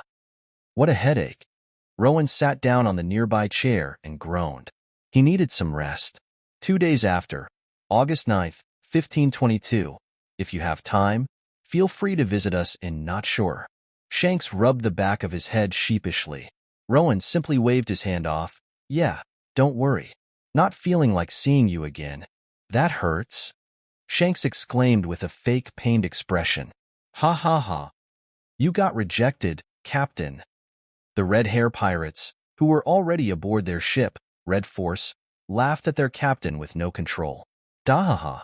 I know, right? Shanks simply laughed coolly, before giving Rowan one last look. Until we see again then. See ya. Rowan, his crew, and his alliance simply gazed off at the sea, finding themselves exhausted after being together with the Red Hair Pirates for 3 days. Party, party, party, party 24/7, and every party involved drinking. Nearby, Law was seen to be on his knees with a green face, feeling nauseous due to heavy alcohol intake. Snore Urage was snoring loudly, to an extent where it hurt. Iya here. Karina was drunk beyond belief, as she latched onto Rowan's waist and continued to laugh like a fool. The Red Hair Pirates left in midst of this mess, much to Rowan's misery. I sincerely hope I don't see you ever again, Red Hair Pirates. From deep within his mind, Rowan decided to give those Red Hair Pirates a middle finger. Fuck you. Chapter 144, Risky Red, August 10th, 1522 Risky Red, without any source of disturbance, was a pleasant island to linger within, while the Marines, bounty hunters, and other pirates were cowering at the shore of the island. Rowan, his crew, and his alliance had an enjoyable time exploring. A smiley worm, winged squirrel, flame-breathing raccoon, humanoid shark, and banana cat. What else am I missing? Dan said to himself as he jotted down on the journal. You forgot to mention the dishes I made with them. Carmen replied proudly, It was a wonderful experience, I must say. To think Banana Cat tasted like apple. Gotti, Dan said while writing down such details as well. Nice rest. Glad to have those red hair pirates gone. Law, from the side, stated in a monotone. Tell me just where they managed to pull off that endless supply of alcohols from. Risky Red was named such due to the booming number of pirates and the dangers that were associated with them. However, at the same time, due to the huge number of pirates who arrived on this island, business too boomed. Bars, casinos, hotels, etc. The whole island was full of entertainment for them to enjoy. Coupled with the already existing qualities of this island, it was a sight to behold. Choosing the left needle definitely was the right decision to make, Rowan. Nojiko remarked with a smile as she gazed around the surrounding view. Are you sure, Captain Nojiko? One member of the Twin Cats pirates pointed it out. This place is literally full of dead corpses. That too was true. The dead bodies were laid out around the corners of the buildings, where the flies were swarming over. However, it wasn't much of a trouble, for they had a very effective counter against those bugs. PAZT Dan. Those red hairs ignored all this and decided to initiate their own party. Nami, with her eyes turning into the dollar signs, looked to her left and right. They had a week to enjoy all this by themselves and made us suffer from those drinks. Currently, everyone was seen to be sitting down on the tables that were laid out right outside of one restaurant. Each and every person enjoyed the stay in their own way. For instance, Bonnie was very busy gulping down the mountain of food without any control. Niam, Munch, hurry, bring me more. I gotta keep this flow going. Bonnie, in midst of her consumption, shouted urgently. Munch then. Farrell extended his long neck toward Bonnie's table, and before the latter could prevent it, munched away the whole piece of meat. Nay, Farrell! Bonnie screamed in anguish, causing her crew to sweat drop. Rowan, on the other hand, who was enjoying the bask of sunlight with sunglasses on his face, stated casually as he read the newspaper, Akainu is now a fleet admiral. Garp and Sengoku retired, PFF, as if the Marine will let them go. New admirals, Ryakujiu, Fujitora, and Shotan, moved their base to the New World, and the old Marine fort is now called G1. Seems like they underwent a huge change. What about Akiji? Karina asked as she, now wearing a purple bikini top and sunglasses that matched Rowan's, took a sip from the glass of wine. He quit? Got demoted? Quit. Rowan responded while passing the newspaper to Karina. Captain Rowan. From the seat in front of Rowan, Alfred spoke.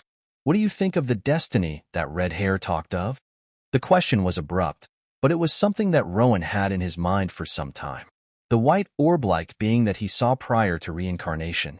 That being's existence served as evidence that perhaps a supernatural being really existed. However, it doesn't matter.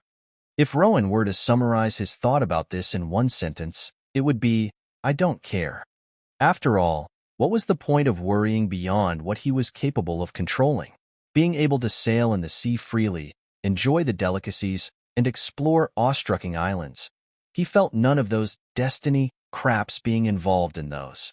Let's keep it simple. Get Kaido and be done with it. After his reply to Alfred has finished, while Karina was busy reading the newspaper, Rowan stood up from his seat and stretched. Upon noticing his behavior, everyone's attention shifted to him. Listen up, all of you. We already are. Law said with his arms crossed before he got smacked by Nami from the back of his head. Read the mood, you idiot. Bohaha. Anyway, I've been thinking of what our plan should be since yesterday, Rowan said while looking all around. After all, we can't just directly go to Kaido and fight him, can we? Karina chuckled. That's suicidal. Rowan gave a smile of his own before continuing. During Shanks's stay, we managed to get a rough layout of what New World looks like. Immediately after Rowan's statement, Karina took out the folded paper and unfolded it, revealing a rough drawing. Can we trust that information? Law asked with keen eyes. Rowan nodded firmly. Call him a lie detector, but he was growing increasingly prone to the utilization of his observation haki as time went by. Here is our starting point, Risky read. Based on this map, the 3 needles should be pointing to these candidates: Erishur, Karaibari, and Footvolton. And clearly, you can see, Karina stated while lifting up her hand and showing the log pose. The leftmost one is shaking uncontrollably. Location-wise, and name-wise as well, Erishur seems like a landmine to avoid. Nami agreed, Karaibari or Footvolton then. And this is where I propose that we split for now, Rowan said seriously as he took out an envelope from his jacket. A letter? Bonnie, who ceased eating and decided to focus on the conversation as well, remarked. Dan? Rowan turned to his back and commanded, to which Dan nodded before pulling in a corpse. Law, who seemed to have recognized something, widened his eyes. That Jolly Roger. Big Mom, Rowan stated, earning surprise out of the Allied crews. Carmen snorted, a pitiful fool who threatened Captain to accept Big Mom's offer. My point is, things may get pretty annoying to deal with. Rowan frowned while scratching the back of his head in annoyance. Inviting my crew to her so-called tea party. I don't even know what to say. So why separate then? Bonnie asked questioningly. I'll be honest. All of you are weak. Rowan replied. Moving together will simply make us an easy target. Just like this letter, we are not sure what to expect from those emperors. And if they were to make a move, I can't afford to protect you. And I am not your babysitter either, am I? Nojiko huffed expectedly, agreed. Rowan pointed at one location within the map. My crew and I are going to head to Footvolton. The rest of you, go to Karaibari. It's pretty close to Shanks's territory, so it is a relatively safe island where not many pirates dare to sail to. Law understood immediately, have that island as our base, and improve our strengths. Rowan nodded, get stronger. Seek information. I already explained the foundations of haki to all of you, didn't I? A year after, we will all meet back up and create a specific plan to get Kaido. I can't really retort against that, Bonnie muttered with gritted teeth. Right now, they were a deadweight to Rowan. The alliance was supposed to be the case where both parties benefit, not this parasitism where they latch off of the Grimheart pirates. A year. Sounds good to me, Nami said adamantly. I found myself needing some time to hone my skills anyway. Law asked, then what will you be doing in Footvolton? Rowan extended his arm to Karina, who returned the newspaper back to him. Grinning, Rowan showed Law one particular page. Accept the challenge. Within that page, one big picture could be seen. The picture portrayed the scene where the flag, with the Grimheart pirates' Jolly Roger drawn, had a diagonal gash going through. It read, Demon Heir, Douglas Bullet, declares war against Grimheart, Uchiha B. Rowan. Someone finds me undeserving to be an emperor, it seems. It was a short disdain that began all the way back from the Impel Down, and alas, the time has come. Huh. Nojiko raised her eyebrow. Then why don't we all go together? Cavendish replied, Bullet is by himself. Having many people go together will tarnish the captain's reputation. And we accept no such thing. Law grabbed his hat and lowered it. Grimheart doesn't need our help, Cat Swindler ya. Within the starting point of the New World, the Alliance made a decision to split for now. I'm not going to keep it specific. A year after, around July or so. Meet at, let's see. Keep in contact with Din Din Mushi. Rowan concluded the discussion in a casual demeanor, causing everyone to return to their leisure. Bonnie was about to get back to eating, but when she looked down at her table, feral. This man was Don Quixote Doflamingo, the ruthless king of Dressrosa, a renowned member of the Seven Warlords, previous Celestial Dragon, and the biggest underworld broker who went by the alias of Joker. Treble. Right now, such a man seemed to be concerned about something. What is the matter, my king? A hideous-looking man with long snots extending out of his nostrils responded with a bow. Tapping his fingers against the armrest, Doflamingo stated, "I feel the disturbance." Raising his palm up, Doflamingo leaned his head onto it. "Law. What's he doing with Grimheart?" Rosinante, the biological brother whom Doflamingo killed. During then, Law disappeared along with the Apoo fruit. Disappeared? Instead of coming back to me. Rosinante's purpose in travel was to save Law from his disease. Law is healed and healthy now. Doflamingo was thinking with a frown. They formed an alliance along with 3 other pirate crews, though the on-air pirates are nowhere to be seen on the Risky Red. Treble said with a distorted grin. "TCH." Doflamingo gritted his teeth in anger.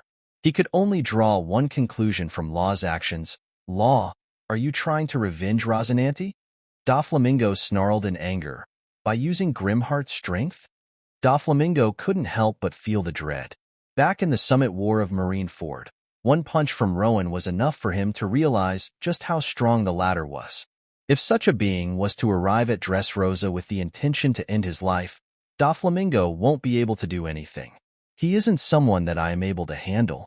Calming himself down, Doflamingo decided to think of possible solutions. Retreat from Dressrosa? No. I am the king of this country. I remain here. Cypherpals, no. If Admiral is unable to oppose Grimheart, they won't make any difference. The secret weapon of celestial dragons? It isn't something that I can threaten out of them. If so, Doflamingo unconsciously gulped as he began to sweat profusely. Treble. Doflamingo paused after saying Treble's name, but continued eventually, "Connect me to Kaido." There was no other option but to invoke anger out of Kaido and have the latter deal with the Grimheart pirates in his stead. Thriller bark. Within the heavy fogs, an incredibly huge island was seen to be sailing by. Within such a spectacular scenery to behold, Zehahaha. One man without an eye and arm, Blackbeard, Marshal D. Teach, laughed boisterously as he stood on top of a castle. So this is where Moria previously dwelled within? Shiryu commented as he gazed at the area with evident interest. Tapyatopu. It's ours now. Vasco shouted with his long tongue flopping up and down. This is where everything begins once more. Haki, fruit awakening, whatever it may be, I will attain what I desire. Then, Teach, losing the grin from his face, growled, Tremor fruit will be in my hand once more. The remnants of the Whitebeard pirates and the hideous Grimheart pirates, they shall be dealt with as well, and my time will finally arrive. The Blackbeard pirates were regaining their ground as well. Although the events in the Marineford didn't go as Teach planned, they weren't giving up. The ownerless thriller bark now belonged to them. Chapter 145. Risky Red. August 11th, 1522. Another day passed by swiftly. It was early in the morning, with the sun not having risen up in the sky yet. All the Marines have retreated, the bounty hunters hid for their safety, and the lawless pirates were either caught by the Marines or escaped successfully. Some pirates, either out of admiration or ambition, tried to join under the name of the Grimheart pirates, however, were quickly rejected by Rowan without any consideration. All of such pirates harbored malicious intents that he didn't approve of. Along with the departure of the Red Hair pirates, Risky Red, for once, was surrounded by the peaceful and calming silence. Plop within such silence, one man, Rowan, was seen to be the only one awake. Without any worry, he was fishing as he gazed off into the far horizon. According to the information that Karina gathered, Kaido is occupied with expanding his territory, even more so after Whitebeard's death. Rowan, indulged within his thought, failed to see that his fishing rod twitched. He takes the strong warriors into his ranks and raids various metal ores and money. It's as if he's preparing for war. Plop additionnali, smile fruit. With all those factors combined, it was already guaranteed that the balance that Shanks and the world government value so much wasn't going to last long. Rowan could already see that defeating Kaido was going to be a hard task. Plop, that's why I am trying to fight Bullet. Rowan reminded to himself. Douglas Bullet, given the title of Demon Heir, and was a crew member of the Roger Pirates in the past. Back then, he was renowned to be equal to Dark King Rayleigh in terms of strength, and after over 20 years, he's gotten even stronger. If Rowan was unable to defeat such an individual by himself, how will he dare to fight against Kaido? How will he dare to survive against this harsh sea of the New World without submitting to those emperors? Additionally, in order to test out this manifestation of Conqueror's Haki as well, ever since Rowan became capable of using the technique, he used it just once within the Impel Down for a brief moment. A single burst was enough to demolish the whole level, and he knew that this technique will be the key to take Kaido down. Hiding it against Imu? As long as it doesn't reach the ears of the world government and Marine, and as long as Rowan leaves no witnesses, it was fine. Then there's also the Haki of Resistance. Speaking of which, the enigmatic fourth type of Haki, which he decided to term it the Haki of Resistance, felt incomplete to him. The adamant will that withstands any other will. One is the will to conquer and stand on top, while the other is to resist against such will. If they can be fused into one, will that be possible even? Rowan simply couldn't figure it out. He found it impossible for those two types of Haki to mix into one, for they were the stark opposite of one another. Plop in the end, there was no point in thinking about it. Rowan decided to focus on the present.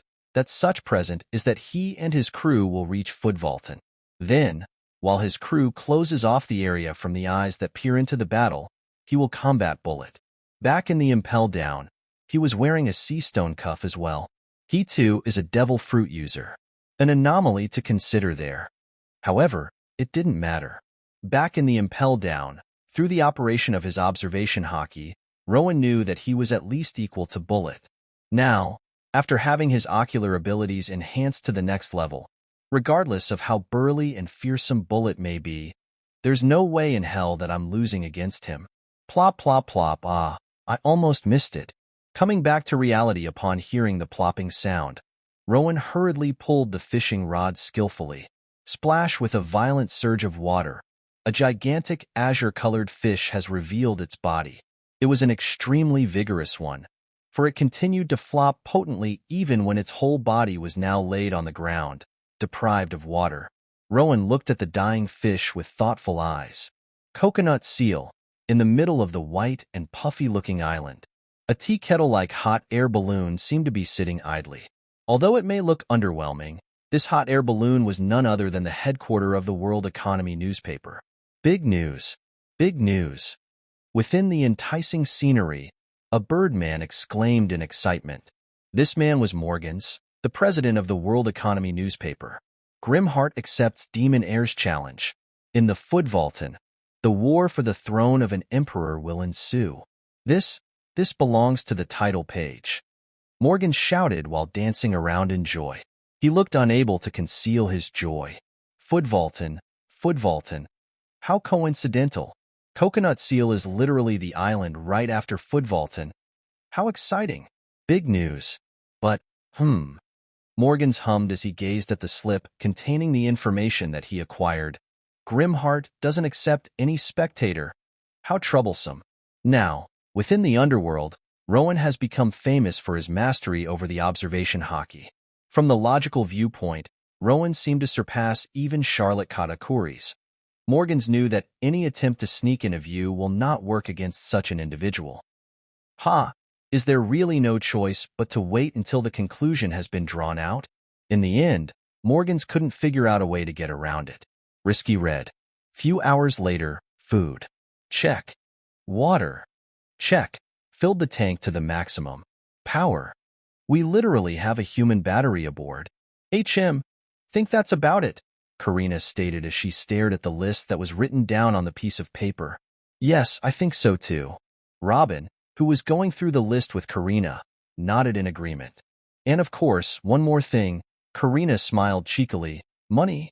The day before, Rowan and Karina invaded all the casinos within the Risky Red.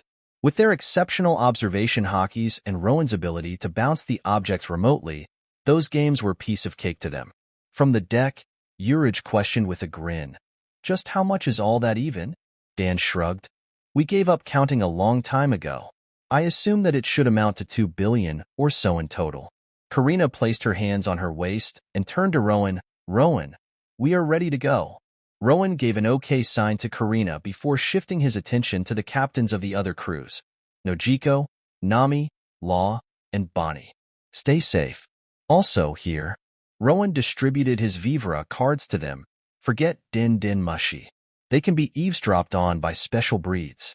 After a year, by July, travel along those Vivra cards to reach me. Law adjusted his hat. Don't do anything stupid, Grimheart, ya? He seemed to have grown accustomed to Rowan. There existed no wariness that he had back in the Sabaody archipelago. Hee, I wonder how stronger we will be by then. Nojiko smiled gently. Whatever. If I see people that I find annoying, I'm just going to beat them up to a pulp. Bonnie claimed boldly while raising her fist up. Nami, on the other hand, seemed to be in a slight sadness. That was what she said to Rowan and Alabasta after the kiss on the cheek. However, now that she met him once again, she realized she stood no chance. Back then in Cocoyasi, if I joined you from the beginning, would it have been me instead of her? Nami thought with sorrow as she forced a grin onto her face. Heh, just you wait, Rowan. After a year, I will become so strong that you won't be able to recognize me. It was an end to the short-lived feeling. Yeah. Rowan chuckled with a sense of understanding. He managed to glimpse Nami's bitterness, and to some extent, he could see why she was feeling such a way. But alas, he decided to turn blind eye to it. Rowan simply turned around and began to walk off. While doing so, he waved his hand. See you all next year. Until then, he walked back to the promenade, where his crew was all waiting on the deck. Well? Karina leaned in toward Rowan with a knowing look. Boha. Rowan, having understood, laughed before speaking up. All right. Sail out. Aye, Captain. Within seconds, after the responses from Rowan's crew members, Boom Prominence flew off from the risky red at an incredible speed. The other crews simply watched the scene with their jaws dropped in shock. They were purposely slowing down the speed. Just to match us? Law muttered. From start to the end, we really were nothing but a burden to them, weren't we? Nami shook her head with a sigh, before turning back toward her ship with determination. Nojiko. What is it, Nami? Let's get strong. Strong enough to stand next to them. Nojiko smiled. You bet. Whole Cake Island. August 12, 1522. Has our envoy returned yet? Lin asked with a sliver of annoyance within her demeanor. Mama, about that, Perorin. Perispero stuttered with sweat all over. I think he died. Died? Died. Against whom? Perispero gulped. According to the intel that he received from the underworld, it was likely that Rowan killed the envoy. However, what would happen if he tells the truth to Lin? The war against Rowan and his Grimheart pirates will become official, with various issues such as Lin's frequent hunger pangs being closely located to Wano and Rowan's prowess. Perispero found such development dangerous for the survival of the Big Mom pirates. Therefore, no, Mama, the envoy died at the hands of... Perispero couldn't say that the envoy died in midst of his sail. After all, the envoy was the user of bird fruit, model, crow, and besides, the Big Mom pirates were quite familiar with the navigations within the New World. At the hands of whom? Oh, of minks. That was the best solution that Perispero could think of. The minks dwelled in Zo, the island on top of the forever walking Zanesha. Without a specific guide, reaching such an island was nigh impossible, and Perispero found this perfect to divert Lin's anger toward. You better be speaking truth, Perispero. Lin leaned into Perispero with bloodshot eyes, before moving her head away and commanding, Tell Snack to begin searching for Zo. As fast as possible. For daring to kill my envoy. Big Mom grinned savagely. I will add all of them to my freak collection. Also, send another letter of invitation to that Grimheart prick then. This one better reach them. You hear? Yes, Mama. Nearby Wano, Onigashima, Doflamingo, you wish to talk to Supreme Commander? One member of the Beast Pirates said as he held onto the dial that connected to the Din Din Mushi. Yes, I have something to discuss with him. Now pass the call already. The member of the Beast Pirates hesitated as he gazed at the back. Within his view were Ororo, Drink, drink more. Grah. Kaido was screaming like a madman while drinking nonstop. I think you might have to call back later. He clearly isn't in a state to talk right now. Hee haha. You gotta be kidding me, right?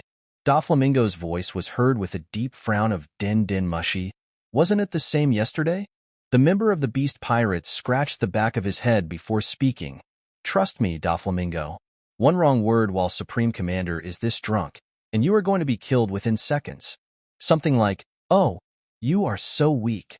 Kaido, with a tick mark on his forehead, swung his Hasaikai toward the member of the Beast Pirates. One wall collapsed instantly, and the wave of compressed air produced by his simple swing was enough to blast the pirate member into oblivion. Hello? What's going on? Somehow, the din mushy managed to survive. Doflamingo's confused voice resounded out of it, but there was no one to answer. Fuhihihi. Kaido simply went back to drinking, with his sudden burst of anger having been replaced into an abrupt joy. Shit, Doflamingo eventually muttered in realization, before immediately hanging up the call. Chapter 146. In the Middle of the Sea. August 11th, 1522, 9 hours passed. Karina stated while staring at the watch that was strapped along with the log pose. Approximately 4 more to go. The weather was quite peculiar. Splash. From the clouds high above, the clusters of ice fell into the ocean. Hail was an inadequate word to describe them, for their sizes were simply too big. Prominence, which was flying in the air, had the shadow of one huge ice cluster enveloping it whole. Carmen, having noticed such, raised her hand up. Heat burst. TSSSSSS, the ice cluster instantly melted without any resistance. By the time it reached Prominence, it was naught but a pleasant mist that enlightened everyone's mood. New World surely is bizarre. Rowan commented with a baseball-sized ball in his hand. Boom then, the ball was sent rocketing toward a distant ice cluster. Before, boom, the whole ice cluster exploded into pieces and fell to the ocean helplessly. Surprisingly enough, the seemingly soft ball was still intact. Boom, boom, boom at a rapid pace. It returned from the sky back to Rowan's grip. Yep, feels incomplete. Rowan's ability to bounce was temporary and rough. Although it can be applied in many ways, to those who are not brilliant, possessing the ability of Bounce Fruit will be nothing but a simple augmentation in one's attacks, which may even serve as a double-edged sword by making the sharp attacks blunt. His battle against Bullet was near, and there was no way that he was going to underestimate the latter's strength. Prior to the fight, Rowan had to become more familiar with his abilities. Now, let's recap what I developed for the past month. First, the general armament haki, hardening, followed by the emission. Then, armament haki, manipulation.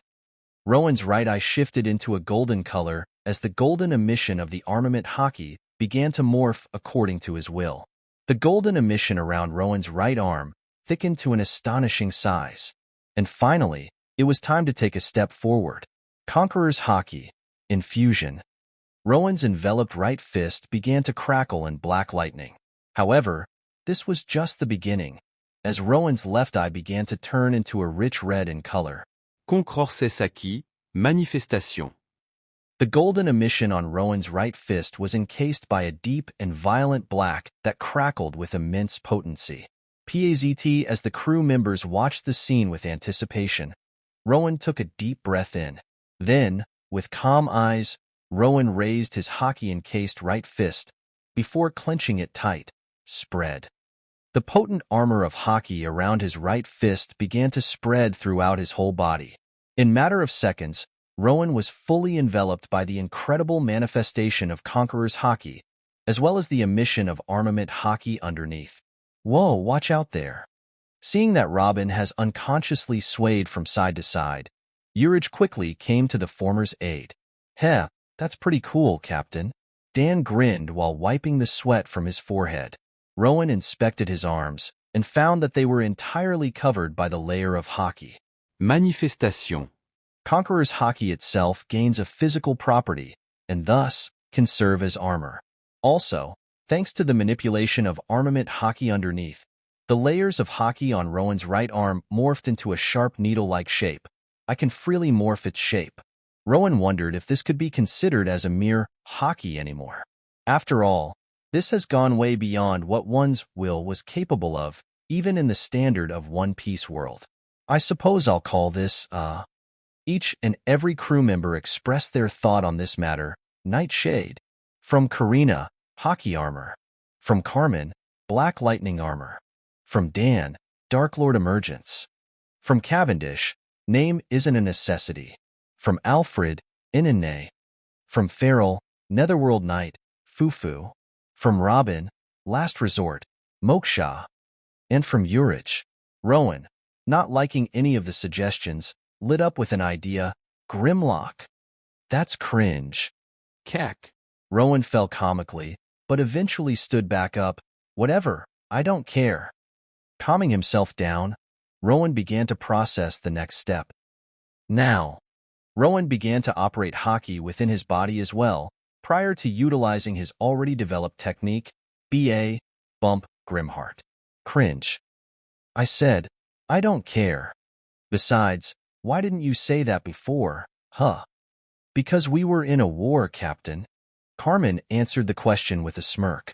Anyway, now, both the interior and exterior of Rowan's body were reinforced to the maximum. Shaking his head with a sigh, Rowan turned his attention back to his current state. In this state, around 12 minutes. That's how long I can maintain. Rowan thought astutely, feeling that a very high amount of haki was constantly sipping out of his reserve at every second. Also got to think of the drawback of Grimheart. These techniques should only be used at urgent moments. Way too inefficient. Nonetheless, it was time to try out his newfound strength. Karina, keep sailing. Rowan, with his face hidden behind the concentrated mass of black lightning, stated as he crouched his body down slightly. Then, he was gone. Subsequently, all the ice clusters that were falling from the sky disappeared along with the shocking explosions that ensued simultaneously. Day 11. Dan, after staring at Rowan, who was standing in midst of the air at some distance away, began to write down on the journal. Captain went berserk. I think we annoyed him out a little. Just don't exhaust yourself, Rowan. Karina simply waved toward Rowan, free of any concern. In the sky, Rowan, still operating both Grimheart and Grimlock simultaneously, rolled his right shoulder impassively before throwing the punch upward to the sky. Juggernaut blast. The whole layer of clouds was blasted and ripped apart. The simple punch, where Rowan only utilized the convergence of the bounce forces and nothing more, was enough to split open the sky. Stopping Grimheart and Grimlock from tiring him any further, Rowan placed his hand on his chin in a thoughtful manner as the layers of haki have disappeared. I can keep Grimheart along for around an hour. As for Grimlock, 30 minutes or so. When used together, 12 minutes. Rowan organized the thought while beginning to take his stroll back to the quickly flying prominence. Then, there is the use of my fruit ability. Along with Grimheart, I can use terraforming, the technique beyond what my body is able to handle under normal circumstances, 3 times. Use of Grimlock doesn't necessarily toughen my body from inside. So even with its use, 3 times is still the max. However, Rowan could be sure of one thing. For that 12 minutes at least, I am stronger than Garp by quite a margin. Now, landing back on the deck of the Prominence, Rowan clapped his hands together to gain the attention of his crew members. The weather's pretty nice now, isn't it? Indeed, there now existed nothing but a pleasant sun that shone above them, with the calm sea rustling from beneath. The thick layer of clouds that kept spitting out the ice clusters were nowhere to be seen, due to Rowan's previous technique. Urich asked warily, Are you angry, Captain? Rowan shrugged. Forget about that. Do you really believe that I'm petty enough to hold for something like that? Cavendish slowly nodded. Yeah. Ignoring Cavendish's word with a forced smile, Rowan continued, Anyway, why don't we take it slow? Instead of going straight to the Footvoltan, why must we act just as bullet intended? Besides, don't you think that we've been rushing too much since Nidaifuku, flying here and there? BM smacking Cavendish's back and knocking him down to the floor. Dan smiled with a visible sweat. That's a good point, Captain. Therefore, bring Prominence down to the sea. Let's try sailing as every other pirate does. Rowan stated with a hint of excitement before asking Alfred, after all, Prominence did regain her ability to sail at sea, didn't she? Yes. By applying the insights behind the coding procedure, Monsieur Dan, Monsieur Urage, and I managed to develop an airbed that can be inflated to allow our sail. Alfred replied with a nod. She can travel by sea once again. Hee. Prominence has become even more complicated. Karina chuckled in amusement. Wolf figurehead, bird wings, boosters, snail-like dials, and now, the airbed made out of coating solution. Robin muttered with narrowed eyes. A chimera? Rowan grinned in agreement. That's a good one. Cavendish was still down on the floor, now with a smoking bump on the back of his head. Few hours later, Dos Fleur. Robin, while facing off against Alfred, grew 12 arms around her left arm. Then, those arms turned black due to the use of armament haki. Armament haki along with the high mastery over the devil fruit ability. Superb, Mademoiselle Robin. Alfred stated with interest as his arms turned black in color as well. Clang. Robin's arm and Alfred's arm slammed into one another, generating a metallic clanging sound. However, it is only the armament haki that you managed to awake, it seems. Alfred said as he began to weave around, dodging all the other arms that Robin shot out toward him. The atmosphere within Prominence was a pleasant and calming one. One wouldn't believe that after some time, they will be engaging in a war against an infamous pirate. 100, 110, 120. Dan, on the other hand, was seen to be expelling an extreme voltage of electricity out of his hand for testing purpose. 130, 140, phew, 140 million volt. New maximum reached, hooray. At some distance away, Rowan was sitting by with Urage, listening to the latter's explanation. Pain fruit is quite weird. Either by getting hurt or absorbing pain from others, I accumulate the value named pain, which I am able to use in two ways. First, convert it into a temporary boost to my physical strength. Second, transfer such pain to an enemy upon contact, causing them to feel that pain.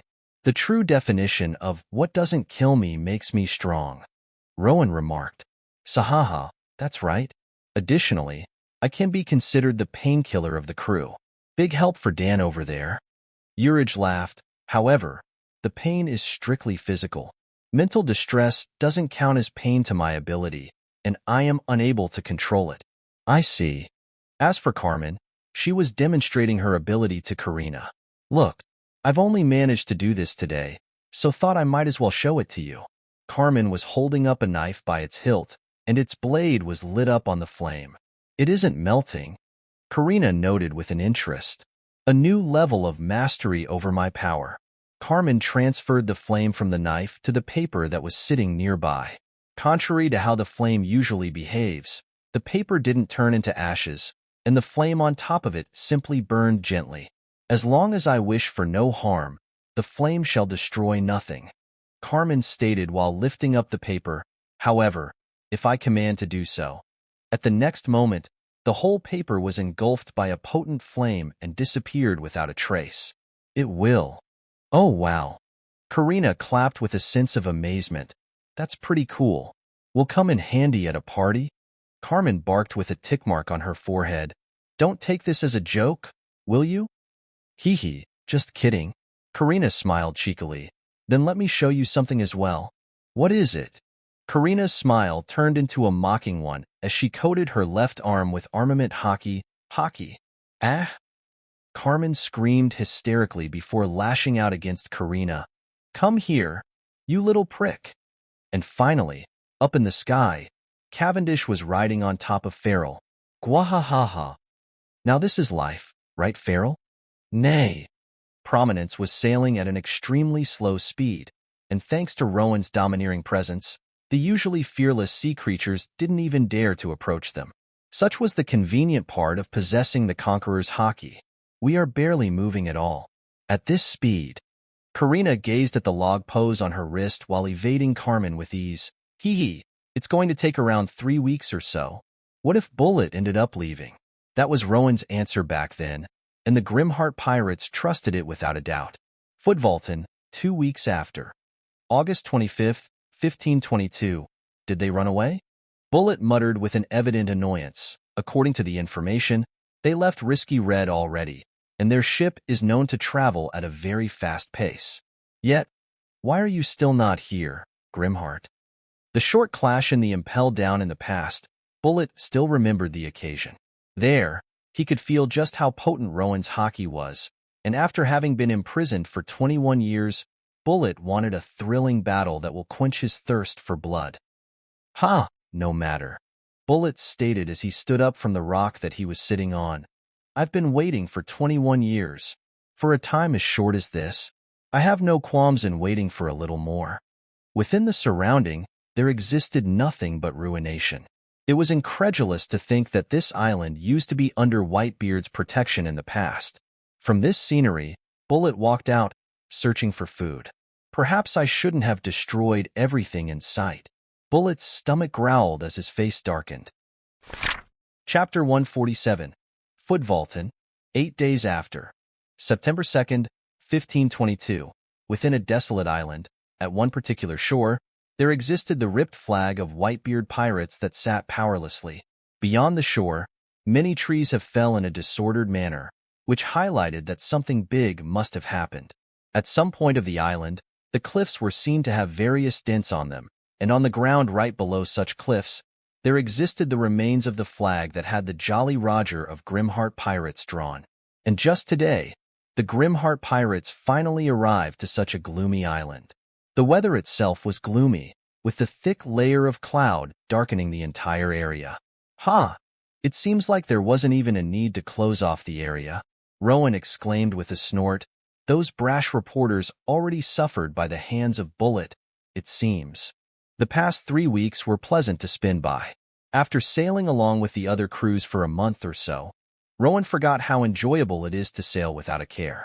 Now, he felt all rejuvenated. He felt himself brimming with strength from head to toe.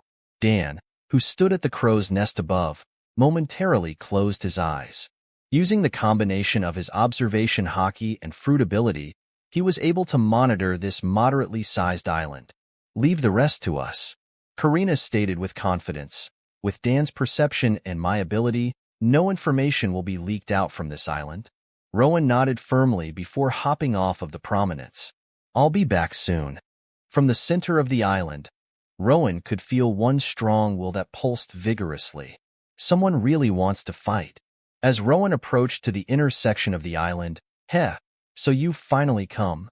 Bullet seemed to have sensed Rowan as well. Immediately after, a huge wave of Conqueror's haki boomed out toward Rowan ominously. "Long time no see. Huh, Bullet?" Rowan's Conqueror's haki expanded in a similar fashion before colliding Bullet's. The whole ground quaked and cracked. The surrounding trees were blasted apart, and their roots were ripped off from the soil. The rubbles floated and chaotically flew without a control. The cliffs broke down and fell one by one. The already chaotic island was in process of even further decimation. Then, the victor of the clash between two wills seemed to have been decided. Boom, with Rowan's golden-colored haki pushing forth, Bullet's dark blue-colored will was knocked back. Bullet found himself shocked by the fact that his Conqueror's haki was no longer able to contest against Rowan. "You see, I met this one person around 3 weeks ago," Rowan spoke up impassively. "And trust me, compared to him, your Conqueror's haki is nothing." Bullet, who was in trance for momentarily, eventually had his whole body tremble in excitement. His face morphed into a psychotic grin, and with bloodshot eyes, he shouted energetically, "Finally! I've been waiting so long for this day, Grimheart. Someone who can give me a worthy fight." BOM Bullet propelled himself toward Rowan at an incredible speed, BAM, and destroyed a few trees that stood in his way as he flew. In a span of seconds, Bullet was right in front of Rowan, with his huge fist cocked back for a punch. Upon Bullet punching, the whole air exploded from the potency. However, too slow. Rowan dodged such a punch by tilting his head, with a confident grin of his own. Bullet simply grinned and threw flurries of punches at an incredible speed. The air gushed out and created a violent storm upon Bullet's continuous punches. However, none of them managed to hit Rowan, who vanished from spot to spot. The bursts of air that spread from Bullet's punches weren't capable of harming Rowan either. Then, Bullet was sent rocketing back as Rowan, at an incredible speed, slammed a punch of his own into the former's abdomen. Subsequently, Rowan vanished from his spot and appeared right behind Bullet with his right arm coated with armament hockey. Bullet turned his body around with excitement and threw another fist, to which Rowan nimbly dodged by bouncing his body upward. Bounce art, 9th stance wedgehook. In a split second, Rowan's form moved at the speed beyond Bullet's cognition, and Bullet found his head ringing and his whole world turning upside down. In midst of his propulsion backward, Bullet was sent crashing down into the ground. His armament hockey does not pale behind mine, Rowan noted acutely as he landed back on the ground. Although his may not be as strong as Garp's, it isn't far off either. From the cloud of smoke, Bullet revealed himself once more, cracking his neck while walking forth. His neck was encased by the black hardening of the armament hockey. You indeed are fast. However, before Bullet could finish his words, Rowan interrupted. But are you able to handle infusion as well? Rowan grinned as his hardened right fist lit up in bright golden color before beginning to crackle into a potent, black-colored lightning. Bullet's eyes widened in disbelief. Infusion. It's the same as that old man Rogers. Don't get complacent, Bullet. If you don't use all you got, you won't even last a second. Look who's getting complacent here. Sonic step. All of a sudden, Rowan was standing right in front of Bullet, and before Bullet could react, he found himself coughing out blood as Rowan's uppercut slammed onto his chin and sent him rocketing upward. Juggernaut drive. Bullet kept rising up over and over, as the consecutive blasts from Rowan's attack continuously struck upon him.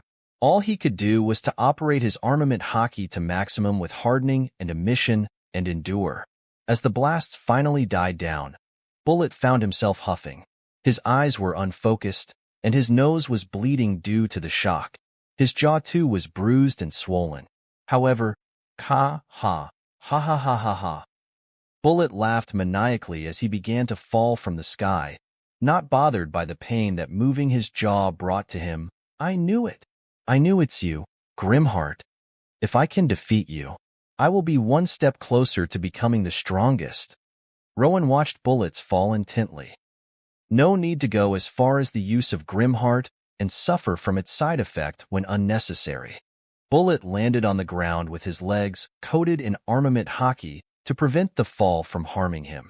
Immediately after, Rowan appeared in front of Bullet, having seen through the future.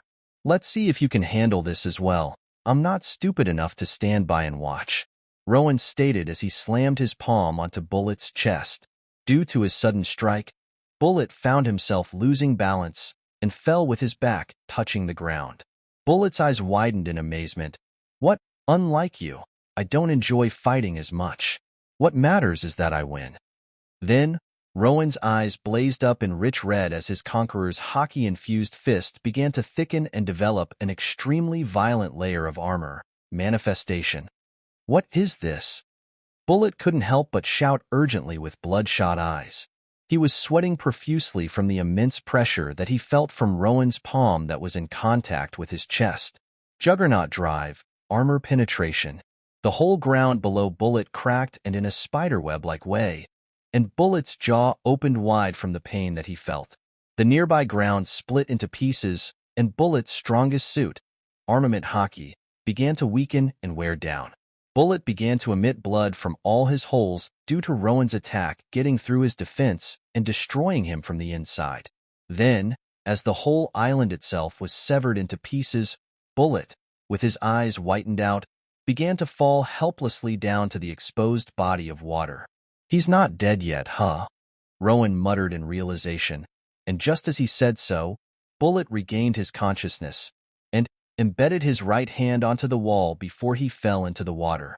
To think, this, not even an hour passed by. Bullet, even under such a detrimental situation, grinned in excitement with reddened eyes. But I cannot die until I at least go all out. From his hand, a peculiar wave of purple clanking substance began to expand at an incredible pace. In seconds, Bullet's fruit ability covered the entire island. Zoan. As for the prominence, Karina managed to prevent them from getting caught in it by teleporting the whole ship and everyone within. She immediately fell down with exhaustion. There were visible dark bags under her eyes. Union. Armada. All the metal ores and metal-related items within the island began to converge onto Bullet as his body glowed along and floated up. Altogether, they began to swirl and morph into a shape of a gigantic creature that towered over the whole island. 7? No. 5 minutes? I doubt that you'll be alive for long, Bullet. Your inside must be in mess right now. Rowan, gazing up at the gigantic creature impassively, stated as his red eyes began to glow brilliantly. Grimlock. The whole proximity around Rowan trembled as his form was entirely covered by the incredibly potent wave of Conqueror's Haki. Manifestation. But even 5 is too long. Let me make that shorter for you. Rowan extended his right arm to his back before clenching into a fist. Subsequently, the emission of the armament Haki under the manifestation of the Conqueror's Haki began to expand rapidly as Rowan's right eye shifted into a golden color. Eventually, his right arm has become as big as the fists of Bullet's gigantic creature, with the still crackling black lightning of manifestation on top. Kahahahaha. 3 weeks definitely was worth. Now, let's end this, Grimheart. From the creature, Bullet's loud voice resounded as it cocked its right fist back. 25 layers, 50 hit. Along with manifestation, I need another cool name. Black, dark, night, night. Rowan, in synchronous with Bullet, threw punch at the same time, ultimate fist. Nox drive. The whole world around exploded in a violent burst of Conqueror's Haki. The whole cloud and sky above was decimated into oblivion, and with a black pulse that spread throughout the whole island from the impact. In the eyes of all the members of the Grimheart Pirates, the whole island flashed into large-scaled explosions that consecutively blasted without a control. Part by part, Bullet's gigantic creature helplessly fell along with the island, and in a span of minute, the whole island was degraded into nothing but a pile of ruins. Rowan, the only remaining one in the island, was standing with a visible fatigue on his face. 30 minutes for Grimlock? No, forget it. I made a miscalculation. Rowan momentarily swayed. 30 minutes just for maintaining the form. An active movement, along with enlargement with manipulation of armament Haki especially, shortens the duration that I am capable of maintaining. When using Grimlock by itself, the duration is actually shorter than when used along with Grimheart, since Grimheart boosts my essential capability from the inside. It was a good thing that he managed to figure this out beforehand. Grimlock is meant to be used along with Grimheart. Together, 12 minutes, but by itself, 5 minutes at maximum. Rowan stared at the ruins below him. You have my gratitude for this, Douglas Bullet. Whole Cake Island. What to do, what to do? Paraspero was seen to be walking back and forth in anxiety. In order to prevent the war between his family and the Grimheart Pirates, there was only one option, where Rowan gave up Feral. And Rowan was someone who sank the whole island for daring to oppose his crew member. Grimheart, Kaido, Perorin. Paraspero sighed helplessly while sitting down on his chair. With such a burden, his shoulders surely felt heavy. Then, as he was busy trying to find a way out of this trouble, BM. Brother Peros. A tall woman hurriedly made her way into the room, making Paraspero frown. Where have your manners gone to, Perorin? Custard? Can't you see that I am occupied right now? The woman in front of Paraspero was Charlotte Custard, the 6th daughter and 16th child of the family. It's an urgent matter. Really urgent one. Mama received this news just now as well. Custard stated with a lingering shock within her expression. Brother Peros. Then, their another sibling, Charlotte Pudding, ran into the room as well. Mama is calling you. Paraspero looked at Custard and Pudding back and forth in confusion. What exactly is going on, Perorin? It's Tremor Fruit. Custard shouted while placing her hand on her forehead. It re-emerged, and some stupid idiot decided that he's going to sell it in an auction. What? Perospero's eyes popped out in disbelief. He felt as if his head was going to explode. Chapter 148. Karaibari, September 2nd, 1522. Within the calm and soothing island full of lively trees and plants, there were a group of pirates sitting on a grass field. Heart pirates, Twin Cats pirates, and Bonnie pirates. They were none other than the crews in alliance with the Grim Heart pirates, who decided to separate for a year. 3 weeks after, they appeared all of a sudden. So Bullet died. Nojiko, who was holding onto a copy of newspaper, muttered to herself. But forget that. The fact that the information regarding the battle between Rowan and Bullet is not on the title page.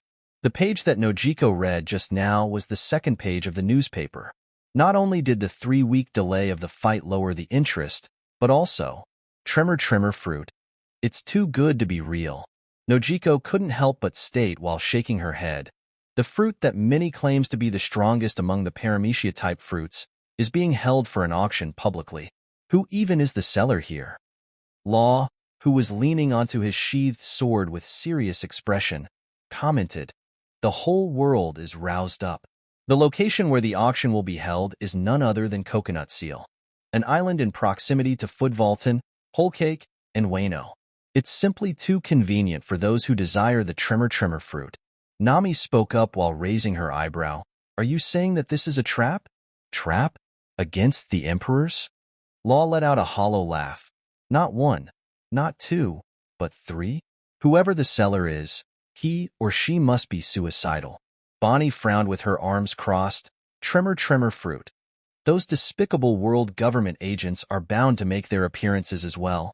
"Wano, Queen," Kaido called in a gruff tone, and immediately after, a massive and obese man with sunglasses casually made his appearance. Hi, Kaido-san. "I came just as you requested." Queen's belly jiggled as he posed proudly. "You also read about the Tremor Fruit, didn't you?" Kaido, after gulping down a whole bottle of sake in one go, grinned excitedly as well. "The fruit that is known to give a person the power to quake the whole world. One that previously belonged to none other than that dead man Whitebeard. Worororo." "Mwahahaha. Of course I did." Queen rubbed his hands together in anticipation. "Should I get the force ready, Kaido-san?" "No need. We are not going on a war here."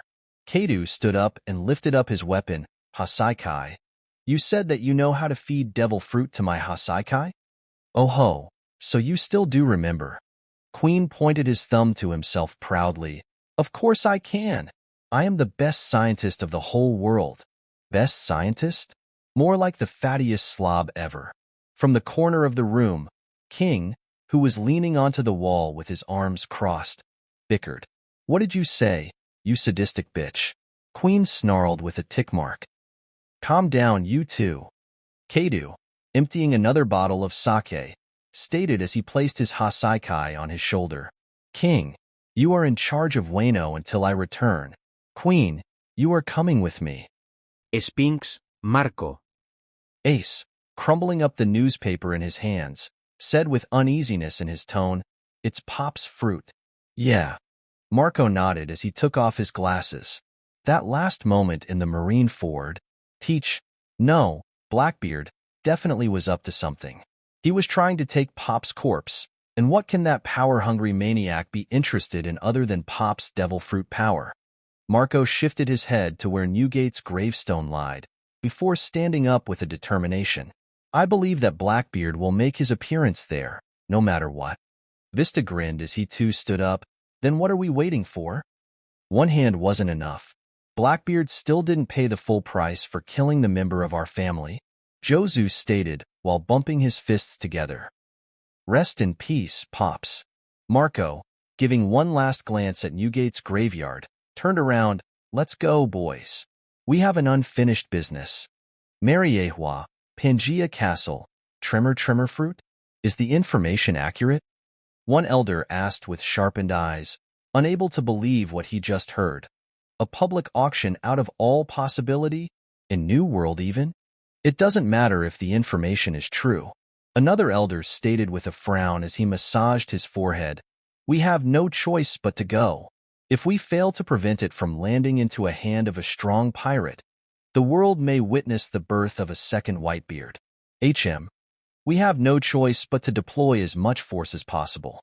From the outside sea, pressure them through the combined fleet of world government and marine. From within, have the CP0s to infiltrate and operate for the attainment of the fruit. The fourth elder nodded. For now, that shall do. Pururu, pururu. Then, the din-din mushy that sat on the table rang.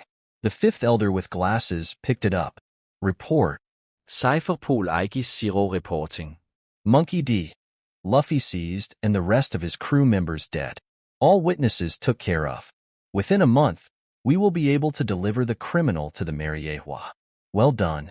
The elders' faces loosened slightly, unable to believe that they managed to attain the user of rubber fruit, which always escaped from their hands. Do not let your guard until the end, and make sure to bring him in as swiftly as possible. Roger that. As the call was hanged up, the elders found themselves sighing. With this, one of the threats to the balance of the world has been took care of. Just a little bit more time is all we need. Until then, the balance must be maintained. Until all three ancient weapons are within the hands of Imusama. The second elder stated, Pluton. We've been getting a lead that may suggest its location. Poseidon, the mermaid princess, it shall be attained within. The reverie after 2 years. As for Uranus, the fifth elder exclaimed, You mean our national treasure? The preserved body of Lunarian Prince. The third elder crossed his arms with a huff. The king of all sky islanders, with an ability to command to all sky creatures at his will. However, there exists no conscience within him, which is why we require an alive Lunarian. We need a way to restore Uranus before the others find out our bluff, and we can't afford to attack Doflamingo either because of this knowledge. Footvolton, Trimmer Fruit. Rowan, whose eyes were locked onto the newspaper in his hands, chuckled after having read the absurd news. You got to be kidding me, right? Dan voiced his opinion. Something is fishy here, Captain. Bullet's declaration of war to you is only 3 weeks apart from this sudden public auction of the Trimmer Fruit. The seller was obviously aware of this fact. The location is Coconut Seal, and the newspaper even explains the route through a map.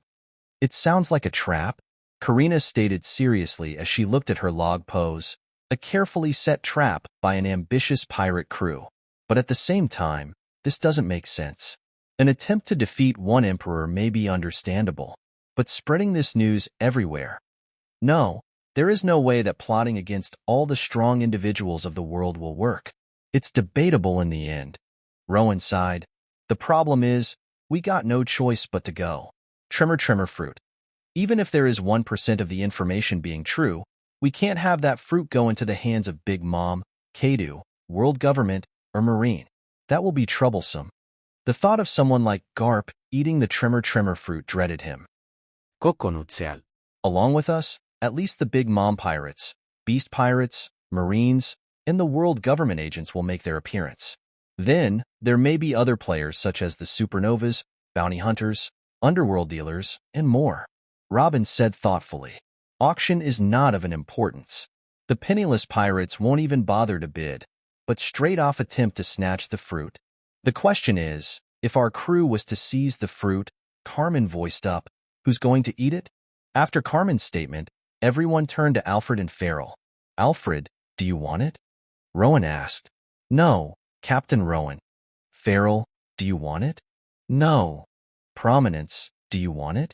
Rowan nodded with his eyes closed. Alfred then. Alfred perked up questioningly.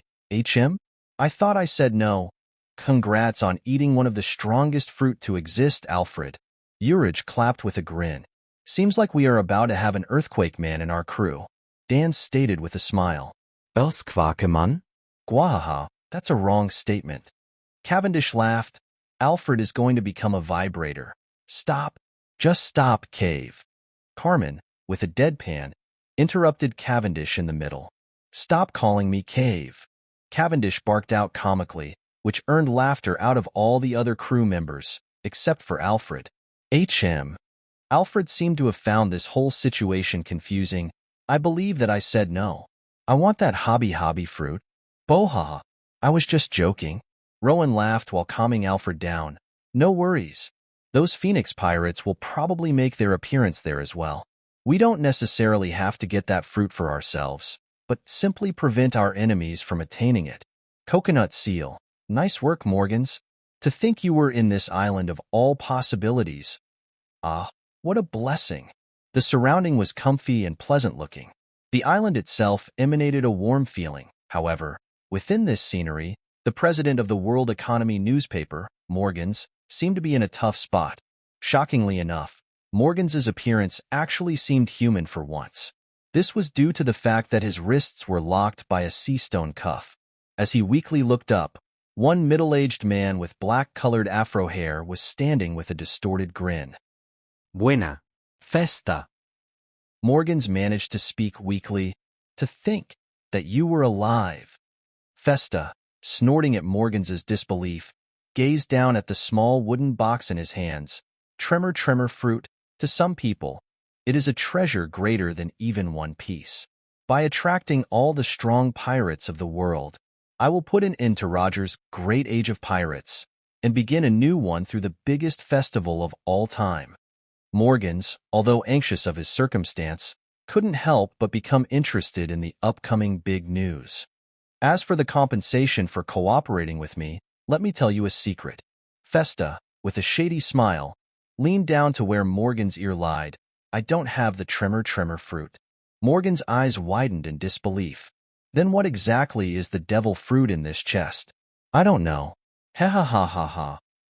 Festa laughed crazily as he leaned back. Paramecia? Zoan? Logia? It may as well be the most useless fruit. It's completely random. Combelt, Thriller Bark, September 3rd, 1522. The ever-moving Thriller Bark was no longer dwelling within the Florian Triangle. It was directly traveling within the still calm belt toward the South Blue. Standing on the top of the huge mansion that sat in the middle of the Thriller Bark, Teach grinned in amusement as he read the news. Tremor fruit. Zihahaha. What a bunch of fools. Van Augur asked in curiosity, Are you saying that it's fake, Captain? Of course it's fake. Teach replied while passing the newspaper to Augur. After all, my power stemming from dog fruit, model. Cerberus, allows me to peer into another's soul itself. And from what I've researched for years in Whitebeard pirates, once a fruit user dies, the soul of a fruit always travels in a straightward direction, and in case of the tremor fruit, it definitely was going toward the South Blue. Have fun fighting among yourselves. Zihahaha. Teach laughed with his mouth wide open, while I take the real one for myself. Mythical Zoan for me, strongest Logia for you, and strongest Paramecia for you. We will be stronger than our father ever was. Chapter 149, Footvaultin, September 3rd, 1522. We will have to go around in a circular fashion. Karina, while pointing at the map drawn within the newspaper, explained, between Footvaultin and Coconut Seal, there lies an extreme storm that reaches all the way from the sea to the sky above. Carmen silently listened as she gazed at the sea in front of them, which was hazy and white. Nothing could be seen through. Karina's words, based on this, sounded credible. How bad? If it's something on par with what we've gone through up until now. Dan spoke up with a questioning expression, which Karina interrupted in a firm tone. No, they can't even compare. Karina shook her head while pointing up at the sky. Look at the movement of the cloud above us. Now that you talk about it, Rowan muttered as his eyes sighted the considerably rapid movement of the clouds. It's as if they are being sucked in. I was hoping that it was a temporary occasion, but alas, it turned out to be untrue. Karina lifted up her wrist and showed her log pose. The needle on the right is what points to the Coconut Seal Island, according to the information provided by the log pose and my personal calculation. The path directly overlaps with the phenomenon that sucks in the clouds. Karina then pointed at the exceptionally high waves that violently crashed onto the cliffs of Footvaultin. And look, this island easily breaking down during the battle between Rowan and Bullet wasn't a mere coincidence. It already was in process of destruction, for those waves are too much for an island as small as this to handle. Rowan hummed in thought before asking, If we were to get around the storm, how long should it take? The direct route from Footvalton to Coconut Seal, at our speed, should take around 1 day. Based on this, going around the storm with Ugfort scale of at least 2 days and a half approximately, Urich said in a cold sweat. From 1 to 2.5? Is it that bad? Bad? Karina chuckled with a clear nervousness in her eyes. Bad is too weak of a word to describe a natural disaster of this scale. Even if Rowan is able to bounce off various threats off of the prominence, it's worth not to risk it this time around. Robin nodded in agreement. The auction is scheduled to be held on September 7th. We still have 4 days, and there is no need to rush. Rowan, who was thinking with his eyes closed, opened his eyes and spoke up. Let's do as you say, Karina. 2.5 it is. Rowan turned to Dan. How about the food supplies? There hasn't been any problem, right? Dan nodded. We have enough for 3 months more at least.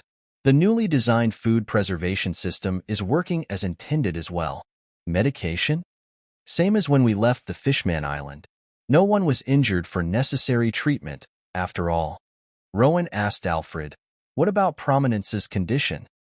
Alfred nodded seriously. Although I am not an expert shipwright, Urich and I thoroughly checked and found no damage. She is as healthy as always. Nodding back, Rowan gazed at the newspaper in Karina's hands before stating, everything is good to go then. If there is any problem that you haven't spoken of, say it now. No one replied, but simply stared at Rowan firmly. If no, then let's begin our discussion. The Grimheart pirates were now about to head into a potential war ground. A plan was necessary. Rowan held out his hand, and in response, Cavendish placed a marker. Taking off its lid, Rowan drew arrows within the newspaper, from Footvalton, Whole Cake, Wano, and New Marine Ford to Coconut Seal. With such gathering of powerhouses, it is guaranteed that at least an admiral will attend the auction. World government, not sure about them. Then there are the pirates, including us, Big Mom, Kaido, and Phoenix pirates. Maybe Blackbeard pirates as well. Dan stated astutely, do you remember that moment where Blackbeard covered himself with the corpse of the Whitebeard? It doesn't have to do anything with this. Blackbeard already has a fruit. Wait. Carmen's eyes widened. Right. He has 2 fruits according to Red Hair. That means... Exactly. If he can have 2, then why not 3? Dan carried on, and apart from that, we also have to consider the chance of Tremor Fruit being false. I'm betting that it's going to be false. Robin commented, I don't believe that someone will openly state that a treasure like Tremor Fruit is in one's possession. But what if the seller is already a devil fruit user, and is in urgent need of money, and happened to find this fruit? Urich retorted. Then why auction and risk danger? You can just sell it through the underworld route or to the world government, right? Alfred questioned, even better. The seller could have contacted the pirates who so desire to attain such a fruit, like the Phoenix pirates. I am sure that they would have done whatever they can to afford the fruit. Stop. It doesn't matter. Rowan cut the conversation before it was dragged on. Sure. Let's include Blackbeard into the calculation. As for Tremor Fruit actually being there or not, there's only one way to find out. Don't think about it too much. Rowan circled Coconut Seal Island on the map. 2.5 days. We should arrive by September 6th. However, the only reason we are able to arrive on time is due to the fact that Prominence is incredibly fast. It's not the same case for the others. Karina nodded. If looked closely, the distance between Wano and Whole Cake is farther than from Footvalton, and the news was published just a day ago or so. There isn't enough time for them to mobilize enough force. How about the Phoenix pirates then? Cavendish pointed it out. Karina replied, we don't know where Sphinx is. It's not shown here. Rowan continued, I'm assuming that the emperors themselves will make an appearance. After all, judging by my bounty alone, they should think that sending their subordinates alone won't be enough to secure the fruit. However, since there isn't enough time, the size of their force will be quite small. Rowan circled the section right next to the Coconut Seal. Once we arrive there, only me, Karina, Dan, and Alfred will attend the auction. With our speed, returning back to Prominence at any time should be a piece of cake. Alfred asked with an inquiry, Captain Rowan, I thought you weren't going to have me eat the fruit, just in case. Rowan held his hand up with a grin. If it turns out to be another fruit, and if you so desire to eat it, I want you to eat it right away. I'm not forcing anything on you. Then, Rowan turned to Farrell with an apologetic demeanor. As for you, sorry about leaving you out, Farrell, but I don't think it will be a good idea to bring you along this time around. Although huffing in disappointment, Farrell nodded understandingly. Returning back to the matter, Rowan said, as for Farrell and the rest of you, stay and guard prominence. By now, our ship being able to fly and stay afloat is well known. I presume that there may be some strikes. Cavendish grinned while placing his hands on his waist. Leave it to us, Captain. Looking at each and every member of his crew, Rowan concluded, I'm not going into specific detail due to the lack of information. Apart from what we learned from the Phoenix Pirates and Red Hair Pirates, that Kaido ate fish fruit, model, Azure Dragon and Big Mom ate soul fruit. Everything else is a mystery. Just be open to any upcoming threat and don't let your guard down. Understood, Karina said with a cheery expression. With that being said, prepare to set sail. Unknown Island, September 4th, 1522, Ugh. Amidst the pleasant-looking island covered by various trees and plants, a green-haired man, Zoro, groaned under the shadow. You are finally awake, huh, Marimo? Next to Zoro, Sanji was seen to be leaning under the tree with a pale face. Where are we? Zoro, while frowning from the pain he felt, asked as he gritted his teeth. Luffy, don't move. I placed some mashed plants on your injuries to stop bleeding. Sanji, whose body too was covered with the green mashed-up plants like Zoro, said with his bangs shadowing his eyes, just lie still and listen. Sanji's hand unconsciously moved to his mouth, but stopped upon realizing that he didn't have a cigarette with him. First of all, Baroque died. Zoro's eyes widened in disbelief. Luffy, from what I managed to eavesdrop in a short amount of time, he was their goal. I've got no idea what those world government folks want from our captain, but he was caught. Zoro, as his fists were clenched and his arms shook in fury, asked in a shaky tone, what about Bartolomeo? As for Bartolomeo, oi, Marimo, you are awake. All of a sudden, the sharp-teethed man with a nose ring, Bartolomeo, entered the scene while lifting up the stacks of plants in his hands. Sanji pointed his thumb to Bartolomeo while explaining to Zoro, he and I, mainly I, were the ones who kept you alive while you were sleeping like an idiot. It was a pain in the ass to swim with 2 deadweights on me, and even more so to place these plants on a body of a man like you. So don't you dare move and ruin my hard effort. Zoro, having only heard the part where Baroque died and Luffy was caught, growled with the veins popping out of his forehead, Arrowcook and Weedhead. We failed as Luffy's crew members. Having our captain caught just like that, unacceptable. Sanji and Bartolomeo simply listened with a grimace of their own. But those agents, we were too weak to fight them. Hell, one of our crew mates died even. Zoro, lifting up his right arm with difficulty, slammed it down to ease his anger. Bartolomeo, who was standing stoically as he held onto the plants, placed them down as his frown deepened. No need to say any more, Marimo. Nonetheless, Zoro stated coldly, one mistake is enough. If we were too weak, we simply have to become stronger. However, Sanji shook his head while tapping his head with his finger. Simply have to become stronger doesn't work in all cases. Think for once, Marimo. They were clearly above our level, and it isn't something that we can overcome in days.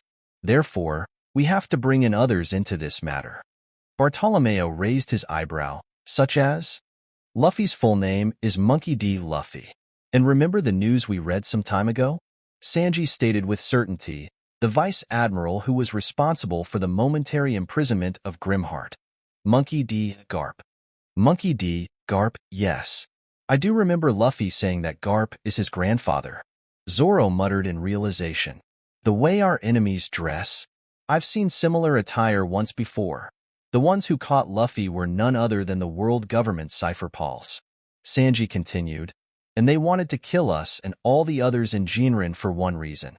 To leave no witnesses. Why? Sanji pointed his finger at nowhere in particular. It must be to avoid someone like Garp from finding it out. Then it's set. Zoro stated with a determination, "We will travel from this point to wherever Garp may be, as fast as possible. Even if he is the legendary marine hero, we might as well be going into a shark's open jaw." Bartolomeo asked as his face began to morph into a savage grin. Weedhead, Zoro, although his body was injured quite severely, began to lift up his top half.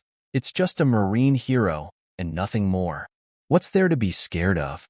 Sanji added with a slight annoyance on his face. "Don't speak as if you were the only one who isn't afraid, Marimo." "Haha, as expected of our crew," Bartolomeo shouted with aggressiveness. "Just hang on a little longer, Captain Luffy. We will ensure that you will be back to us."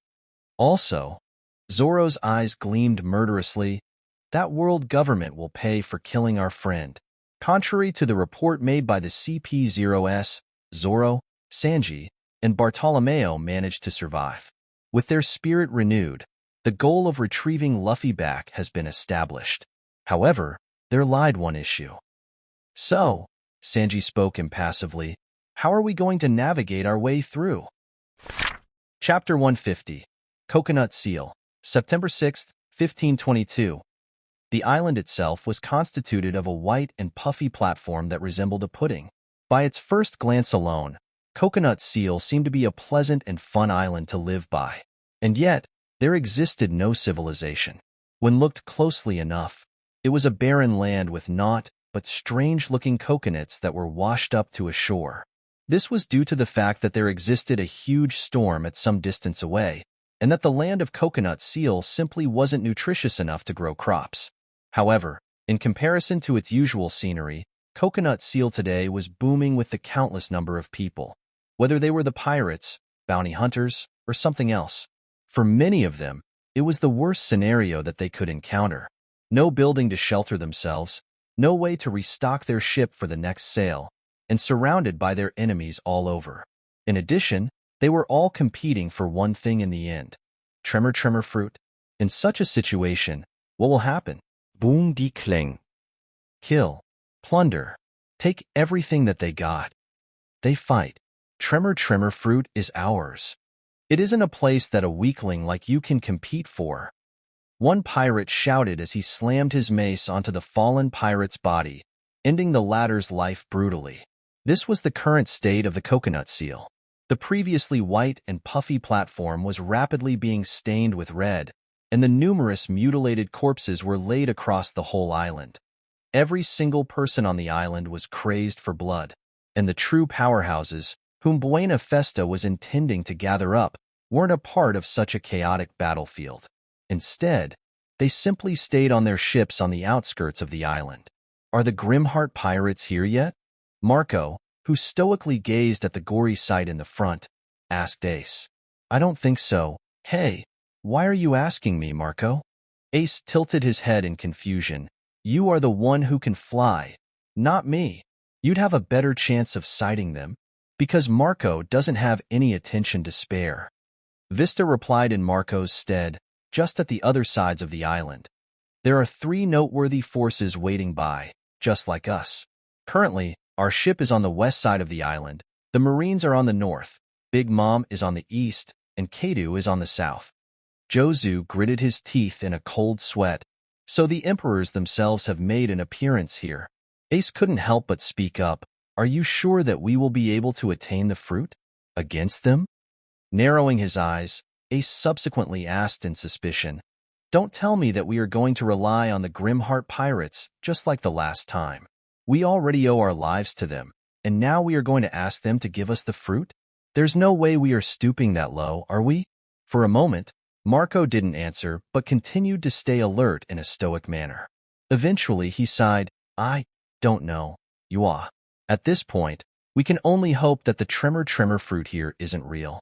From the back, Rakuyo, previously the 7th commander of the Whitebeard Pirates, opened his mouth, "Just in case you guys forgot about it." Everyone turned their heads to Rakuyo, who stated with uneasiness in his tone. Blackbeard and his crew still didn't make their appearances either. Marco pulled on his hair out of stress hearing this. "Fuck, I don't know anymore." Meanwhile, on the north side of the island, Oh boy, what a gruesome sight, is what I'd expect for the island to be ongoing right now, according to what I am able to hear. The Marine officer with X-shaped scar that goes over his closed eyes, the newly conscripted Admiral Fujitora Isho, stated casually. Without much care, he munched on a piece of cracker in his hand, while asking a Marine officer on his right, "What's your name again? I'm new here, so forgive me for repeating myself." "T-Bone, sir." "HM, I see. What's your rank?" "Commodore, sir." The Marine officer was none other than T-Bone, who recently was promoted from the rank of captain. Currently, he stood in a strict manner while answering Isho's simple questions. Isho scratched the back of his head while speaking up. "I'd like to ask you a question, T-Bone. I heard that this tremor fruit is an extremely powerful devil fruit. However, is it really worth it to risk the lives of our Marine soldiers to attain it?" "Naturally, sir," T-Bone stated firmly. "If I were to voice my belief, such a dangerous weapon can't be fallen into the hands of the criminals, who may abuse its power to harm the innocents." "HM." Isho nodded in a thoughtful manner. "That's plausible." But at the same time, Isho could sense that the incredibly strong individuals, Kaido and Big Mom, were lingering on the other sides of the island. The Phoenix Pirates also were the ones that the Marine had to watch out for. Additionally, according to the prediction made by the Intelligence Department, the Grimheart Pirates too should make their appearance soon. The gathering of 3 emperors on one small island. Isho couldn't predict how this catastrophe will turn out. 2 admirals are sent on the mission to acquire 1 devil fruit, while the innocent civilians from various islands are suffering due to the sudden surge of the pirates. Isho couldn't help but grimace. Is this the right thing to do? While a notable number of Marine soldiers were awaiting by on the northern sea, the southern sea of the island was occupied by Kaido and Queen, who were sitting on top of a submarine. "What do you think, Kaido-san?" Queen grinned deviously as he showcased his weapons by shooting them toward the island without any care. "It's pretty strong, isn't it?" "Worororo. It's as weak as a bug bite." Kaido laughed out loud before gulping down the huge barrel of alcohol that he brought along with him somehow. "Ah, come on. Don't you see over there that I killed somewhere around 20 pirates at once?" "20?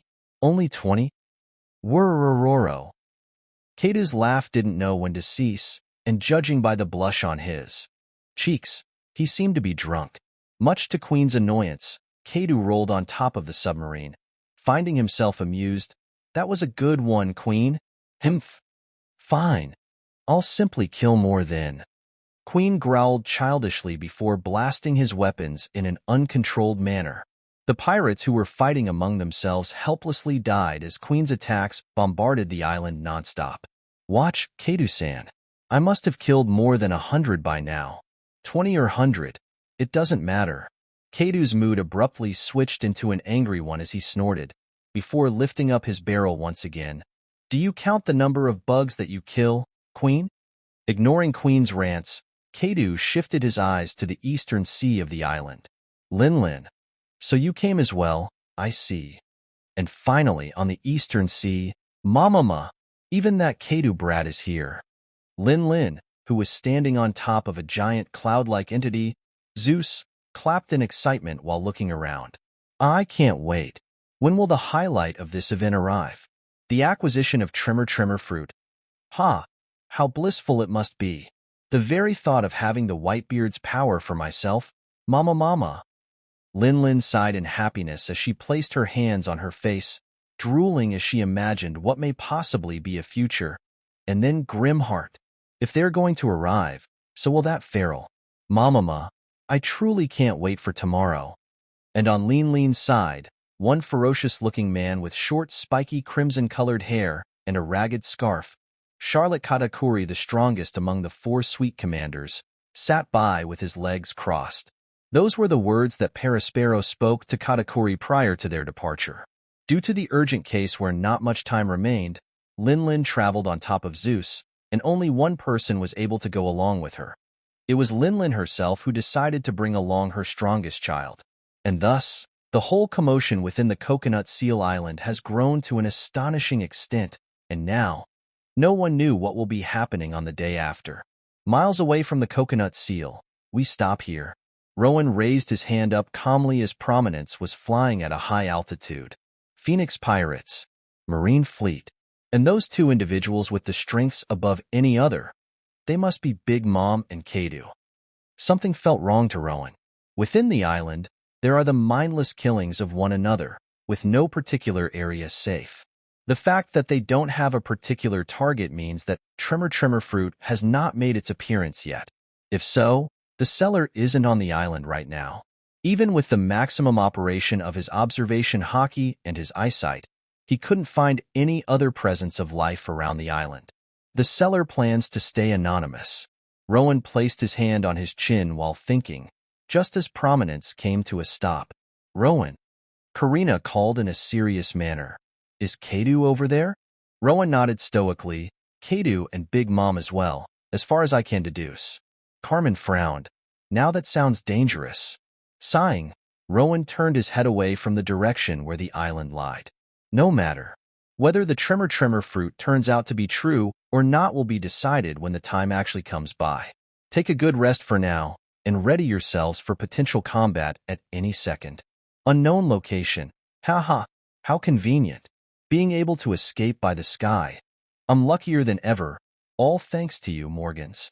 Dwelling within the hot air balloon, the headquarter of the World Economy newspaper, was Buena Festa, with Morgan still locked by the sea stone cuff, and his subordinates simultaneously having the gun barrels, held by Festa's festival pirates, aimed at their heads. Festa had full control of the hot air balloon. Even that grim heart shouldn't be able to sense us from this distance away. Festa smiled as he took a seat on the nearby chair. Auction haha, as if I will be dumb enough to present myself. Instead, I've set a fun mechanism that will be set off by tomorrow. Therefore, the pirates, marines, and bounty hunters all alike. Enjoy the surprise that I've set off for all of you. Then, Festa shifted his attention to the screen that was projected by the visual din mushy that was sitting in the front, showing what was happening in the coconut seal. The world shall witness the greatest festival that will subvert everything that they knew of. Morgan secretly turned his eyes to a particular location, where a din mushy was seen to be active within the shadows. Through discreet means, one of his workers managed to turn it on at the last moment. The black din mushy variants that are able to eavesdrop, that is my only hope. Although the chance of Morgan's hope actually coming true seemed unlikely within this vast sea, Morgan's hasn't given up yet. Miles away from the coconut seal, 13 hours later, September 7th, 1522. It's midnight. Where the day turned to 7th just now. Are you sure that this will be the case, Captain? Urij asked, not sure if Rowan's judgment is correct.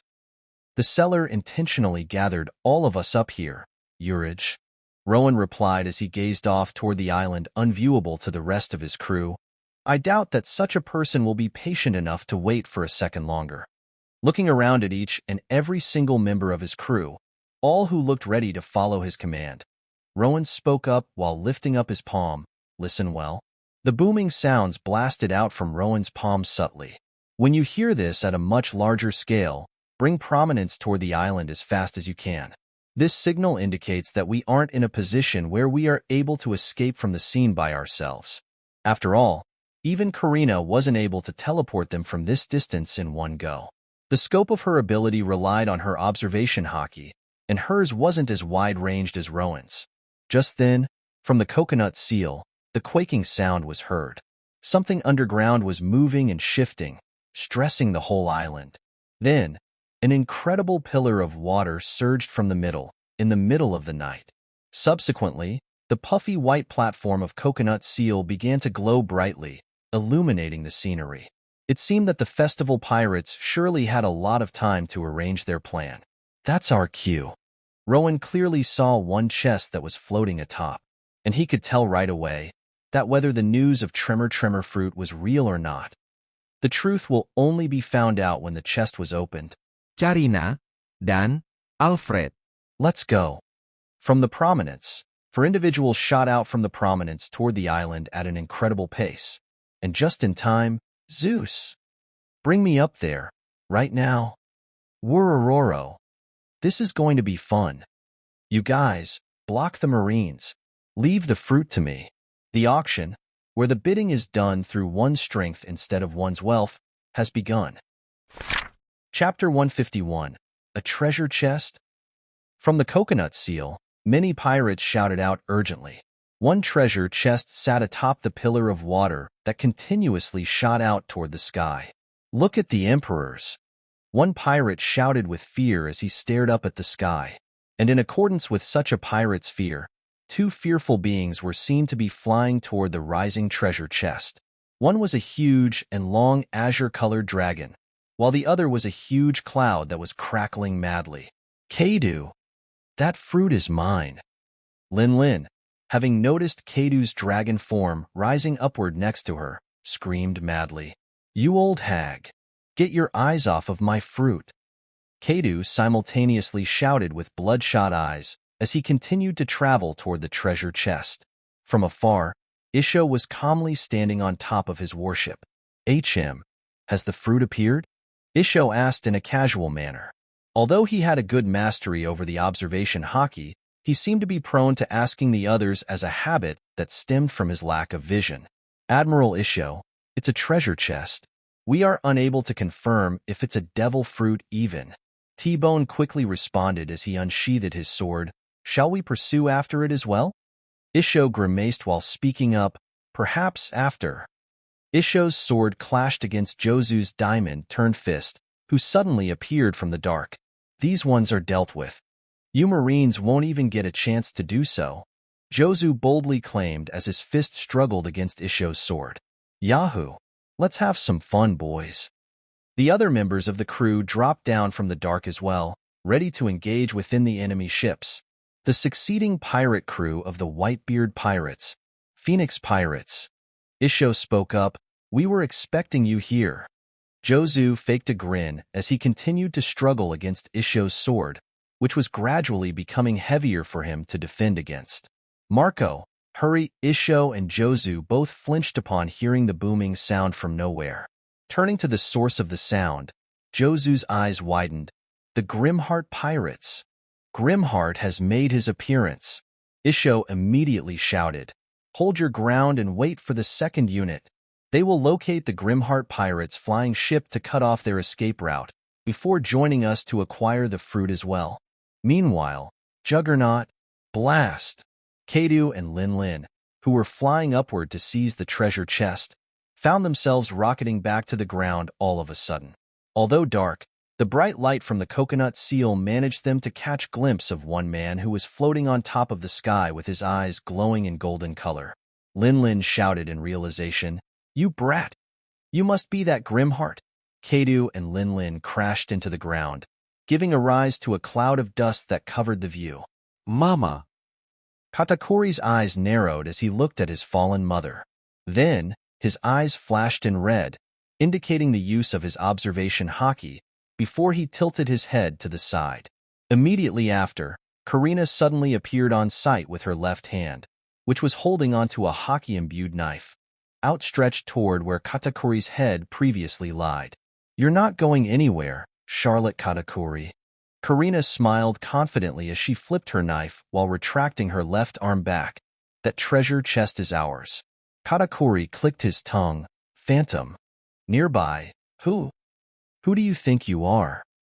Queen snarled with the veins popping out of his forehead as he raised his arm in an attempt to defend against the haki-imbued fist belonging to Dan, who just arrived as well.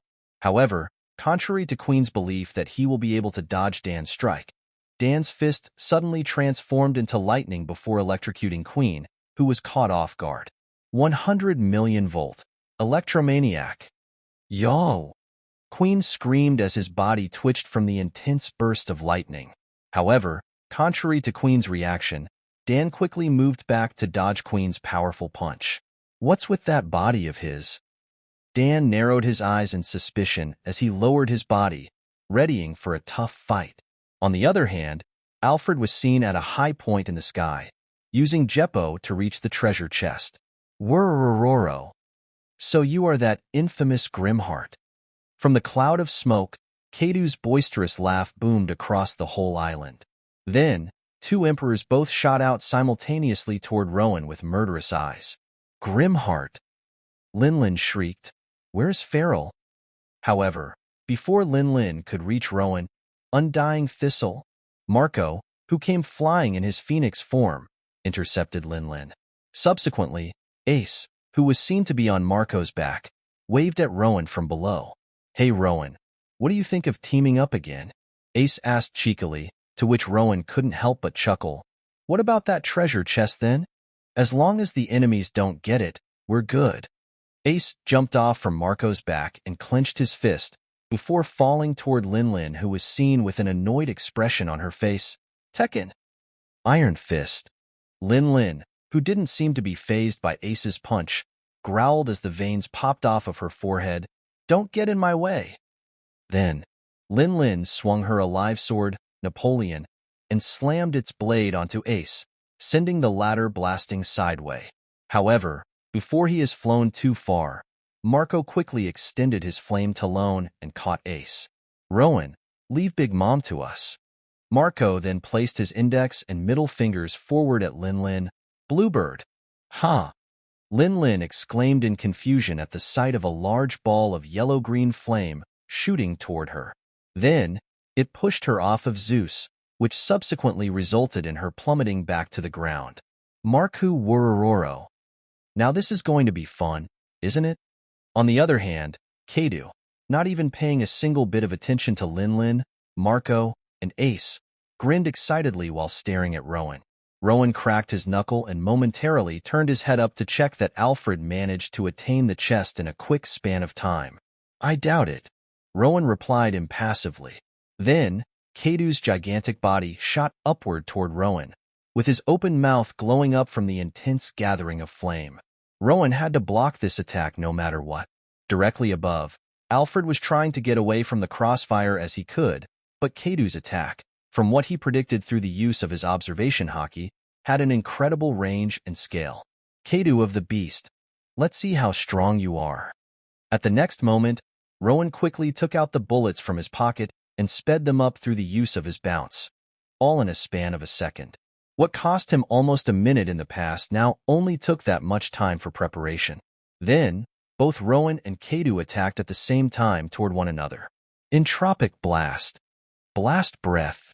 As two emperors collided in the air, the whole sky brightened up in red. Kaido's flame was being repelled against Rowan's laser beam-like blast, and no one seemed to be winning in particular. Subsequently, the light abruptly died down. Rowan, vanishing from Kaido's proximity, suddenly held Alfred with one of his arms to get the latter to safety. However, with Kaido's attention on him, Rowan couldn't afford to get to prominence either. Karina on Katakuri and Dan on Queen. Alfred got the chest, however. Running away in the middle of a fight, Grimheart? Kaido's voice boomed out as he, still in the dragon form, flew his way toward Rowan and Alfred domineeringly. "Captain Rowan, we don't have much time, so please listen," Alfred stated with sharpened eyes. "I checked what was in the treasure chest. It wasn't the tremor fruit, but it indeed was a devil fruit, an unknown kind." "I see." Rowan, using his sonic step, swiftly evaded Kaido's incredibly fast-paced chase over and over. "Listen, Alfred. From what I sensed, our prominence is getting attacked right now. You won't be able to cross the sea now occupied by the Marine and return to prominence safely. Therefore, I'm throwing you down to that island and signaling the crew to come over." Alfred nodded understandingly. "Copy that, Captain. Then go." Rowan threw Alfred downward with his full strength, sending the latter flying to the island at a dangerous speed. As Alfred gritted his teeth while operating Jeppo to his maximum, in an attempt to stop himself from crashing into the ground, Rowan found his body being knocked up by Kaido's body slam. However, Rowan didn't seem to be hurt. Instead, flipping his body, Rowan's whole body began to light up in golden color, indicating the utilization of the emission of armament haki. "You better be sorry for keeping me waiting, Grimheart."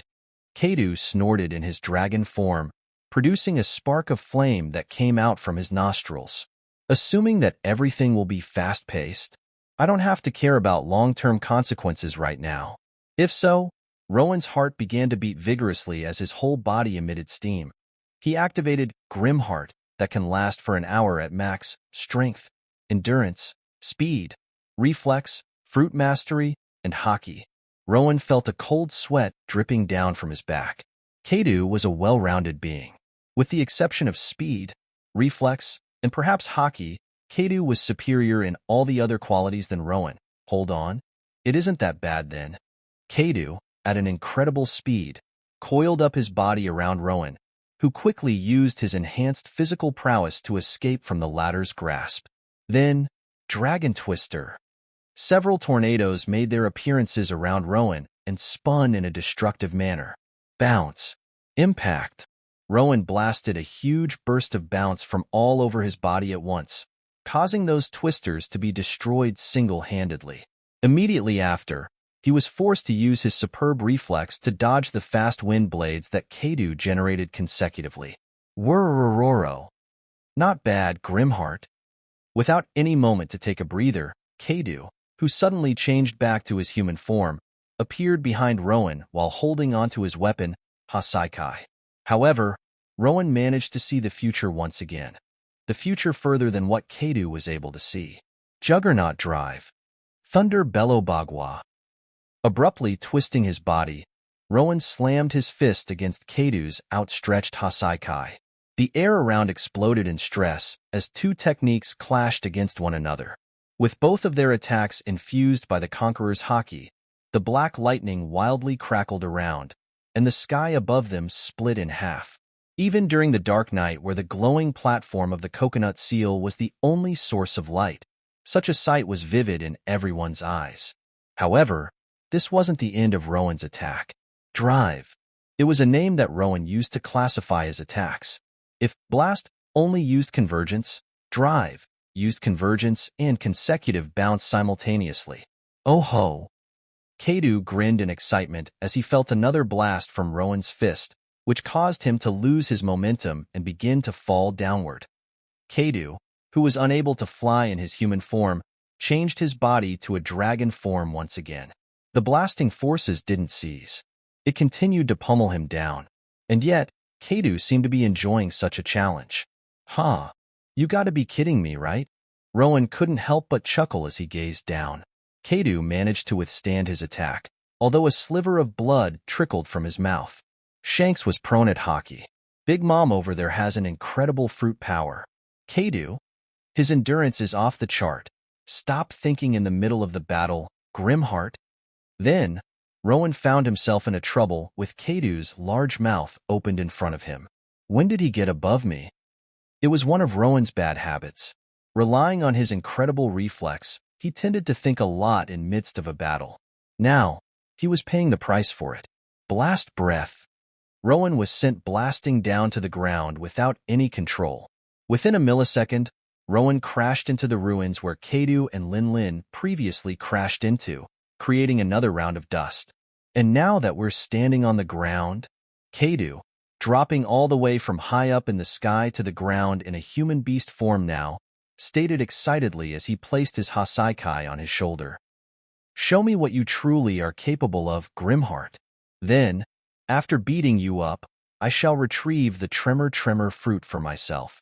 Karina and Katakuri were seen to be combating at a fast pace where barely anything could be seen. Dan and Queen 2 were fighting scarily. Each and every blow of theirs was a heavy hit. Give me the fruit. That fruit is mine. Alfred was seen to be facing off against the hordes of pirates all at once. Life. Or fruit. Marco and Ace were seen to be struggling against Lean Lean's wild thrash.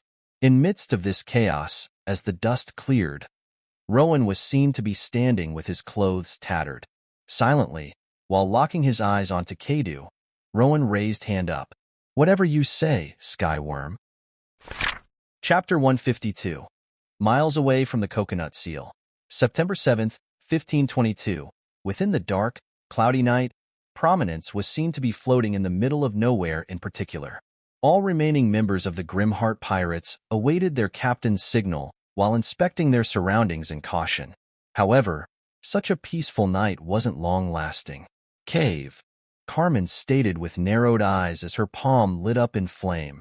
Cavendish flipped his sword while replying coolly, I know, Below Prominence, down on the sea, many marine warships have revealed themselves suddenly.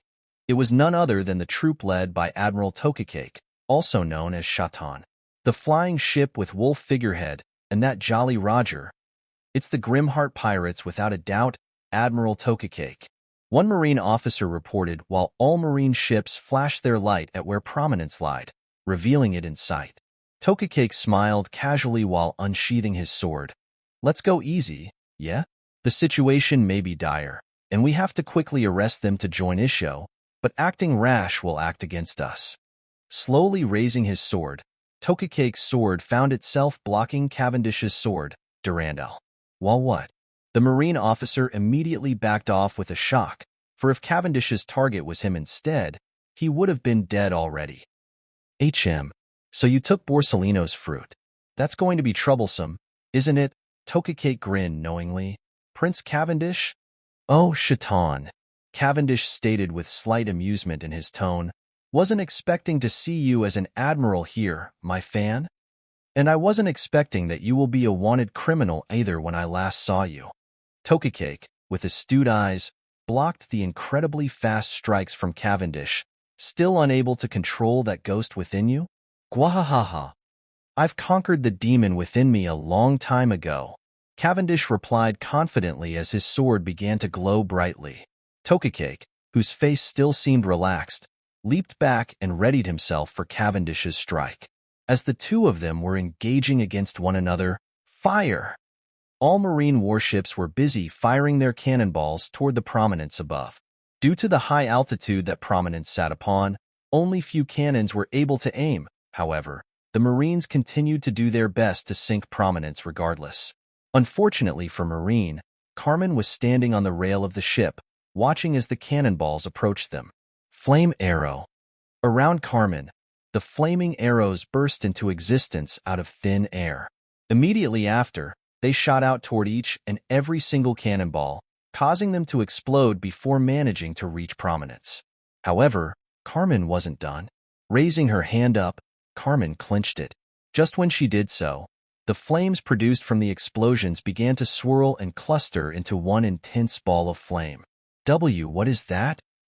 One Marine soldier, who was staring up toward Carmen from down on the ship, couldn't help but exclaim in disbelief. At the same time, it's time for the retribution. Urich grinned as he tightly grasped onto the huge cannonballs before throwing them toward the Marine warships down below. All Marines, calm down.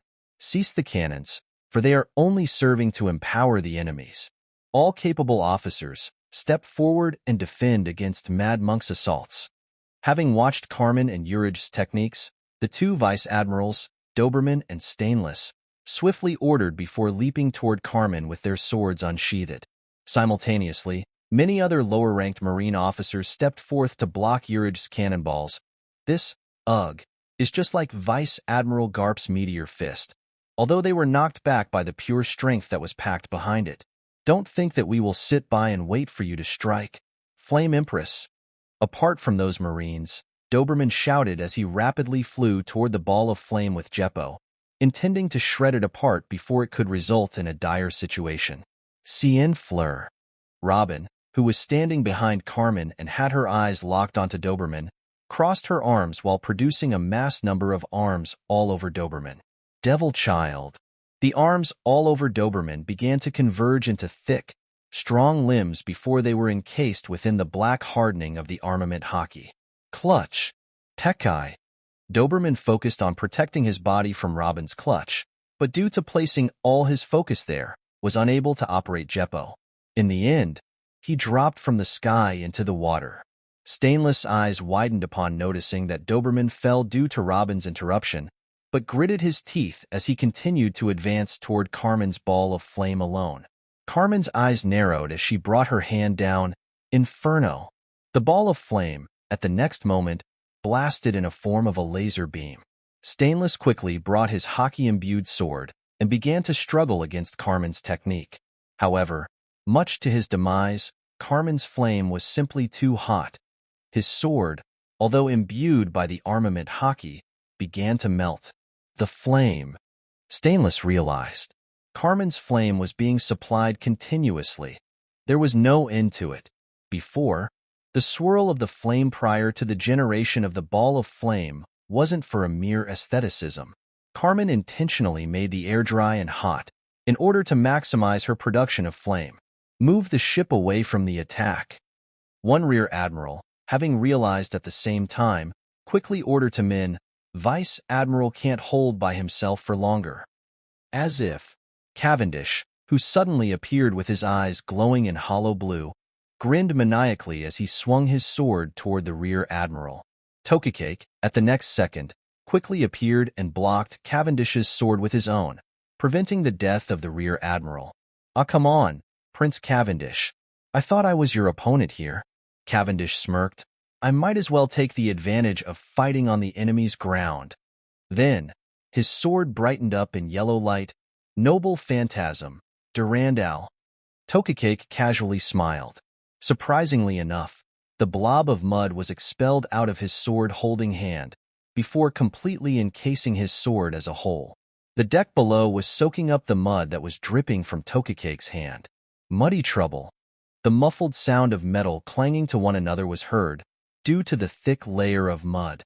Yuck! Mud! Cavendish, whose sword immediately burst in a flash of intense light, blasted the mud apart to pull it back. Haha, caribou was it? You know, there was that weird pirate with a long tongue. He was killed some time ago, and I somehow attained this fruit. Tada! You weren't the only one, Prince Cavendish. Kake chuckled while explaining to Cavendish as if the latter was his good friend. Mud! Yuck, yuck, yuck. Stay away from me, you brown pig. Cavendish frowned in disgust as he wildly swung his sword, trying to get rid of the remnants of mud on the sword. Ha ha ha ha. Brown pig? Well, I indeed am Shaitan.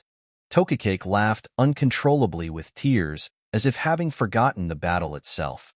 Then, he suddenly stood upright strictly. Oh shit, right, I was on a mission. Kake scratched the back of his head. It seems that you have to die, Prince Cavendish. You're too dangerous to be kept alive. Cavendish, with his facial expression still in a deep frown, simply raised his middle finger while tightening his grip on his sword with his other hand. And now, Rear Admiral Guaquantosio Telestali, we're out of the range of the Flame Empress's attack. Rear Admiral, who was sweating profusely from Cavendish and Kake's clash in front of him, nodded firmly. At the same time, Stainless, who saw that the ships were out of harm, quickly jumped sideways using Jeppo, just as his sword has fully melted. Carmen's laser beam hit the surface of the sea and generated the hot steam that covered the view of the prominence from the marine. To think Nico Robin was able to use hockey, what a surprise. Doberman quickly propelled himself out of the water with a grimace. Then, Cavendish turned to where the noise came from knowingly. Kake's eyes narrowed. A signal. Gwahaha. Seems like I gotta go already. Shaitan. Ha. You have no idea how glad I am to get away from you. Ha ha ha, as if. Muddy mood. Kake shot out the sticky-looking mud toward Cavendish, trying to prevent the latter from escaping. However, bye. Hope I never see you again. Cavendish flashed in the light before vanishing. Well, damn. Kake stood by and scratched the back of his head, for he knew that there was no way that he could be faster than the light. Eventually, he placed his hand on his chin. I don't understand, Sakazuki. He thought that we will be enough to defeat them? Why? Although the Grimheart pirates don't have forces like the other emperors do, judging by their strengths alone. Nah, there's no way that we will be able to pull out a win here. Kake had to make a choice, and eventually, he decided to go along with his intuition. Connect me to Admiral Isho, please. Coconut Seal. Just as the rumor says, your observation hockey surely is amazing. Karina remarked as she teleported from spot to spot at an incredible speed, filling Katakuri's view with nothing but purple flashes. I see that you ate a ridiculous fruit for yourself. Truly befitting of the name Phantom. Katakuri replied calmly as he created a hole in the middle of the body, just as Karina's knife went through lethally. Karina, although confident on the outside, was frowning on the inside. Katakuri's fruit was a peculiar one, being able to convert his body into machi like a Logia type. Using such quality as his advantage, Katakuri, so far, managed to evade all of Karina's strikes. However, Katakuri wasn't necessarily winning. Although Karina lagged behind in hockey, her natural-born reflex, along with the incredible speed granted by her fruit, was far superior to Katakuri. Both of them weren't able to injure one another, even though the battle was so fast-paced. Zoom quickly teleporting once more, Karina dodged Katakuri's huge and spiky machi-turned arm that was imbued by the armament haki. Boom! Katakuri's strike hit the ground, creating a spiderweb-like crack. Ha! Since Rowan sent the signal, the fight shouldn't be long-lasting, right? Karina muttered to herself while sighing. If continued like this, Karina knew that she'd lose.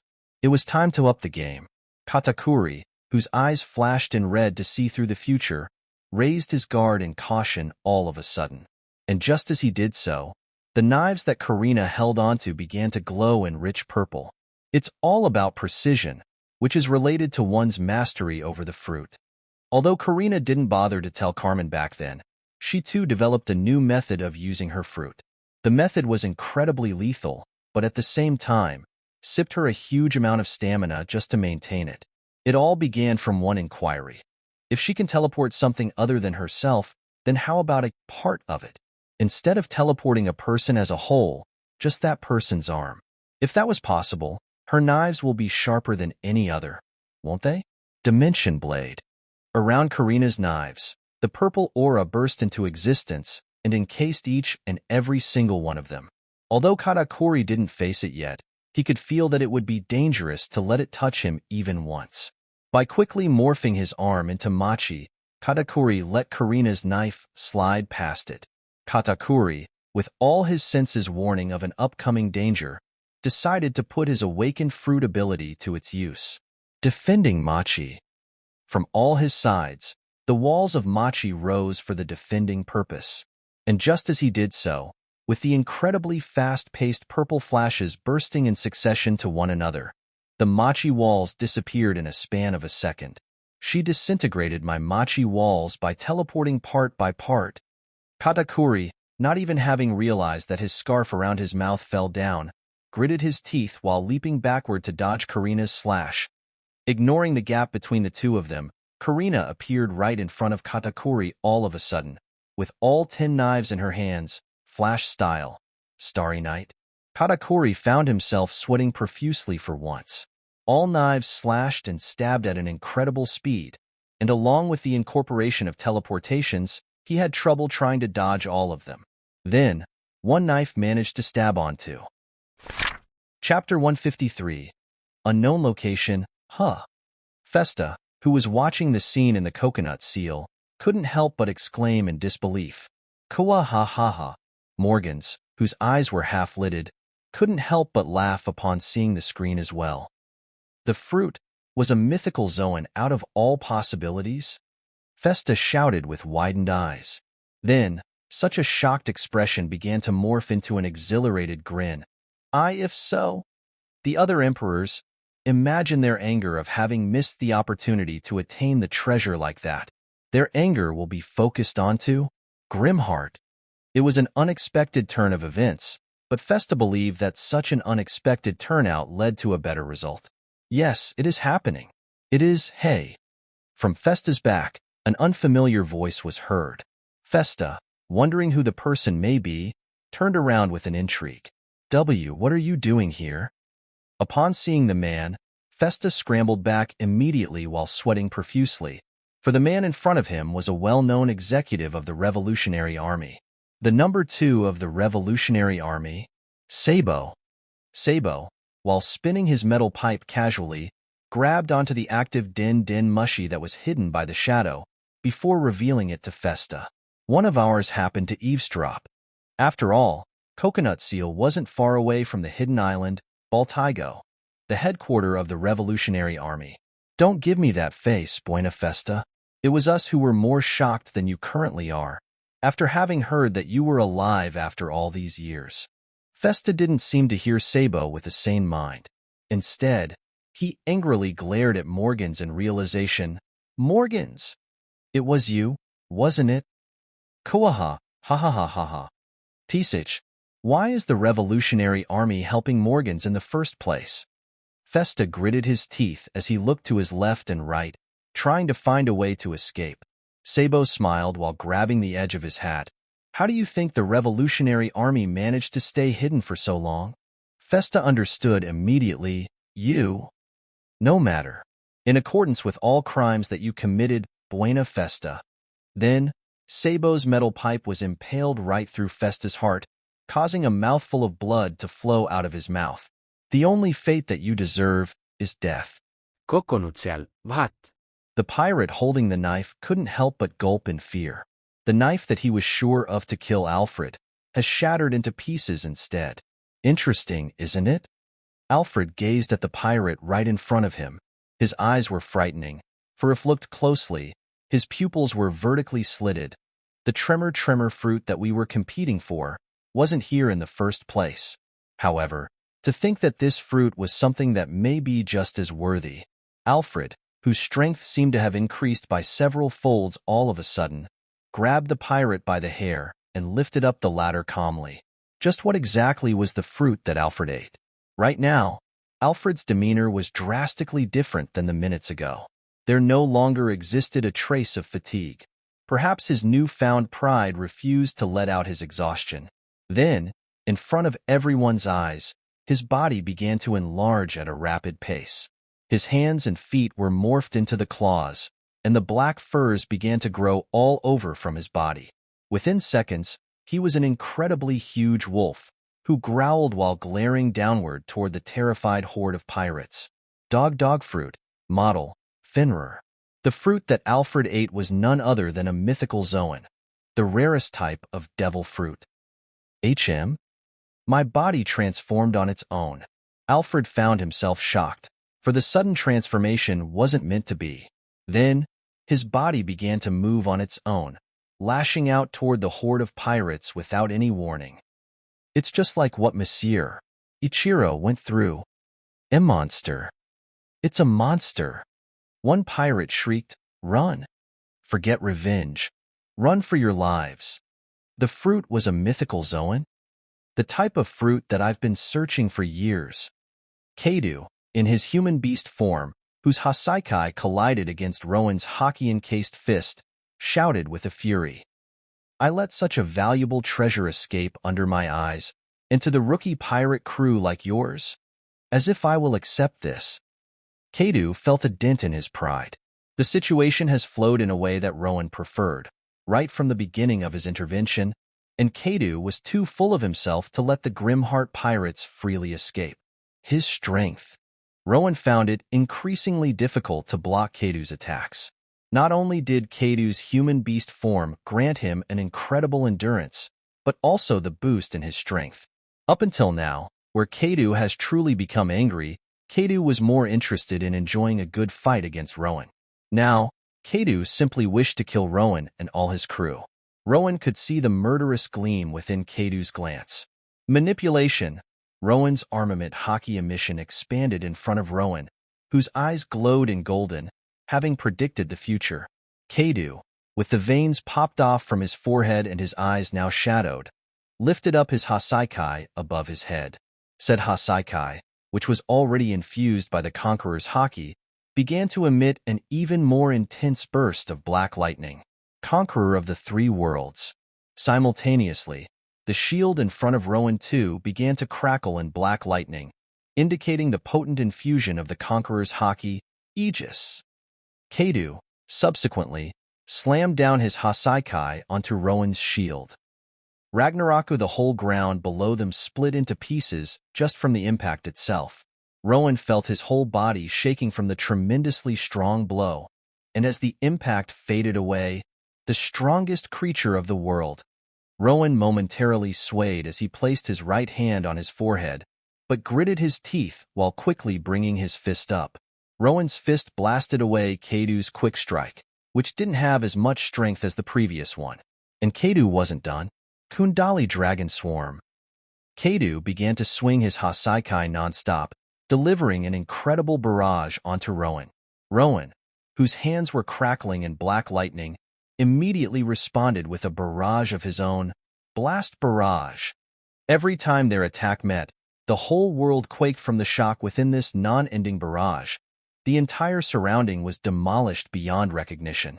In no time, Rowan and Kaido were forced to stop due to losing their footage. What are you, a stamina freak? Rowan found himself dumbfounded. When it came to stamina and endurance, up until now, he has never faced someone who was superior in those qualities than him, except for Garp. And now, for the second time, Rowan found a monster whose body was stronger than the body that he honed for years. Do you think you can stall against me, you little freaks of Whitebeard? Lin, with angered expression, screamed while kicking Ace away wildly. Ace coughed out blood from the impact alone. He was seen to be exhausted with half-lidded eyes. I got ya, Ace. Marco, who was huffing in fatigue, quickly distributed his yellow-green colored flame onto Ace, which healed up the latter.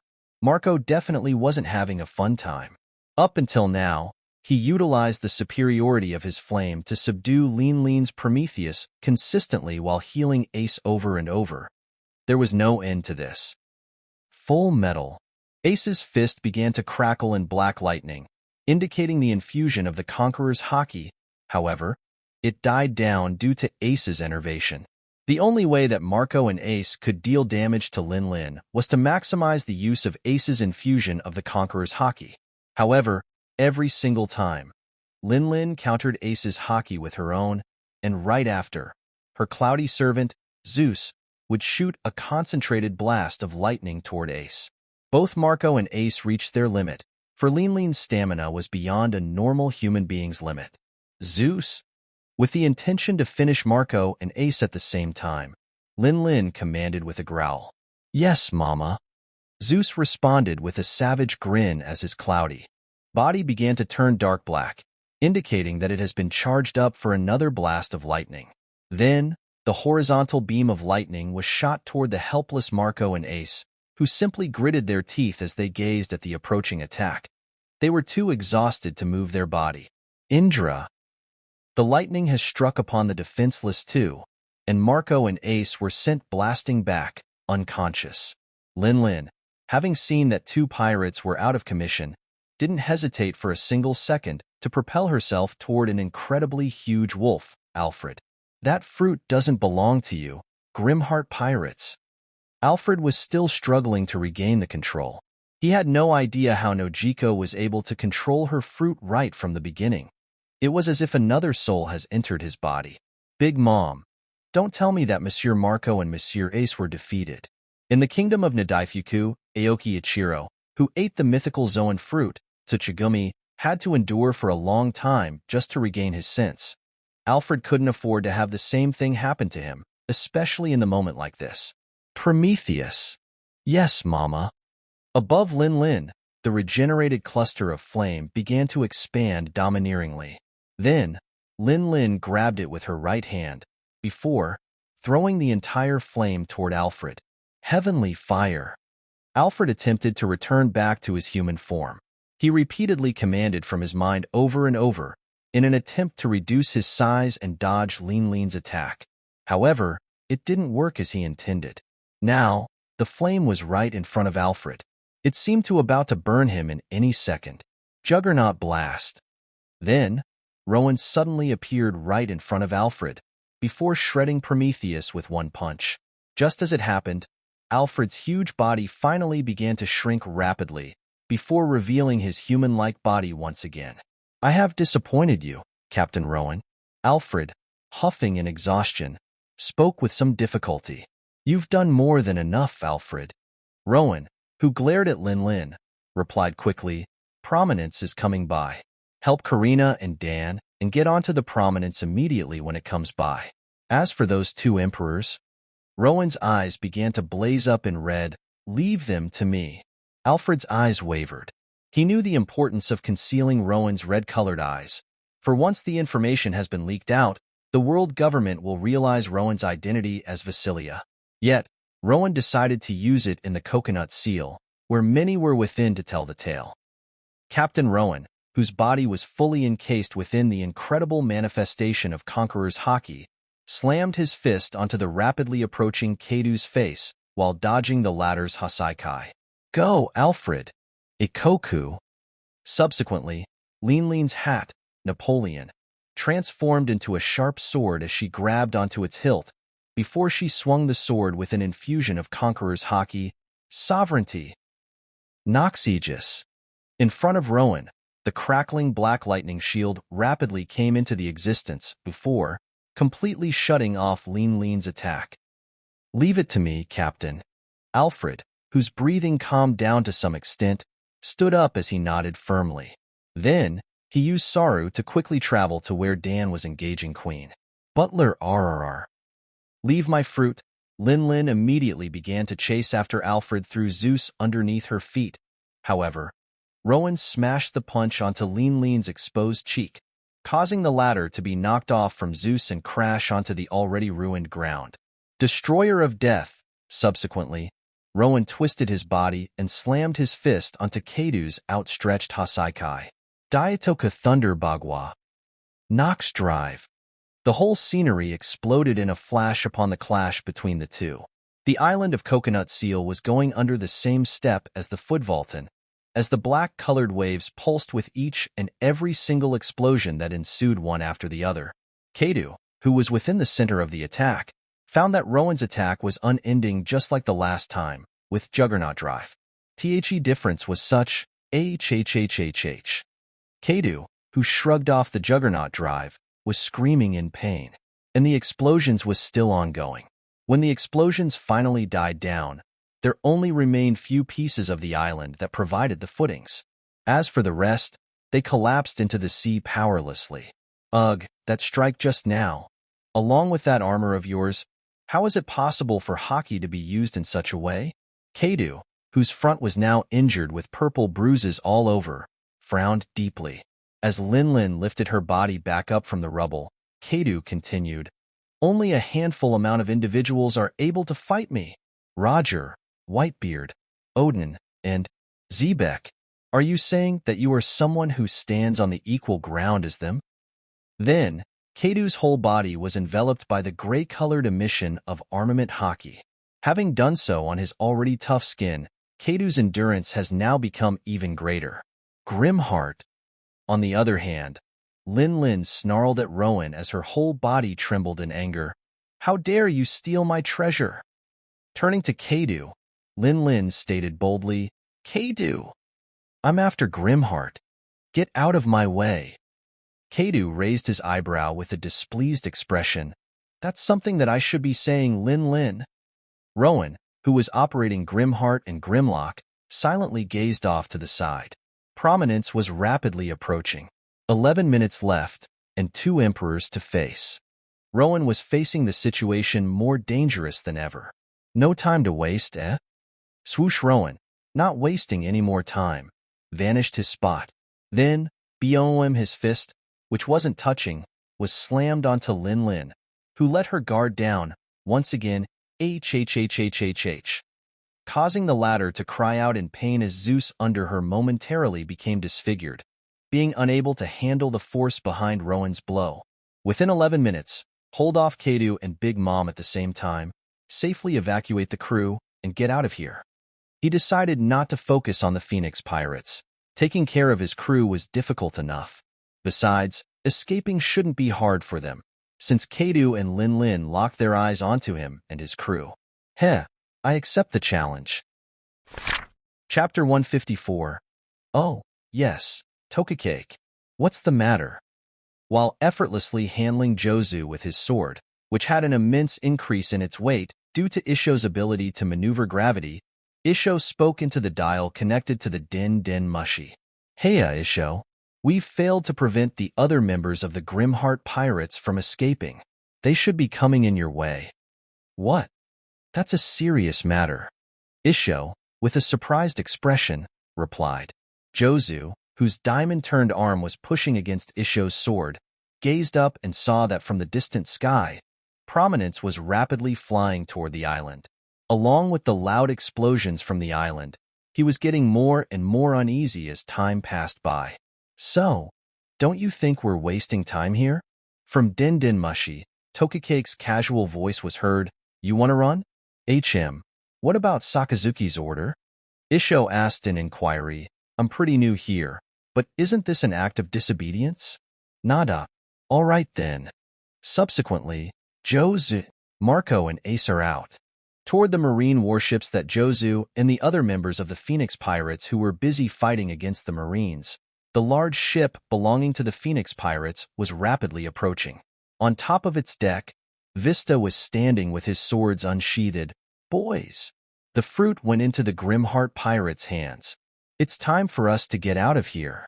Isho, upon hearing Vista's remark, turned his head with a surprise, for such a turn of event meant that they managed to win the competition against two emperors of the sea. Brilliant. Punk. Using Isho's casualty as his advantage, Jozu quickly overcame the weight behind Isho's sword and pushed the former away. Immediately after, Jozu shouted to the other members of the Phoenix Pirates aboard the marine warships, "Return to our ship. Let's escape before things get more troublesome." Kake, finally. I was this close to fainting, Commander Jozu. One regal voice belonging to a member of the Phoenix Pirates was heard before they began to jump back to their ship. Fire. Although the Marines shot the cannonballs toward the ship within the proximity, Vista gracefully cut all of them skillfully, preventing any damage to their ship. Jozu, who returned back to their ship, asked Vista, "What about Rowan and the others?" Vista simply grinned weakly. "We'd only be nuisances the longer we remain. Rowan? He's fighting against two emperors by himself. A mad lad, I'd say." In the back, Marco and Ace were seen to be lying as the medics of the crew began to give them the necessary treatments. "You've finally gone out of our ships." Then, Isho, who suddenly turned serious, slashed his sword horizontally. Then, the Phoenix Pirates noticed the literal meteor dropping down from the sky. "Fuck, let's get out of here, fast."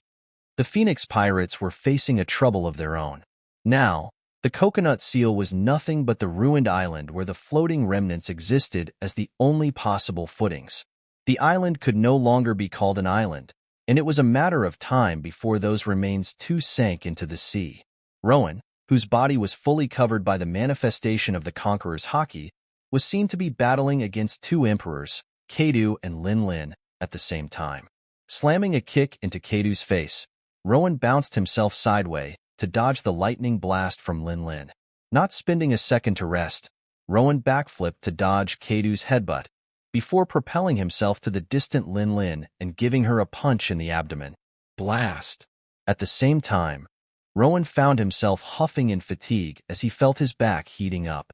It was due to the intense gathering of heat from Kaido's opened mouth, who turned to his dragon form, breath. In tropic imbuement, from around Rowan's clenched hand, the air began to heat up to an incredible degree.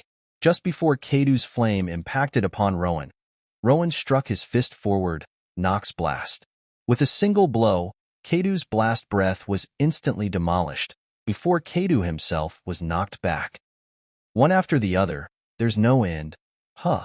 Rowan, who he felt Lin's shadow looming over him from the back, snarled before he was sent flying by Lin's blunt strike with Napoleon. 10 minutes left. Gritting his teeth, Rowan swiped his left leg in mid-air, countering yet another attack from Kaido. Left. Rowan tilted his head to his right, dodging Lin's Napoleon, whose blade extended to a frightening length. Clenching the blade with his haki-covered hand, through the mix of the bounce force and the internal destruction methodology of the armament haki emission, Rowan destroyed Napoleon's long blade with a single blast. Mama.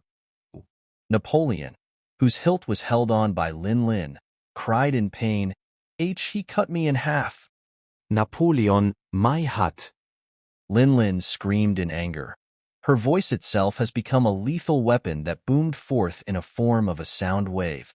Rowan's breathing was becoming more and more rapid, the more he fought. Kaido and Lin had a fearsome degree of endurance, and facing the two of them with the very taxing techniques wasn't an easy feat to manage. But Rowan didn't have any time to take a breather. Bouncing himself downward this time, Rowan evaded another blast breath from Kaido, which traveled further and struck upon the guardless Lin. "Kaido, it's your fault for not dodging, Lin." Kaido simply snorted as he rapidly flew toward Rowan in his dragon form. 9 minutes. Rowan grimaced as Kaido's mouth opened once again, but instead of a flame, demolition gust. The sharp blades of wind were shot at an incredible speed. Of course, with one punch from Rowan, the demolition gusts have been demolished themselves. However, as Rowan was occupied dealing with Kaido, Lin positioned herself above the two. God of Lightning, Zeus underneath Lin has darkened up. Pinjin. In all directions, the wild streams of lightning were shot simultaneously from Zeus. If looked closely, yeehaw! Those bolts of lightning themselves had a will of their own, due to Lin having given lives to them. The bolts all began to change direction toward Rowan and swirl into one large lightning storm that descended onto the latter. In response, Rowan raised his right hand up, as if grabbing onto something. Subsequently, within his hand, the golden emission of his armament Haki expanded into the form of a spear before it was encased within the concentrated manifestation of the Conqueror's Haki. Knock spear. Then, Rowan threw the domineering spear toward the lightning storm, and to Lin's shock, the spear penetrated through the gigantic storm of lightning in a single blow, before piercing through Zeus as well. Zeus cried in terror, and afterward, he was erased from existence. What? Lin, whose eyes widened in disbelief, shouted as she began to fall toward the body of water. Mama! Katakuri, who was fighting against Kurina with utmost seriousness, saw the dire situation in which Lin has fallen into, and used his ability to maximum by expanding the huge amount of machi into a platform to support Lin's weight. However, Kurina wasn't someone to let go of such an opening. As Lin safely landed on the machi platform that Katakuri provided, Kurina stabbed all her knives onto Katakuri's right arm in one go, severing it from the latter's body. Katakuri, whose eyes had become bloodshot from pain, endured the damage as he motioned the machi platform in order to bring Lin to safety. Katakuri, my son. Lin, with her eyes blazing in lividness, exclaimed upon noticing the critical damage that Katakuri received. Napoleon, Zeus, and now, Katakuri. Grimheart. He subconsciously placed armament Haki around his brain and heart. Kurina, with sharpened eyes, noted as she flashed to some distance away from Katakuri. I made a good choice to go after his arm instead, it seems. At the same time, Boom Queen found himself shocked by the fact that Alfred, who seemed quite weak before, was able to withstand his blow. Screw that fruit. As Queen shouted with a tick mark, Dan zapped right in front of Queen's face, ready to strike. Max 140 million volt. With his eyes crackling in blue lightning, Dan slammed his fist onto Queen's face. Rex smash. Boom Queen felt his chin being knocked back as few teeth flew out of his mouth. With a hazy vision, Queen couldn't help but curse at Dan within his mind, for the viruses that granted him the title of Plague was useless in front of Dan, who immediately burnt them away with his lightning. Upon seeing the chance, Kurina, who was previously nearby Katakuri, was now in front of Queen, whose guard was down due to the electricity within his body paralyzing him. Flash style. Execution. Kurina slammed her knife downward to Queen's exposed abdomen. The resilient skin of the ancient Zoan was of no matter in front of Kurina, and without armament Haki, the only way to withstand Kurina's dimension blade, Queen's death was unavoidable. Skins, muscles, blood vessels, heart, lungs, liver, stomach. All that the blade came in contact with were all being teleported to elsewhere, and in a span of a second, Queen was a piece of a hollow corpse. Without even being able to showcase his full strength, Queen died due to having let his guard down. With the purple glows dying down from her knives, Kurina slumped in exhaustion. Mademoiselle Kurina, Monsieur Dan, there comes prominence. Alfred, who too seemed tired to an extreme degree, spoke up while pointing at the sky. Let us begin our escape. Only then will Captain Rowan be lifted up from his burden of needing to protect us. Then, Rowan suddenly appeared in front of the trio, protecting them from Lin's outraged burst of flame. 2 minutes. Rowan muttered as he breathed heavily as the glow from his eyes weakened. The constant operation of his enhanced eyesight and sense began to stress him out as well. Rowan, Karina said out of worry, having noticed that Rowan was bleeding from the side of his head. This injury was given by Kaido when Rowan was previously distracted by Lin attempting to kill his crew. Let's get out of here. Queen, just as Rowan said to his crew, the anguished scream was heard from Kaido, who noticed the death of his subordinate. Lin was trembling with her fists clenched. Mama, infine. Katakuri stated with fatigue as he prevented the blood loss by adding a machi plug to his arm. Rowan, Karina, Dan, and Alfred watched as Kaido and Lin glared at them murderously. Kaido, Lin growled with her eyes flashing in a fearsome way. What do you say of an alliance until we kill Grimheart? Kaido, whose face was in a deep frown as he gazed at Queen, spoke up in a low tone. Just this once, you old hag. Rowan couldn't help but chuckle upon seeing the birth of the alliance between two emperors. Alliance between two emperors just for my death. Bohaha. Guys. Then, prominence has finally reached the sky nearby the piece of island that Rowan, Karina, Dan, and Alfred were seen on top of. Cavendish, realizing that it wasn't the time for a joke, hurriedly flashed down to the group. Simultaneously, Rowan noticed that Kaido and Lin were raising their weapons at the same time. The piece of Katakuri's machi given life for Lin's case, with her Napoleon having broke. Cavendish, Rowan, without turning back, spoke up to Cavendish, who were carrying all three members of the crew. Get them out of here. Right now? Got it, Captain. Just as Cavendish instantly made his way back to prominence with three members carried by him, Kaido and Lin blasted their combined attack. Conquest of the sea. Rowan saw the whole world in front of him exploding in white.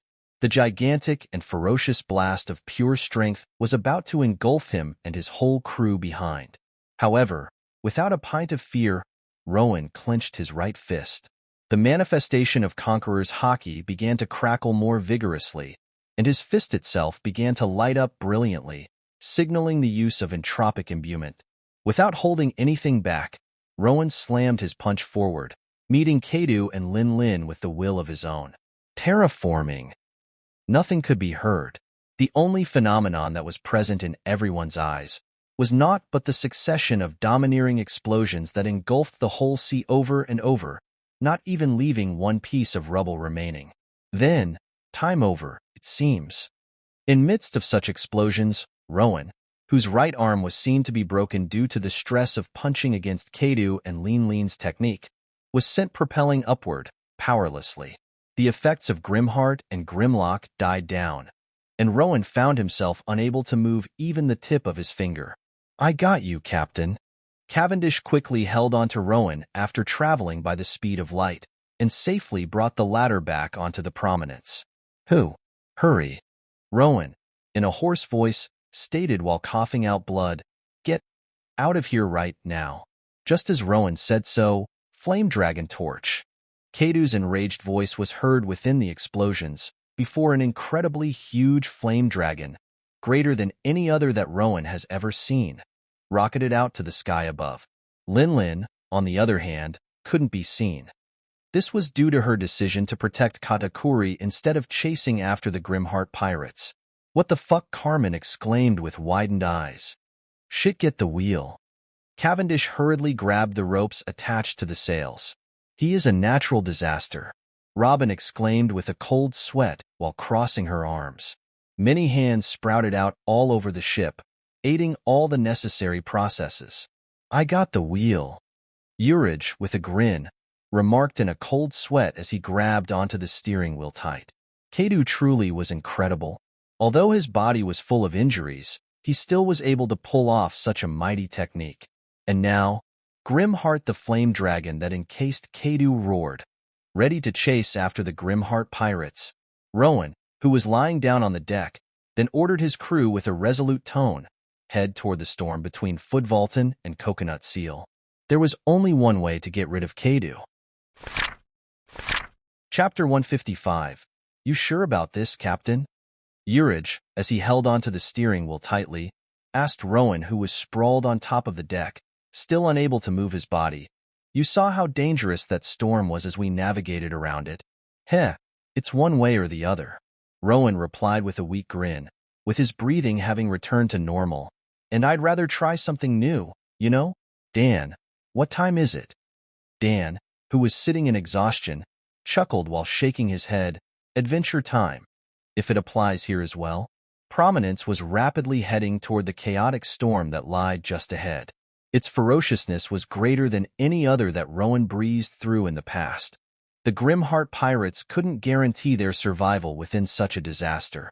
However, they were being chased by an extremely huge dragon of flame, Kaido, who madly flew with the intention to destroy the crew. Flame? In front of me? Carmen angrily bickered as she gazed at Kaido from her back. Raising her hands up, she attempted to control the flame dragon with her ability. However, I can't. Carmen exclaimed in shock as Kaido's flame dragon didn't budge to her call. Look closely. Robin, who stood right next to her, pointed it out. It isn't the simple flame. It is the mixture of his flame and armament haki, emission. Of course you won't be able to control it. Carmen, Urage shouted with a sweat. Captain told us to speed up even more. What? Carmen frowned questioningly. Cavendish answered in Rowan's stead. Karina said if we don't go fast enough, Prominence will be shredded even before managing to enter the current. Currently, the sounds of air screeching, the turbulent movement of winds, and the constant pouring of rain droplets from the sky above were continuously intensifying. Just up ahead, the violent storm of an immeasurable size lied. Even Kaido, who was severely injured due to Rowan's attacks, couldn't guarantee his survival in the storm like that, especially since the storm within the ocean tended to pull up the water from the bottom. Simply put, the eye of the storm that remained as the calmest area of the storm on the land was the most dangerous zone for the storm in the sea. Kaido knew that once the Grimheart pirates managed to reach it, he won't be able to chase after them any further. Death is what completes a person. Grimheart, don't you think for a second that I'll let you have such a miserable death. Face it like the man that I approved. In the next moment, from the agape jaw of Kaido's flame dragon, an intense cluster of pressurized air began to gather. Demolition gust. Then, the air was swiftly shot out as the sharp wind blades with each having the potential to sever the whole Prominence into two, in a form of a consecutive barrage. Leave it to me. Cavendish, who already unsheathed his sword, stated while standing at the edge of the Prominence, facing off against the approaching wind blade. Carmen, no matter what happens, don't stop the flame on the engine. I know. Carmen replied with a serious nod, placing the tip of his sword, Durandal, right where the frontmost wind blade was coming from. Cavendish readied his stance. Then, as his sword began to shine brightly, Cavendish thrusted it forward. Beautiful sword. Light ray. One small yet fast beam of light was shot out instantly, severing the wind blade before it could reach its target. And Cavendish wasn't done, for many more wind blades were subsequently approaching. Another ray of light pierced through the wind blade. Then, in an instant, the whole sky was filled with the series of light beams that destroyed all the wind blades simultaneously. However, Kaido's demolition gust was non-ending. With the adamant will to kill the Grimheart pirates, Kaido continued to blast them at pace that was gradually becoming faster. Naturally, Cavendish was forced to slash his sword nonstop, parrying Kaido's wind blades with the maximum that he was capable of. Due to his attention being entirely on Kaido, he didn't notice that he was now airborne, about to slip away from the Prominence. Robin, having seen the situation that Cavendish was forced within, quickly grew the chain made by her hands from the side of the Prominence and pulled the ladder back.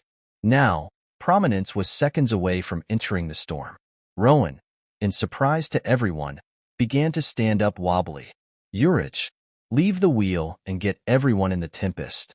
Rowan ordered with half-lidded eyes. His condition was poor, and based on his state, there was no way that he could withstand the storm. No. Karina refuted with narrowed eyes. Although she was still sitting with her back touching the wall, she, for once, refused to listen to Rowan's order. If you stay, we stay. Prominence's figurehead began to shake violently as it has touched upon the surface of the storm. Kaido, who maniacally shot out the wind blades non-stop, roared crazily as he let the rage consume himself. HNNNGG. Cavendish gritted his teeth as he blasted the rays of light at an incredible speed, matching Kaido's consecutive attacks before they reached the prominence. If looked closely, one will see that he was already quite exhausted, for each and every strike from Kaido contained the haki of his own. If we decide to hide inside, who will protect prominence? Carmen, who was huffing due to the continuous supply of the flame for the prolonged time, within the dense air packed with the water droplets, retorted to Rowan's order. "You know us well enough, Captain." Rowan, who was met with the determined demeanors of his crew, ended up smiling as the prominence's rails began to creak due to the extreme gust. Fine. If so, Grimheart? Kaido's voice was cut from the ears of the Grimheart pirates as the prominence fully entered the storm, before being wildly thrown powerlessly due to the extreme pressure of the air. Hold on tight. Rowan, while gritting his teeth, began to operate his fruit ability once again, not caring for the fact that he was critically injured. Using his bounce, Rowan began to utilize his observation haki to blast away all the approaching debris that he was capable of blocking. Carmen, letting go of the engine, enveloped the whole prominence around the veil of burning flame, which provided heat to the whole crew in midst of the water-filled cold environment. "I can still help as well." Cavendish, whose arm was hanging around the creaking rail, muttered in exhaustion before brightening up his right hand, providing the source of light within the world where only darkness and chaos existed. Some threats that Rowan failed to sense due to his exhaustion, Urge quickly punched them away with the huge fists of his. Robin took hold of all the existing systems within the prominence. While controlling the steering wheel with her grown hands, she also used the flame dials attached at the bottom of the prominence at a frightening accuracy. Dan and Alfred, who were already exhausted from the battles of their own, too stood up and began to aid. While Dan used the magnetic force generated from his fruit ability to snipe the solid matters that Rowan failed to catch, Alfred quickly took hold of Karina before the latter has fallen off from the ship. Occasionally, a member of the crew may come close to being flown away out of the ship due to the violent gusts. Farrell, who was standing by, was the one who would quickly react and support every time such a dangerous situation happened. With the collaboration made by the whole crew, they were miraculously managing within the storm that would have instantly ended the life if someone else entered instead. "The sails," Karina stated as she stood up. "We have to cut them off of the prominence." Rowan agreed while bouncing away the dense blasts of water from all sides. "Do it." Just as an entire chunk of huge boulder was blasted away this time, and as prominence continued to spin helplessly within the violent tide of the storm, Karina, without any hesitation, cut the poles that connected all the way to the sails, detaching them away from the prominence. "Sorry, prominence. We'll get you fixed up for sure." Then, she turned around to the crew and quickly stated, "Listen." She was seen to be just as exhausted as any other members of the crew, but she continued to speak nonetheless. "We are rapidly being sucked to the eye of the storm. For the sea storm of this type, its center is filled with the dense flow of the ocean, and we can't afford to have prominence reach that point." Turning to Carmen, Karina stated, "Carmen, reignite the engine. We have to gain the stability." "Dan, don't you dare use your fruit ability and electrocute us." Cavendish, replace Carmen in producing heat for us."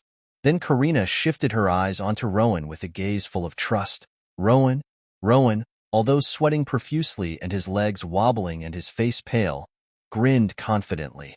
Nothing more had to be said from Karina, for Rowan perfectly understood what she was asking for. "Who do you think I am?" And just as he said so, the entire surrounding of prominence exploded, pushing away all the objects at once. Rowan, going beyond his limit, began to produce the consecutive bounces all around the ship nonstop. The veins were popping off of his forehead. He fell on one knee, feeling an exhaustion that he didn't get since the Summit War of Marineford. However, he persevered. He was the captain of the Grimheart Pirates, the strongest of them all, and the leader who always took the front. It's easy as hell. In contrast to his worsening state, Rowan's eyes were blazed up brighter than ever. Engine, got it.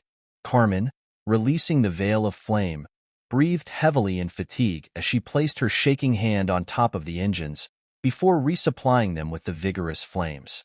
Cavendish, who stood at the middle of the deck, took a deep breath as his whole body began to brighten up in light, serving as the heat source and a source of vision at the same time.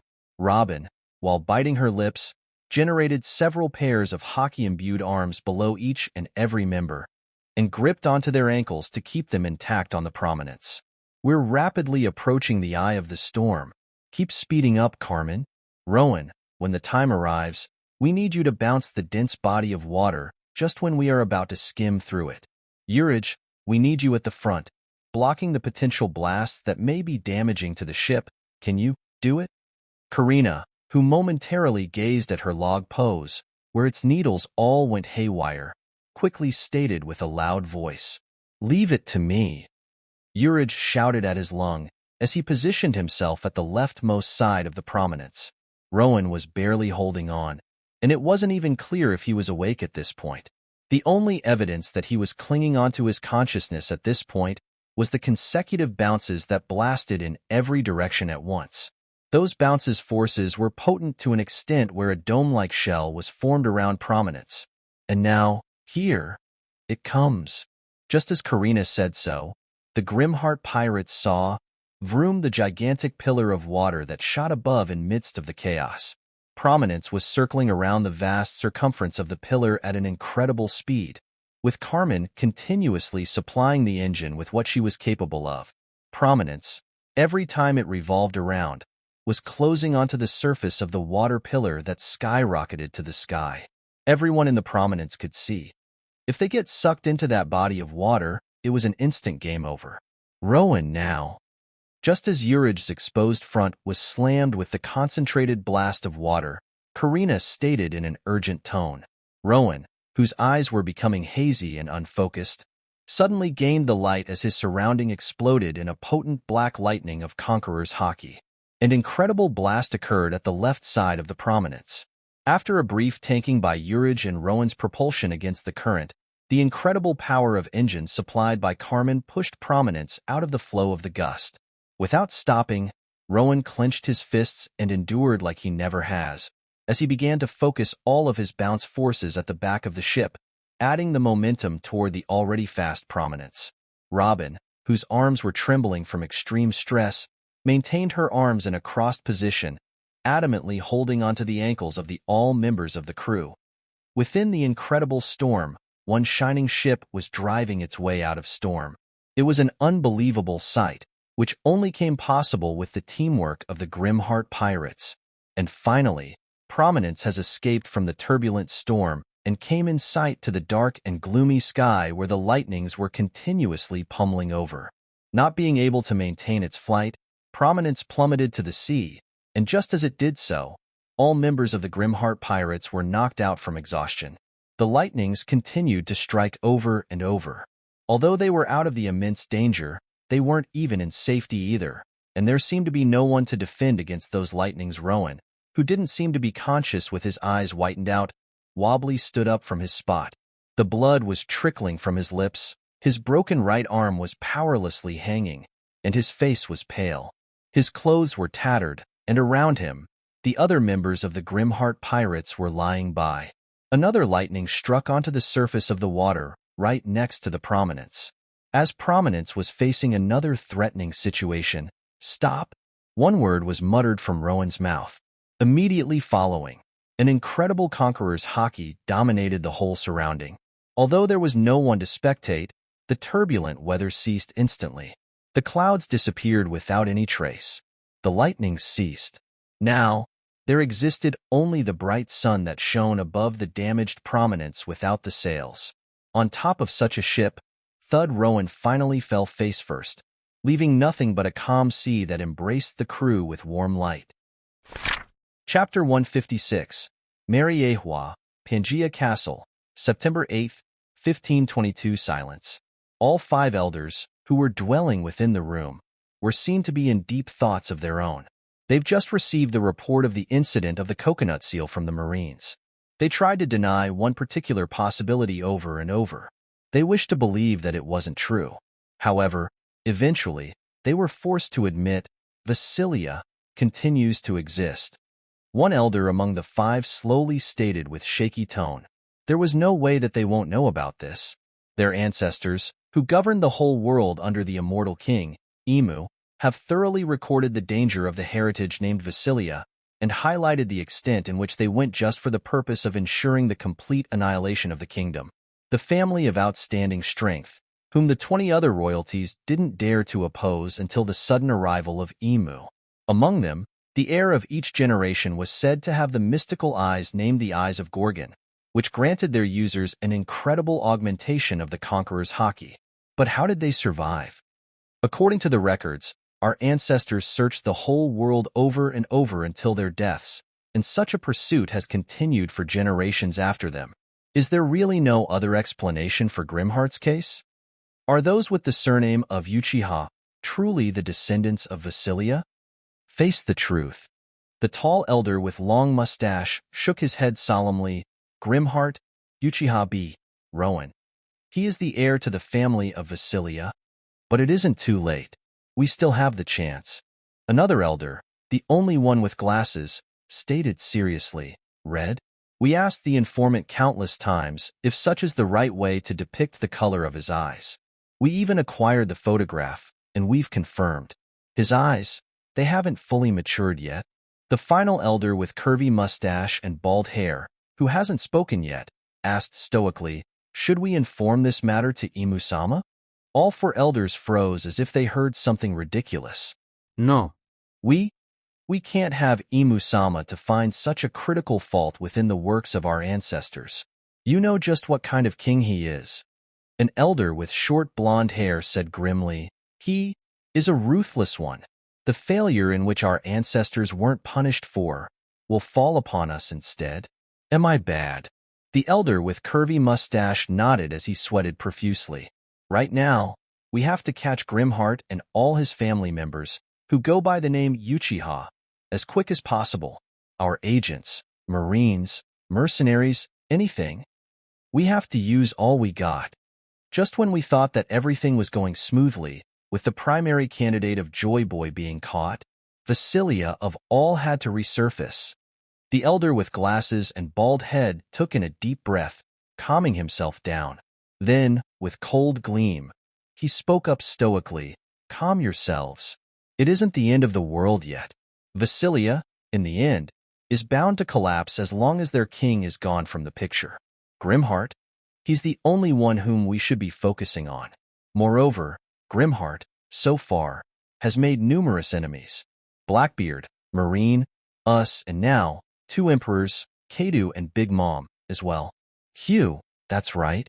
The elder with blonde hair too took in a deep breath as he nodded. Judging by the known characteristics of Kaido and Big Mom, they won't let go of their grudges against Grimheart, especially since their valuable subordinates either received an irreversible injury or died.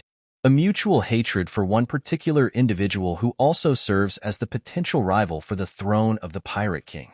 Judging by these facts alone, I suspect that the world may face the birth of the most powerful pirate alliance of the history.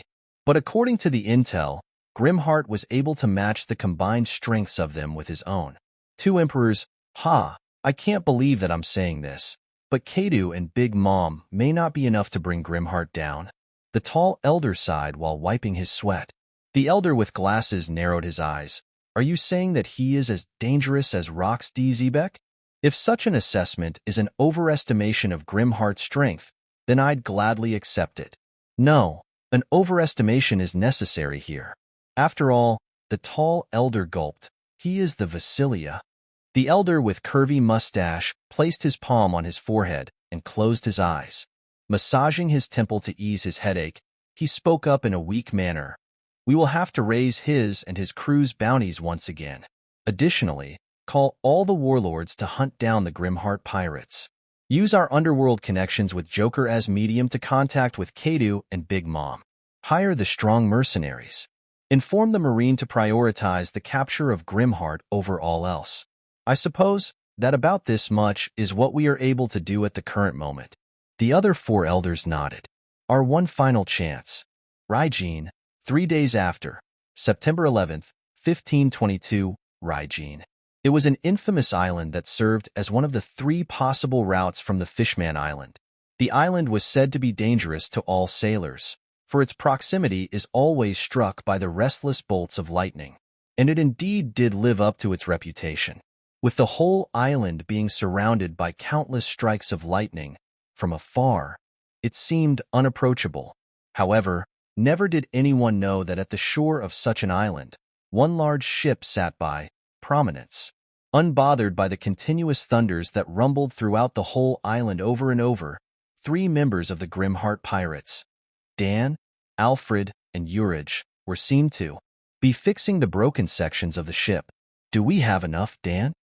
Urich, who was hammering the side of the prominence with a goggle on his eyes, turned around and asked Dan, "Huh? What did you say?"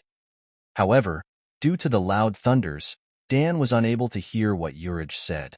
"What did you say just now?" The problem is, Urich too didn't understand Dan's words. Interestingly though, none of the lethal lightning bolts was striking the prominence. This was only possible thanks to many tall metal rods that lied at some distance away from the ship. They served as the lightning rods that prevented the lightning strikes from damaging the prominence. Alfred, who was inspecting the dials at the bottom of the prominence, couldn't help but sigh. "They are broken. The dials? It seems that an autonomous flight is no longer an option for us until we find the replacements."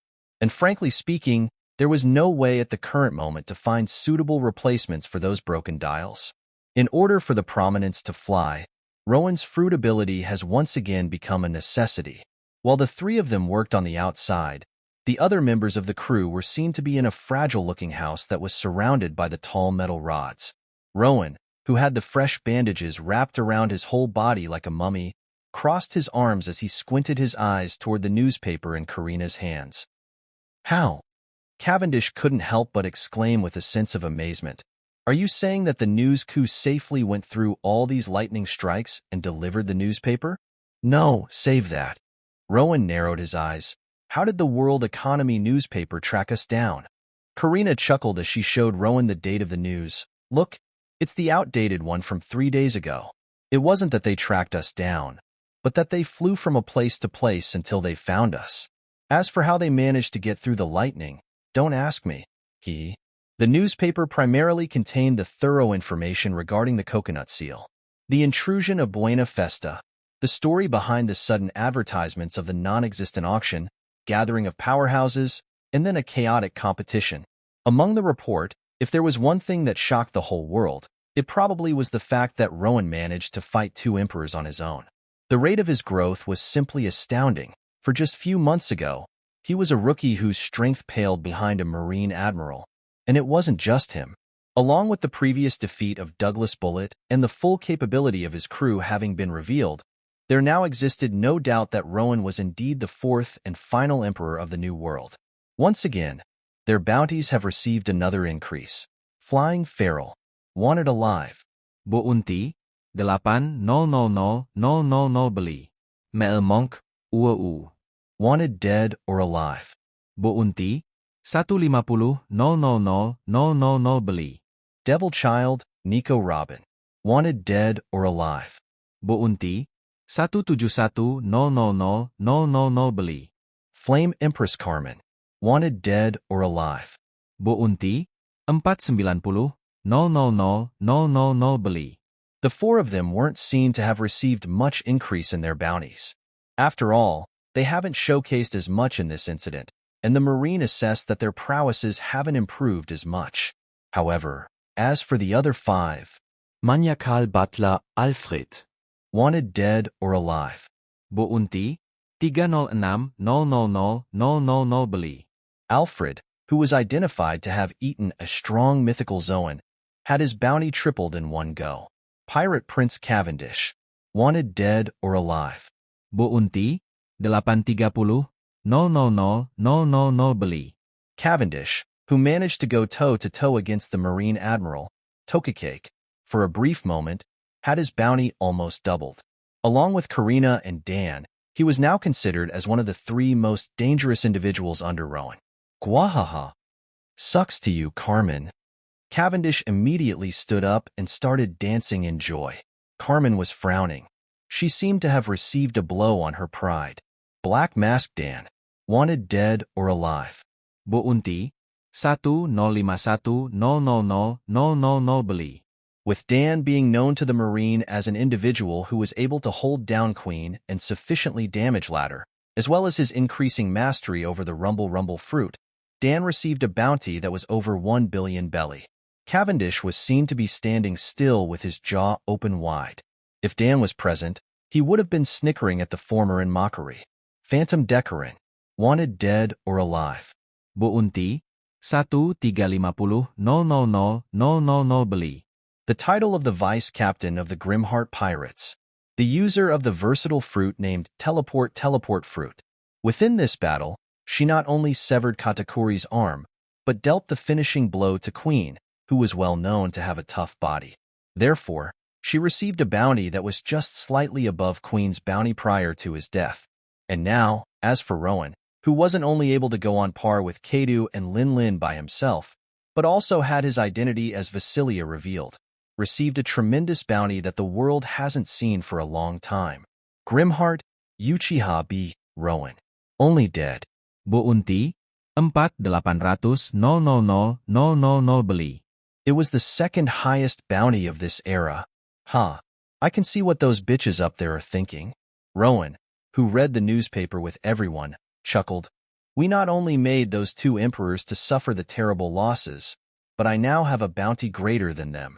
Along with Robin as part of my crew, now, they will no doubt think that I am the one closest to One Piece. Karina's eyes sharpened in realization. The world government wants them to join their hands. Rowan nodded, which is ridiculous. Those balance-loving fools are now actively trying to destroy that so-called balance. So that's how important the matter of Vasilia is, eh? Robin, who was sitting with a serious expression on her face, asked Karina. There's something else than just the newspaper, isn't there? Karina's eyes widened in a pleasant surprise, before taking out the tightly sealed envelope from her pouch. Nice catch. Robin smiled. After all, there's got to be a reason why they were trying so hard to get the newspaper to us. Rowan, who received the envelope from Karina, opened the envelope and read through it. Its sender was none other than Monkey des Dragons. Rowan and Karina looked at each other in disbelief, before laughing out uncontrollably. Bohahahaha. Ha ha ha ha. The other members of the crew stared at them in confusion. Briss, South Blue, 1 month after. October 14th, 1522, death of Queen the Plague, and a severed arm from Katakuri among the 4 sweet commanders. Sitting on top of the large boulder, one pirate wearing the jailer uniform from the Impel Down, Shiryu of the Rain, muttered with a big cigar in his mouth as he read the newspaper on his hands. Due to the busy schedule of the Blackbeard pirates within the South Blue, they were able to receive the news only now, especially since the news crew ceased to send them the newspaper after Vasco killed one for fun last time. Grimheart, he surely is an incredible fellow. Shiryu broke into a grin with a cold sweat. Although Rowan was Teach's greatest enemy, Shiryu couldn't help but commend the former for his feats. Brief clash against Red Hair Shanks. Victory against Demon Heir Douglas Bullet. And now, the battle against Kaido and Big Mom. Shifting his eyes, Shiryu gazed at the man who was standing at some distance away. Teach, Captain, how are you planning to defeat such a foe? Shiryu whispered with a mix of intrigue and interest. Although he seemed calm on the outside, he was filled with nothing but an exhilaration. For he knew that the next time Rowan and Teach met, there will be a bloodbath. Murin Fufu. Leaning on the same boulder that Shiryu was sitting onto was Katarina Devon. With a wicked grin, Devon stated with her arms crossed, "Have more trust in our captain, Shiryu. After all, we finally achieved our goal in the South Blue, didn't we?" Within the month, after having arrived at the calm sea, the Blackbeard pirates were doing what every Morganer pirates would do: kill, plunder, drink, and party. Upon facing the arrival of such a powerful crew, the whole South Blue was in a turmoil. along with Blackbeard's persistent pursuit for the Tremor Fruit. No island that they passed through was able to survive. Of course, all the marine branches quickly mobilized the troops in an attempt to prevent any further damages.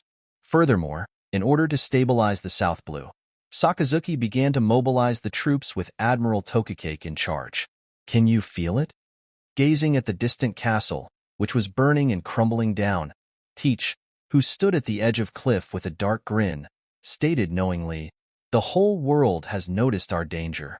Recently, Teach's bounty has received an increase. Blackbeard, Marshal D. Teach. Wanted dead or alive. 1,750,000,000 belly." After all, Teach demolished an entire blue. They have become frantic to stop our sail.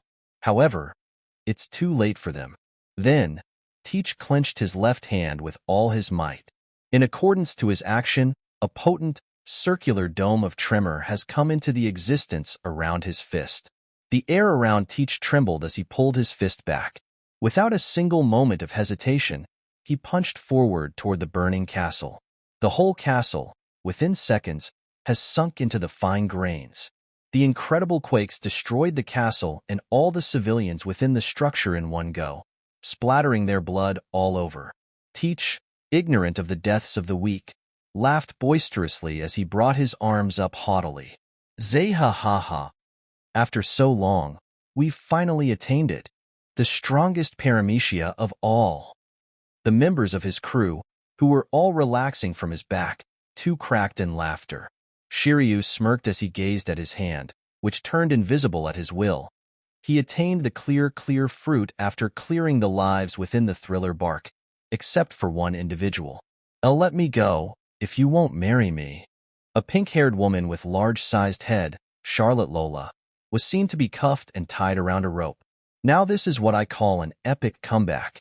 Teach, who now stared at one Vivre card on his left palm, growled in a low tone, "Isn't it, Grimheart?"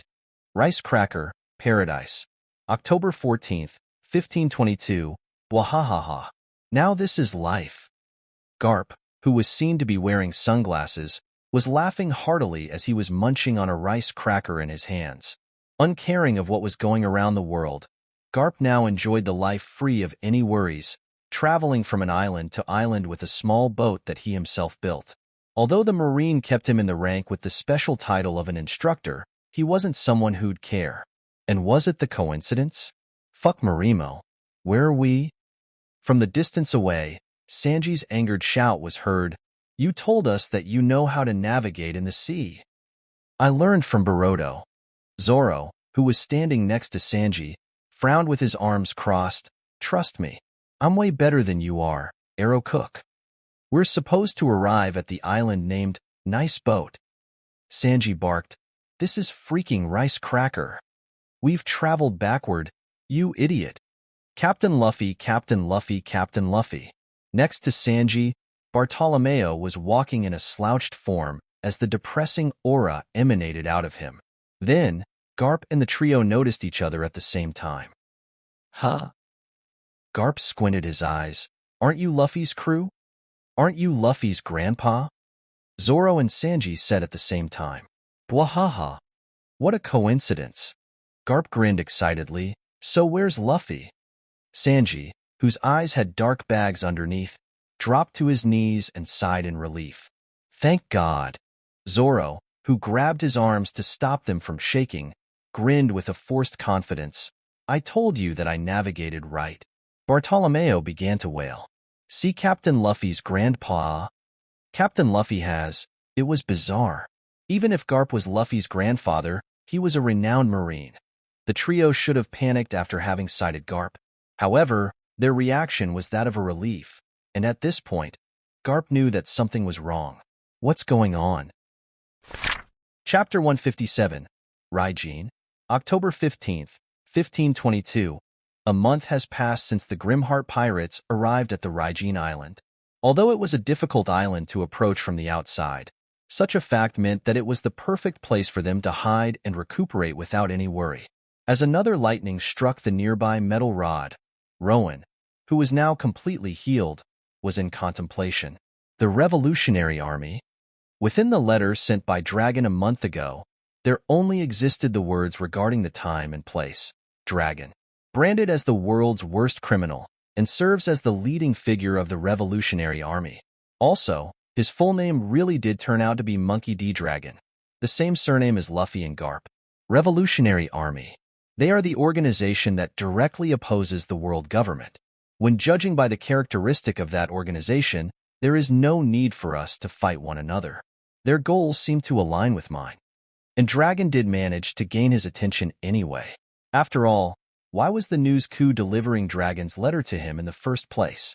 Rowan doubted that Dragon was plotting against him, for there was no reason for a worldwide organization like the Revolutionary Army to make more enemies than necessary. Folding up the letter and placing it in his pocket, Rowan stared up ahead at Prominence, which had various metal plates patched around its frame. The patchwork was rubbish at best. Yeah, I know. Dan scratched the back of his head as he noticed Rowan's gaze. We're going to need an expert shipwright to properly fix up our girl. Agreed. Prominence was a fragile ship. The failure to fully protect her within the violent storm messed up the whole system within her. The utilities, various options such as the wings that sprouted out from her sides, and most of all, the non-existent sails. There was so much that one could do in this barren island. Additionally, Prominence was a large and complex ship. Even with the collaboration involving everyone in the crew, it took a month to recreate the airbags that enabled the heavy Prominence to float on water, detach the impaired dials from the bottom, mend the holes with whatever they could use, and fix up the jumbled network of wires. How about the sails? Well, they were in Raijin, the island where barely anything was able to grow due to the constant lightning strikes. Then there were the broken engines. With them having functioned at the maximum output within the heavy storm, the crew found, after their arrival in Raijin, that they no longer worked. The only saving grace of the current situation was the fact their wealth managed to remain intact. It was mainly thanks to the room being located right at the center of the ship next to Rowan's room. I miss those skillful shipwrights in the Nidaifuku. Karina sighed wistfully. Urage, who was making the last inspection of Prominence, shouted out from the deck, "She should be all right for a while. We lost many rooms due to the lack of materials at the current moment, but there's no problem for the sale of the 8 people and 1 horse." Sale? Cavendish retorted gloomily. Prominence doesn't even have the sails on her right now. Hiya. Just look at the miserable state that she's in right now. Oh, Prominence, how much pain must you be going under right now? Well, Urage shrugged. We can still travel just fine, right? After all, they still had Rowan, who was able to freely maneuver the ship with his fruit ability alone. At the next moment, the door of the small house that lied nearby opened, revealing Carmen and an old-aged woman with a pale face. "I think we're ready to go. Got the rations done," Carmen stated in a monotone as she held up the basket full of pale green-colored balls. The faces of all the other members of the Grimheart Pirates turned green upon seeing the basket. Nah, just nah. I thought we were done with that abomination. Dan shook his head while taking few steps backward. Rations? Hee, I think you meant a biological weapon. Karina chuckled weakly. Shit, throw that thing away right now. Cavendish screamed in horror. I just can't. We've eaten that disgusting thing for 3 weeks straight. Just as Cavendish said, the Grimheart Pirates ran out of the food supply 3 weeks ago and had to rely on the strange ball-shaped plants that grew by absorbing lightning. The only reason they found out that it was edible was thanks to one inhabitant of this island. Oh, you are leaving already? It was an enigmatic old woman who seemed frightening at first glance. Her name was Casa, and throughout her guidance, the Grimheart Pirates were able to enjoy a relatively comfortable stay.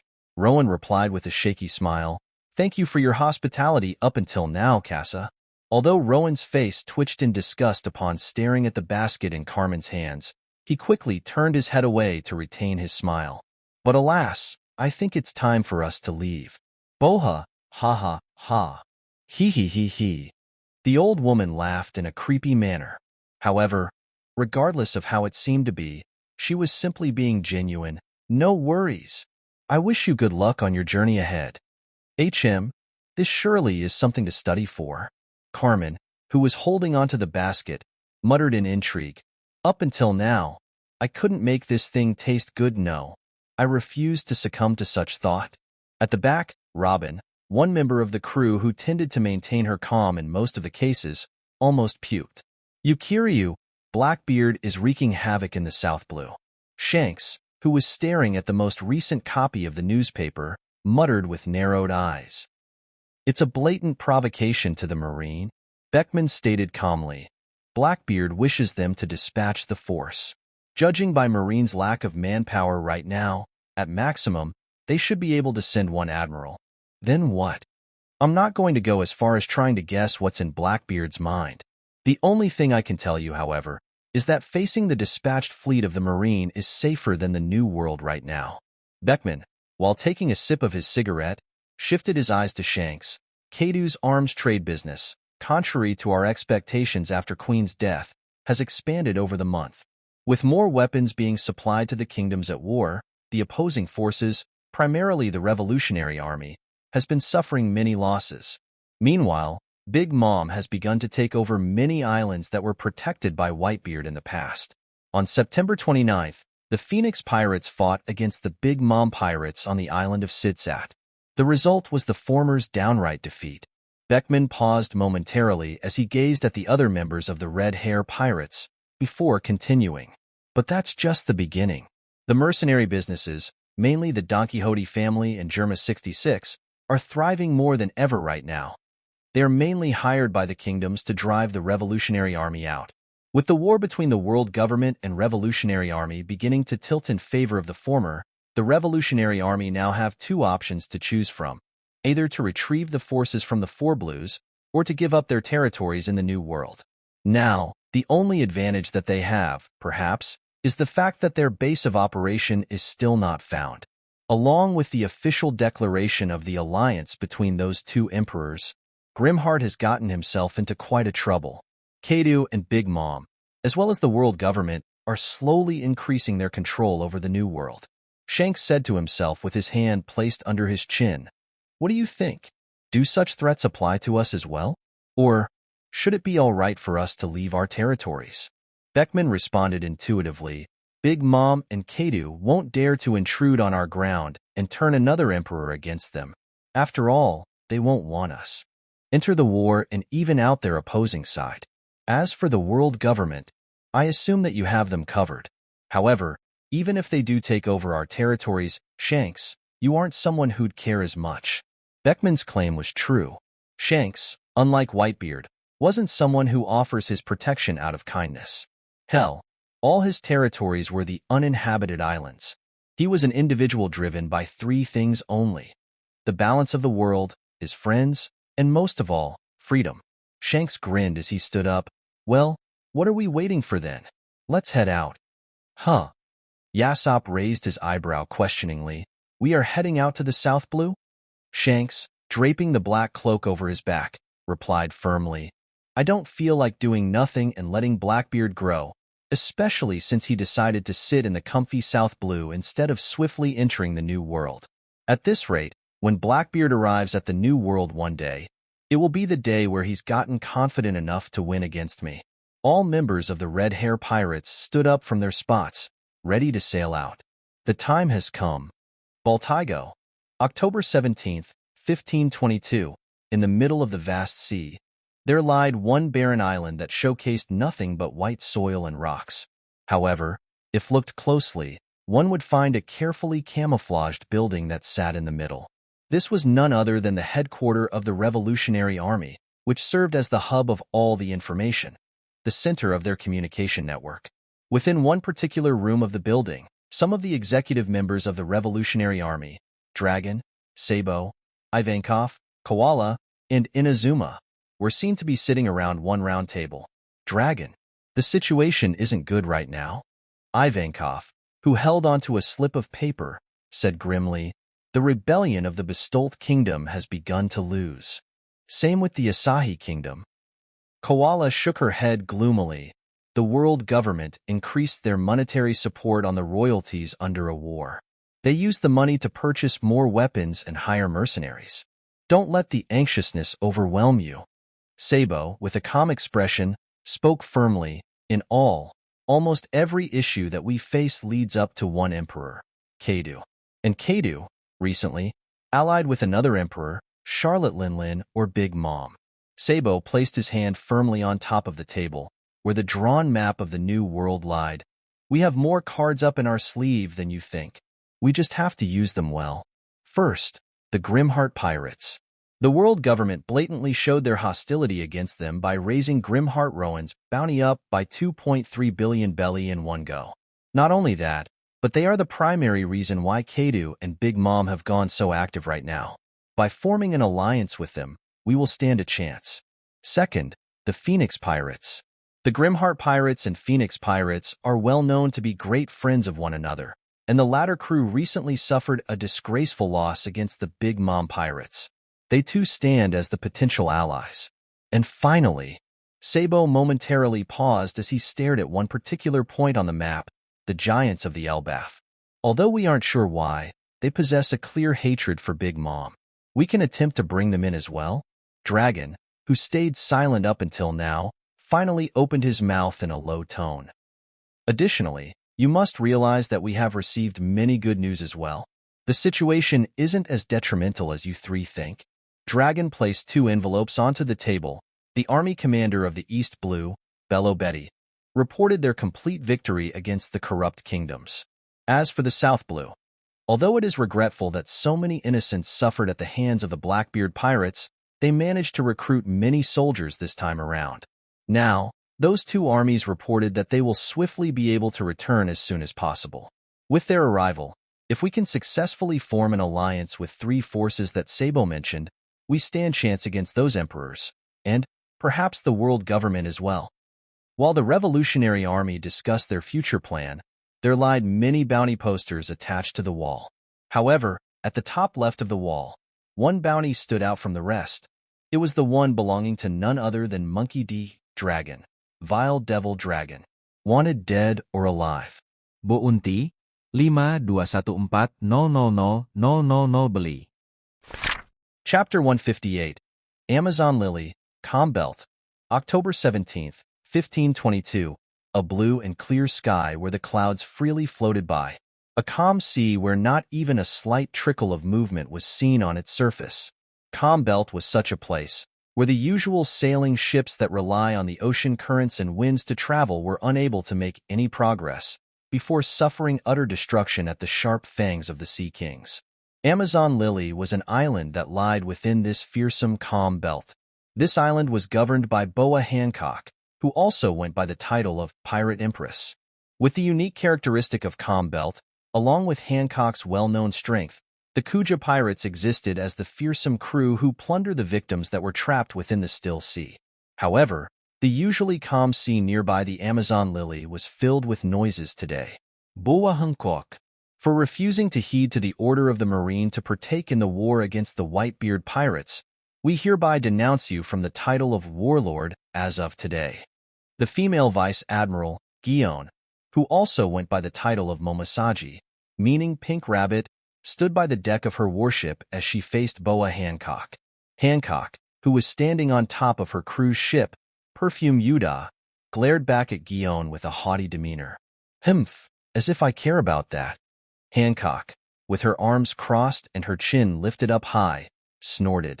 The war has already ended months ago, and now you are denouncing me? Not only that, sister. The serpent-like pirate with long and wavy green hair, Boa Sandersonia, flopped her tongue up and down while speaking up. Look how they are trying to attack us immediately after the announcement. And they call themselves Justice. Many things changed. While Crocodile, Mariah, Jinbe, and Boa Hancock were officially out of the 7 warlords, the world found suitable replacements. First, Edward Weevil, who claimed to be the biological son of Edward Newgate, Whitebeard himself. Second, Capone Beach. He, by successfully executing his scheme on the island of Antimony, received an offer to become a warlord. Third, Basil Hawkins. With the news regarding High-S victory against the Brownbeard pirates having spread out wide, he too received an offer in a similar manner as Beach. And finally, Gil Tesoro, the man who was known for not only controlling 20% of the world's wealth, but also for packing a ferocious strength to support his status. The whole world was shocked by the fact that such a man decided to become a warlord, and the capable few suspected that there must have been an unknown deal between the world government and Tesoro. Hence, the system of the 7 warlords has once again made a complete recovery. After having restored the so-called balance of the world, some of the Marines' notable actions were such. Admiral Chiton was dispatched to the South Blue for the purpose of subjugating the Blackbeard pirates. Vice Admiral Momosaji was dispatched to the Amazon Lily in order to arrest the Kuja pirates. Such was the Marine under the command of Fleet Admiral Sakazuki, who, perhaps, was ripping his hair out of stress at the current moment. And now, Hancock, who kissed the tip of her index finger, produced a pink heart-shaped substance. Then, she directed it at Guion, whose eyes narrowed in caution. Pistolkish. With her attack as a cue, the war between the Kuja pirates and the Marine troop under Guion's command has begun. Unknown Island, New World. Amidst the turbulent waves and stormy weather, there lied one enthralling island in the middle. It was a bizarre scene, for only the weather around the island seemed peaceful and undisturbed. The twinkling trees that exhibited a mystical glow, the beautiful plants and flowers that gently swayed upon receiving the pleasant breezes of wind that traveled down from the hill above, the fascinating creatures that harmonically lived along with nature.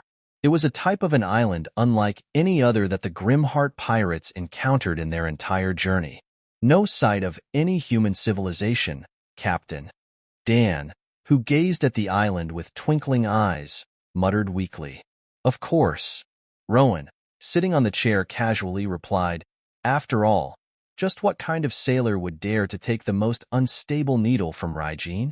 Just as Rowan said, this island was one of such that hasn't been discovered yet. It was primarily due to the harsh environment of Raijin causing the survivors to avoid the most unstable needle among the 3 given by a log pose. Rowan undermined such a thought to evade the eyes of the world government, Kaido, and Big Mom. Additionally, even if there were those who wished to travel in accordance to the most unstable needle, they wouldn't have been able to do so. Not only were their ships in a poor condition after their arrival in Raijin, but they also had to have such ships go through another harsh sea for days. The Grimheart pirates were only able to reach this island thanks to Rowan's fruit ability. This island seems as if it has popped out of a fairy tale. Karina, amazed by the scenery of the island, commented with a blush on her cheeks. And those trees, they aren't of a normal kind, Alfred noted with squinted eyes, before turning his back at the broken poles of prominence, which would have been connected to the huge sails in usual cases. Although we aren't the expert shipwrights, I've thoroughly measured the dimensions of the sails beforehand. As long as the materials are provided, recreating the sails that are identical to our previous ones shouldn't be an impossible task. I doubt it. Rowan, who seemed to be slightly disappointed instead, muttered to himself. No one seemed to have heard it. Urich grinned as he nodded. Yes. That will serve as a great way to restore prominence. However, the fact that we need the insight of an expert shipwright doesn't change. Now, Rowan reduced the magnitude of his bounce forces, causing the prominence to slowly descend toward the sea below. Make sure to jot down the details in depth, Dan. In depth. Do you hear me? In depth. Rowan said with his eyes locked onto the island, and unseen by the others, they were getting increasingly dull. I heard you the first time, Captain. Robin, who was listening to the conversation, raised her hand up and asked in inquiry, if we are the first discoverer of this island, what should its name be? Upon hearing Robin's question, everyone began to think. Oh, I know. Karina enthusiastically waved her hand. Fairyland. That sounds awful. Carmen, Dan, and Cavendish instantly retorted, causing Karina to grow a tick mark on her forehead. I'd say The Shining, Carmen suggested with her arms crossed. Nah, it's The Brilliant Heaven. Dan clenched his hand with a firm expression. Cavendish snorted before closing his eyes and placing his hands on his waist. All of you got no talent in naming things. This island's name should be, Dan shouted mischievously all of a sudden. Not it. Immediately after, he jumped out of the prominence and ran into the island with a goofy demeanor. Alfred, Urich, and Farrell looked at each other in confusion. What does Monsieur Dan mean by not it? Not sure. Anchor. Nay. Before they two jumped off of the prominence, Carmen, by turning herself into flame, propelled herself into the sky. Arcadia. Cavendish opened his eyes and cited that almost all the members of the crew were running into the island excitedly. Huh. Cavendish instantly turned into light and chased after them. Wait for me. However, Rowan, Karina, and Robin remained on the ship. Hey, why aren't you going, Rowan? Karina squinted her eyes toward Rowan in suspicion. There's something else, isn't there? Robin smiled knowingly. I think the same. Rowan simply sighed while placing his hand on his forehead. Then, he stated, let's just hope that it doesn't take long for the log pose to record this island. Then, something shocking happened in front of all the other members of the Grimheart Pirates. The whole island began to tremor all of a sudden. Vroom huh. Karina turned around and witnessed such a phenomenon. She couldn't help but frown questioningly.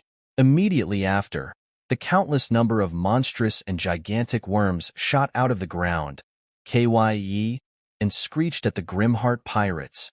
Simultaneously, the mesmerizing scenery of the island began to disappear, revealing nothing but a barren island full of holes everywhere.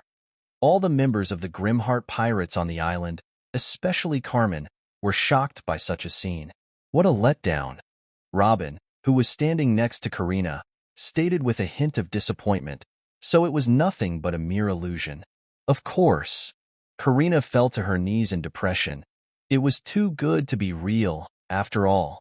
Fuck from the island, Dan was seen to be screaming with his eyes full of tears as he vigorously scribbled on his journal. D. Ah, get away from me. Carmen maniacally shot out the ball of flames without control, completely frightened by the disgusting appearance of those worms. Hee. This can't be real, right? Cavendish, who was on his knees, muttered in disbelief. Oing! Urage, whose hand was gripping onto a sharp fong of the huge worm, was being thrashed up and down. If I were to name this island, Rowan, back on the prominence, stated as he spectated the comical scene in front of him, I'd say Worm Pit. How does it sound? Why yeah, that sounds fine, I suppose. Karina, who was still shocked, weakly replied. On the other hand, Robin sighed in relief. She made the right decision, it seemed. Rowan stood up from his spot and went into the inner body of the prominence. After a few seconds, he returned with 3 fishing rods in his hands, before passing 2 of them to Karina and Robin. It's time to work, girls, Rowan said as he began to prepare for fishing. If we don't catch any here, we'll be stuck with those ball plants until we reach another island. After all, something as disastrous as those worms wasn't what Rowan expected either. Oh, shit, Karina whispered with widened eyes, before tightly gripping onto the fishing rod that Rowan passed to her. Anything but that, please. Robin seemed to be close to vomiting. Lesson learned. Don't take the most unstable needle starting the next time. It's better to deal with those annoying world government agents, bounty hunters, and goons of the emperors than this abomination. Rowan thought grimly. New World surely was full of wonders, mysteries, and mind-blowing things. Briss, South Blue. October 19th, 1522. Welcome, fellow Marines. Teach, who was standing on top of a cliff with his crew members standing by his sides, grinned as he raised his left hand up. I've been expecting you. From below, Kake, who stood firmly with the Marine soldiers standing on his back, grimaced as he assessed the calamity that Blackbeard brought upon this island of Briss. Admiral Kake. From the back, one Marine officer who held onto a din mushy in his hand, reported with an enraged expression, there is no survivor on this island. Kake, whose eyes were shadowed under his fedora hat, held onto his cigarette while breathing out the smoke. Is that so? And it wasn't just him. Upon noticing the malicious act that the Blackbeard caused upon the whole South Blue, all the Marines were seen to be full of fury, especially the ones whose relatives were living within the South Blue. Zay-ha-ha-ha. Teach, who seemed to be enjoying Marine's reactions, laughed witlessly. Is that the rage that I feel from you? Oh, You must be so angry at your own incompetence. Indeed, we've done wrong to let the countless number of innocents suffer under the malicious deeds of you and your crew. Kake, who adjusted his hat, muttered in a low tone, but no more. This is where it ends. Then, the ground in front of Kake began to quaver in a bizarre manner, before morphing into a gigantic swamp, which began to sink the whole cliff that the Blackbeard pirates stood on top of. Teach, who greedily gazed at the swamp below, spoke to Burgess next to him. Do you see that power, Burgess? Soon, that will be yours. Burgess slammed his fists together. Wee-ha-ha-ha. There was a reason that Teach was so confident in his victory against Kake. His strength? Of course, with the 3 strongest fruits in his hands, he believed that he is superior in terms of strength as well. However, that wasn't the key here. Within the Blackbeard pirates who were standing on top of the sinking cliff, Shiryu and Devon weren't in sight. Without the Marines knowing, the war has already begun. Chapter 159. Unknown Island, New World. October 20th, 1522, Strange. Rowan, who was gazing off at the violent sea from his shore of the island, muttered as he chewed on a roasted fish, something feels off. Currently, all members of the Grimheart Pirates were seen to be gathered around the shore of the barren island, having their meal without a care. Although they still weren't fond of the disgusting worms, they weren't as fazed by such a sight anymore. The Grimheart Pirates were too strong for those creatures to withstand against. Kai. Even when one huge worm suddenly busted out from the ground next to the group, shut up. Carmen, who glared at the hideous creature with annoyance, burned it away with an incredible blast of flame. Not bothered by the sudden appearance of the worm, Rowan, who seemed to be in a deep thought, stood up from his spot. All members of the Grimheart Pirates shifted their attention to Rowan. I think I figured something out. Rowan glanced at the side, where the burned-up corpse of a monster worm was seen to be lying down. Just where do these worms gain their nutrients from? How do they survive? Karina, who was powerlessly lying down with a loose expression, perked up all of a sudden. Are you saying that something is hidden here? Dan placed his hand on his chin. The fact that they are trying to eat us proves that they aren't the autotrophs. If so, just as Captain said, how did they survive here? Rowan continued, and think about it. The illusion that encases this island into a pleasant view. I refuse to believe that these mindless worms possess such a power. There's got to be something more to this island. I too have been thinking about it since our arrival. Robin spoke up intuitively. Within a hot and dry environment like this, the living beings tend to be small-sized to preserve water and energy. However, look at that dead worm over there. The burned worm on their side, when looked closely, had a clear liquid oozing out of its opened mouth. Liquid. It's filled with water, contrary to Robin's explanation.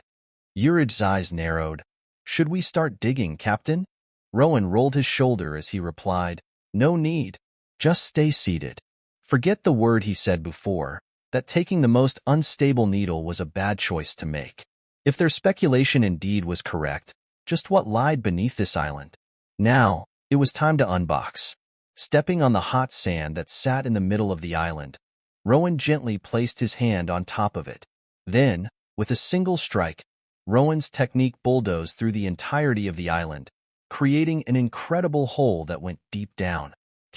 From the hole, the disgustingly huge number of giant worms all swarmed upward toward Rowan simultaneously. The scenery was fearsome to look at, and if a normal person witnessed such a sight, he or she would have fainted from a shock alone. I gotta say, I've never seen anything more hideous than your kind before.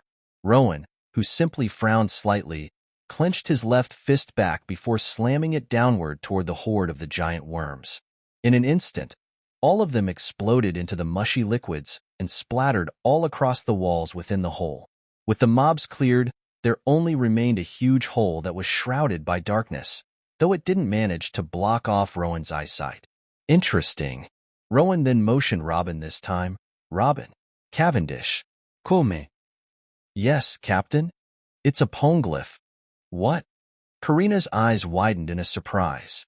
Robin quickly made her way over to the hole, just as Cavendish swiftly arrived next to Rowan.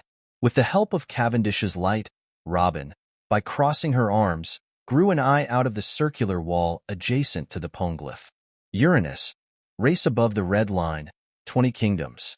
Robin, opening her eyes as the eye on the wall of the hole disappeared, said to Rowan with a frown on her face, "It says that Uranus is in Mariewa, Captain." Rowan, who motioned Cavendish to rest, placed his hand on his forehead.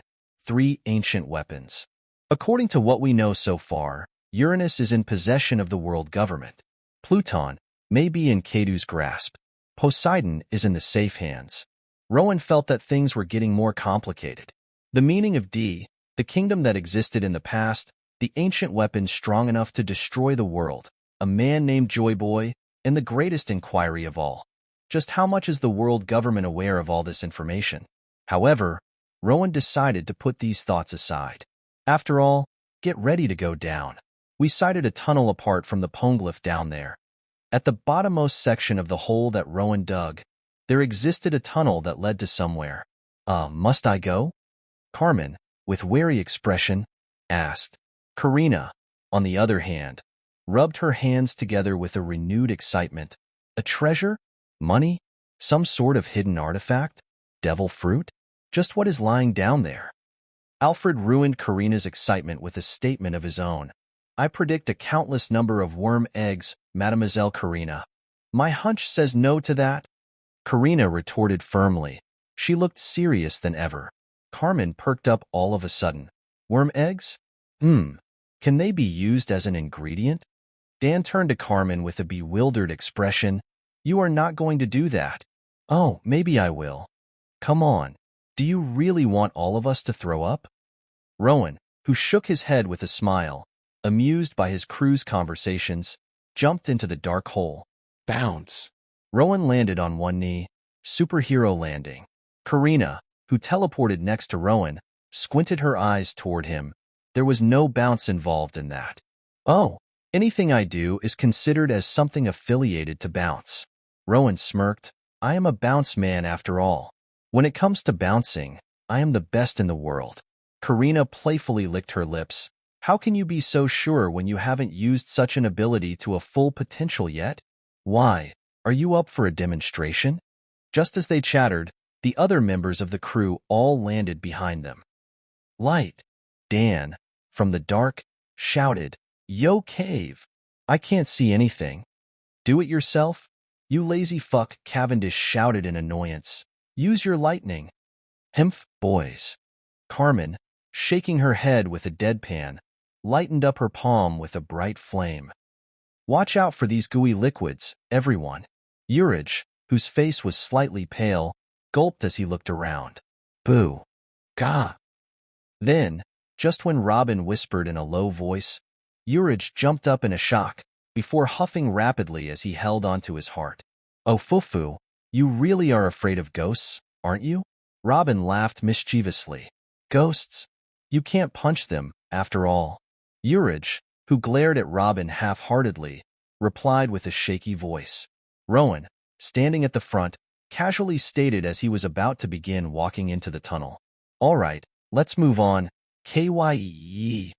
What a timing, Rowan muttered, unfazed by the sudden strike from one monster worm. Swiftly after, the crew were seen to be walking within the tunnel. Interestingly enough, the tunnel began to widen as they continued to walk. Eureka! That was an honest remark from Rowan. With his superior eyesight, he already saw what lied ahead of them, and now, lesson learned. From now on, take the most unstable needle whenever possible. He ended up contradicting himself. Then the light engulfed the crew as they reached the end of the tunnel.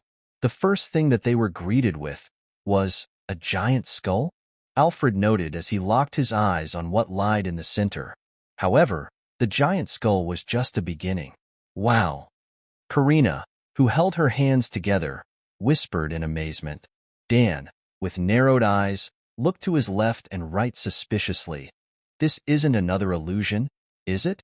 What lied in front of them was an incredible amount of wealth, stockpiled into the numerous mountains. It was an amount incomparable to the 2 billion belly that the Grimheart pirates were in possession of. The total sum of all these treasures amounted up to more than 20 billion belly. Then, Kai, one monster worm, whose size is as large as an average snake, cried out as it made its way out of the giant skull's right eye. A baby worm? Cavendish raised his eyebrow. Then, at a speed that was beyond Minnie's recognition, Cavendish diced the worm into pieces, rendering the creature dead. Someone really hated them. Dan, who looked inside of the skull through its right eye, spoke up to everyone, "Captain, I see the eggs. What should I do?" Rowan replied, "Exterminate them all."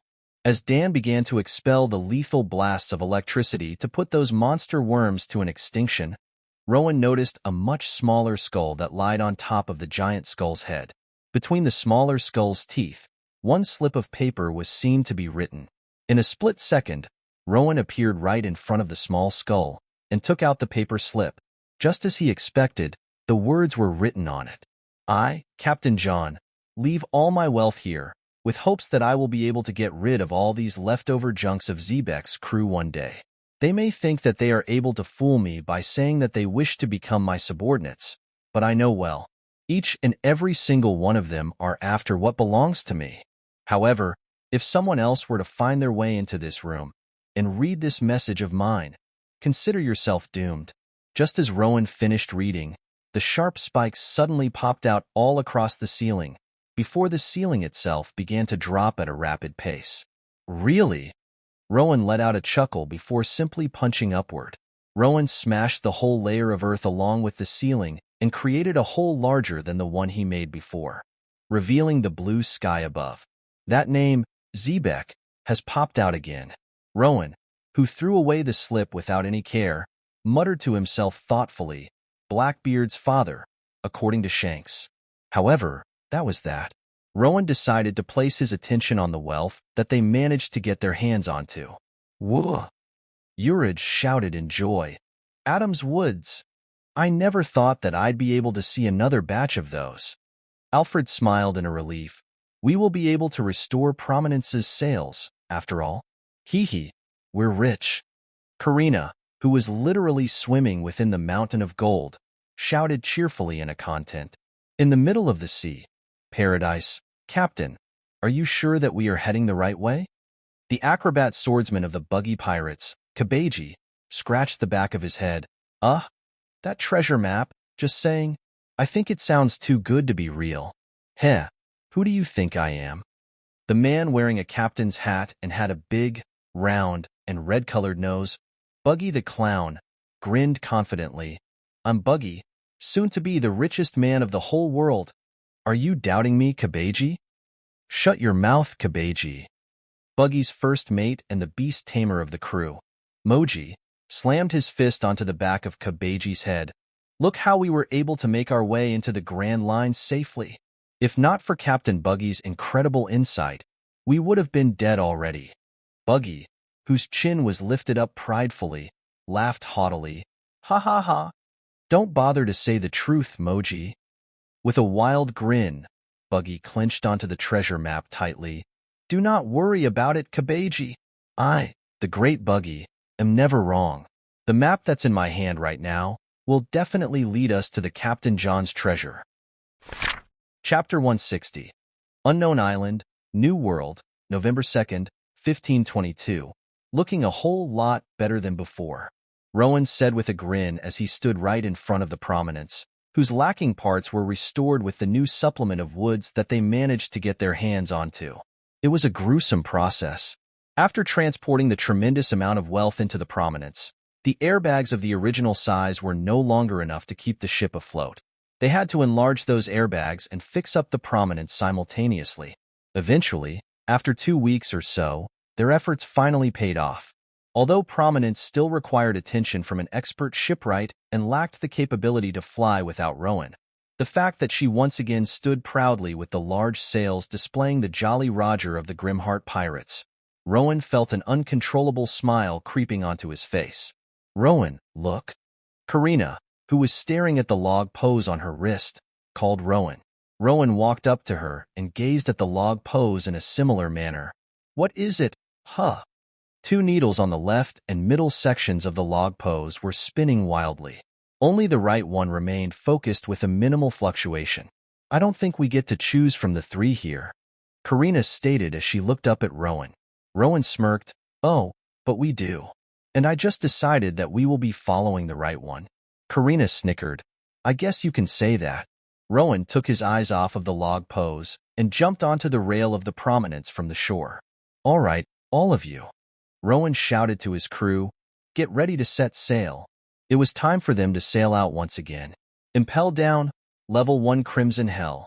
Within the incredibly large-scaled prison, one beautiful woman was seen to be walking behind a jailer with her wrists cuffed. Although her bruised face was shadowed by the bangs of her hair, anyone could recognize that she was none other than Boa Hancock, the pirate empress. An obese woman who was imprisoned behind bars muttered with narrowed eyes, Isn't she Boa Hancock, the woman who's almost as beautiful as me? Beautiful?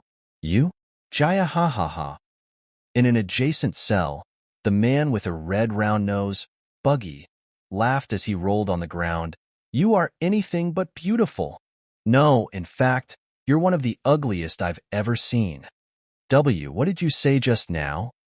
The woman shouted hysterically. Kobe, who's the most, ugh.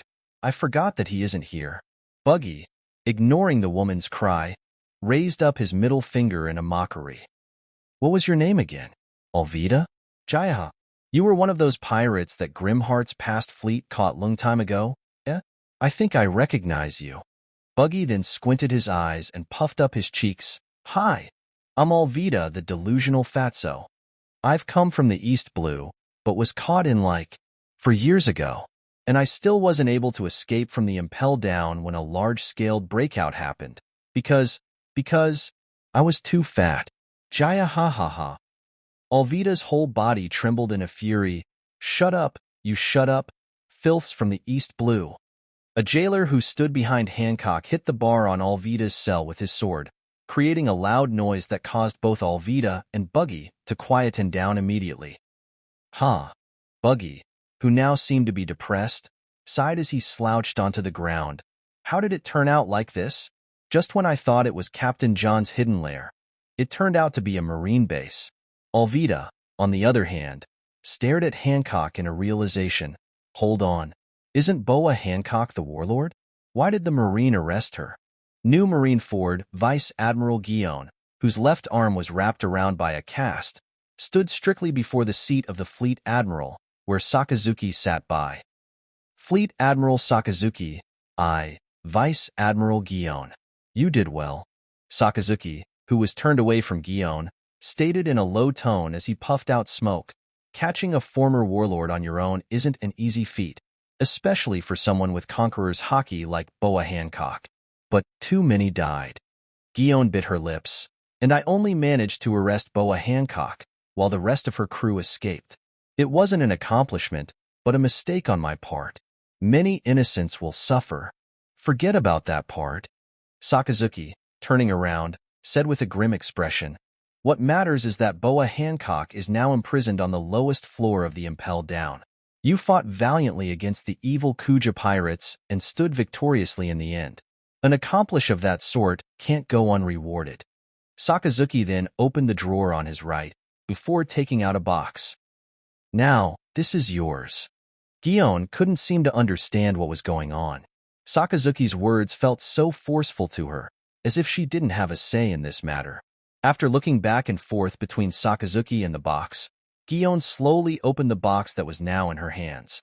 This is... Guion's eyes widened as she immediately closed the box in a shock. Shifting her eyes back onto Sakazuki, Guion asked in disbelief, Am I hallucinating, Fleet Admiral? Sakazuki shook his head. What you are seeing is indeed true, and you are going to eat it right in front of me, right now? Gulping in nervousness, Guion opened the box once more. It was a devil fruit. Or to be more specific, float fruit. It was the devil fruit whose previous user was none other than Shiki the Golden Lion.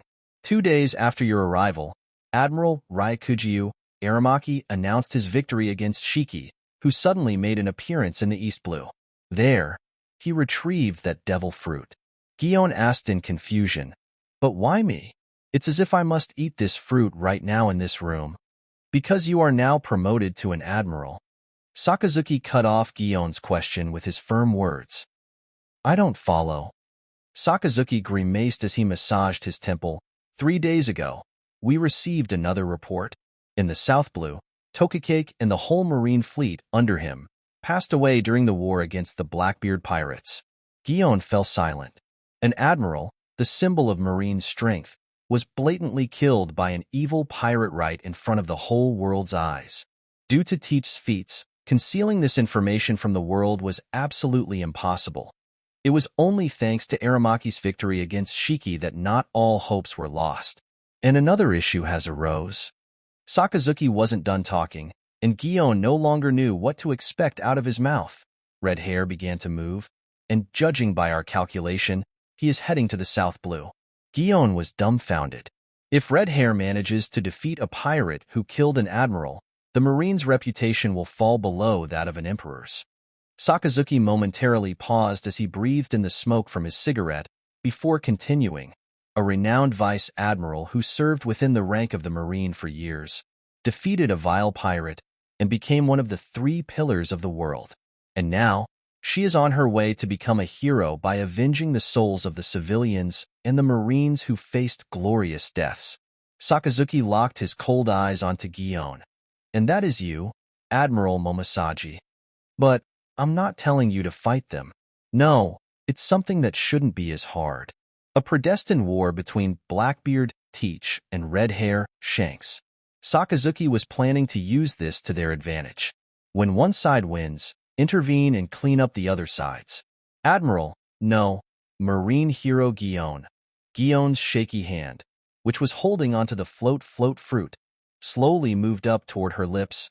Purge all the evil. Gion took a bite out of the fruit. Dressrosa.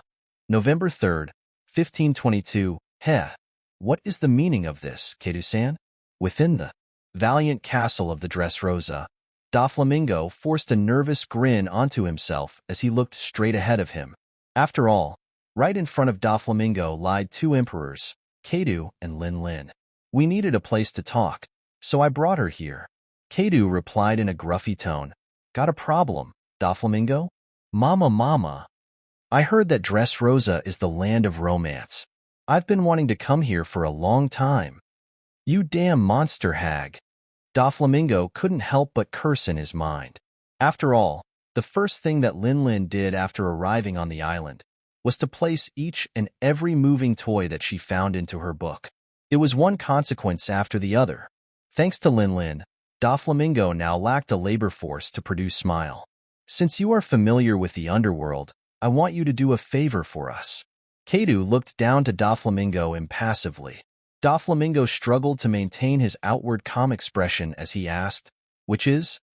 Lin grinned. Well, I happen to hear that Red Hair Shanks is about to fight against that Blackbeard brat. Is that true? Yes, it is. Doflamingo couldn't do anything except to answer, for he was crushed under the pressure of 2 emperors. If so, I want you to connect us to Blackbeard.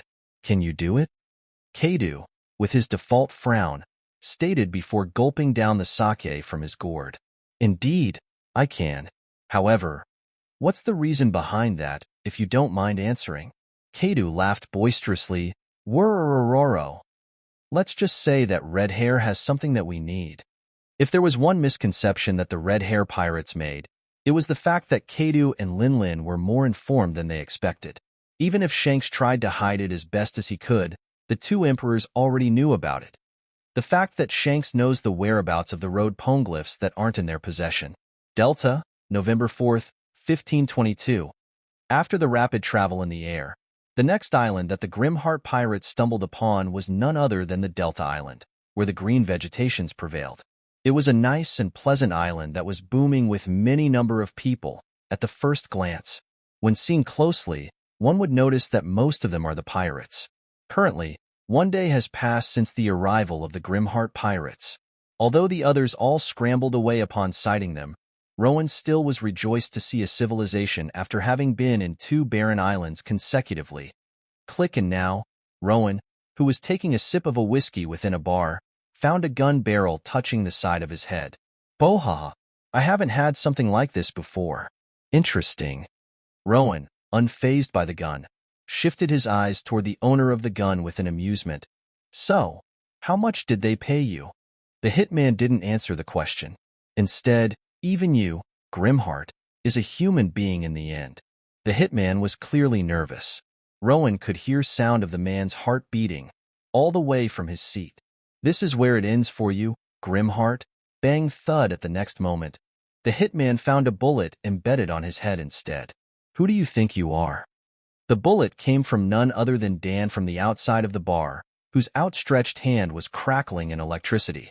Rowan, after finishing the glass, stood up as he left the pay on the table, not caring for a corpse that was lying down on his side. Walking outside, Rowan asked Dan, who was waiting by, "What did the shipwright say?" Dan sighed, "A year at max, if Prominence no longer received any damage." "A year?" Rowan smiled confidently. "That's plenty enough." "But that's not it, Captain. Look at these news." Within their stay in the worm pit, no news crew arrived to deliver them the news. Perhaps it was because the island was an uncharted one. Unlike the case of Raijin, it was impossible for them to locate the crew. Now what? Rowan found himself frowning. The destruction upon the entire South Blue, followed by a gruesome defeat of Admiral Shaitan. All by Blackbeard? Dan exclaimed. "Apparently, that dude used Whitebeard's fruit power as well, Captain." "According to what Shanks said, what the hell?" Rowan muttered in a disbelief. "He has 3 devil fruit abilities?" All of a sudden, Teach seemed to be more dangerous than what Rowan initially thought. From Rowan's experience, he could see Teach was someone who'd do anything to achieve his goal. If he managed to awaken all 3 fruits, will Marco and Ace still be able to defeat him? Rowan could picture the Phoenix Pirates angrily fighting Teach in the near future. Things were getting more and more complicated. That's the end of this tale for now. Thank you for watching, and I'll see you in part 7. Peace.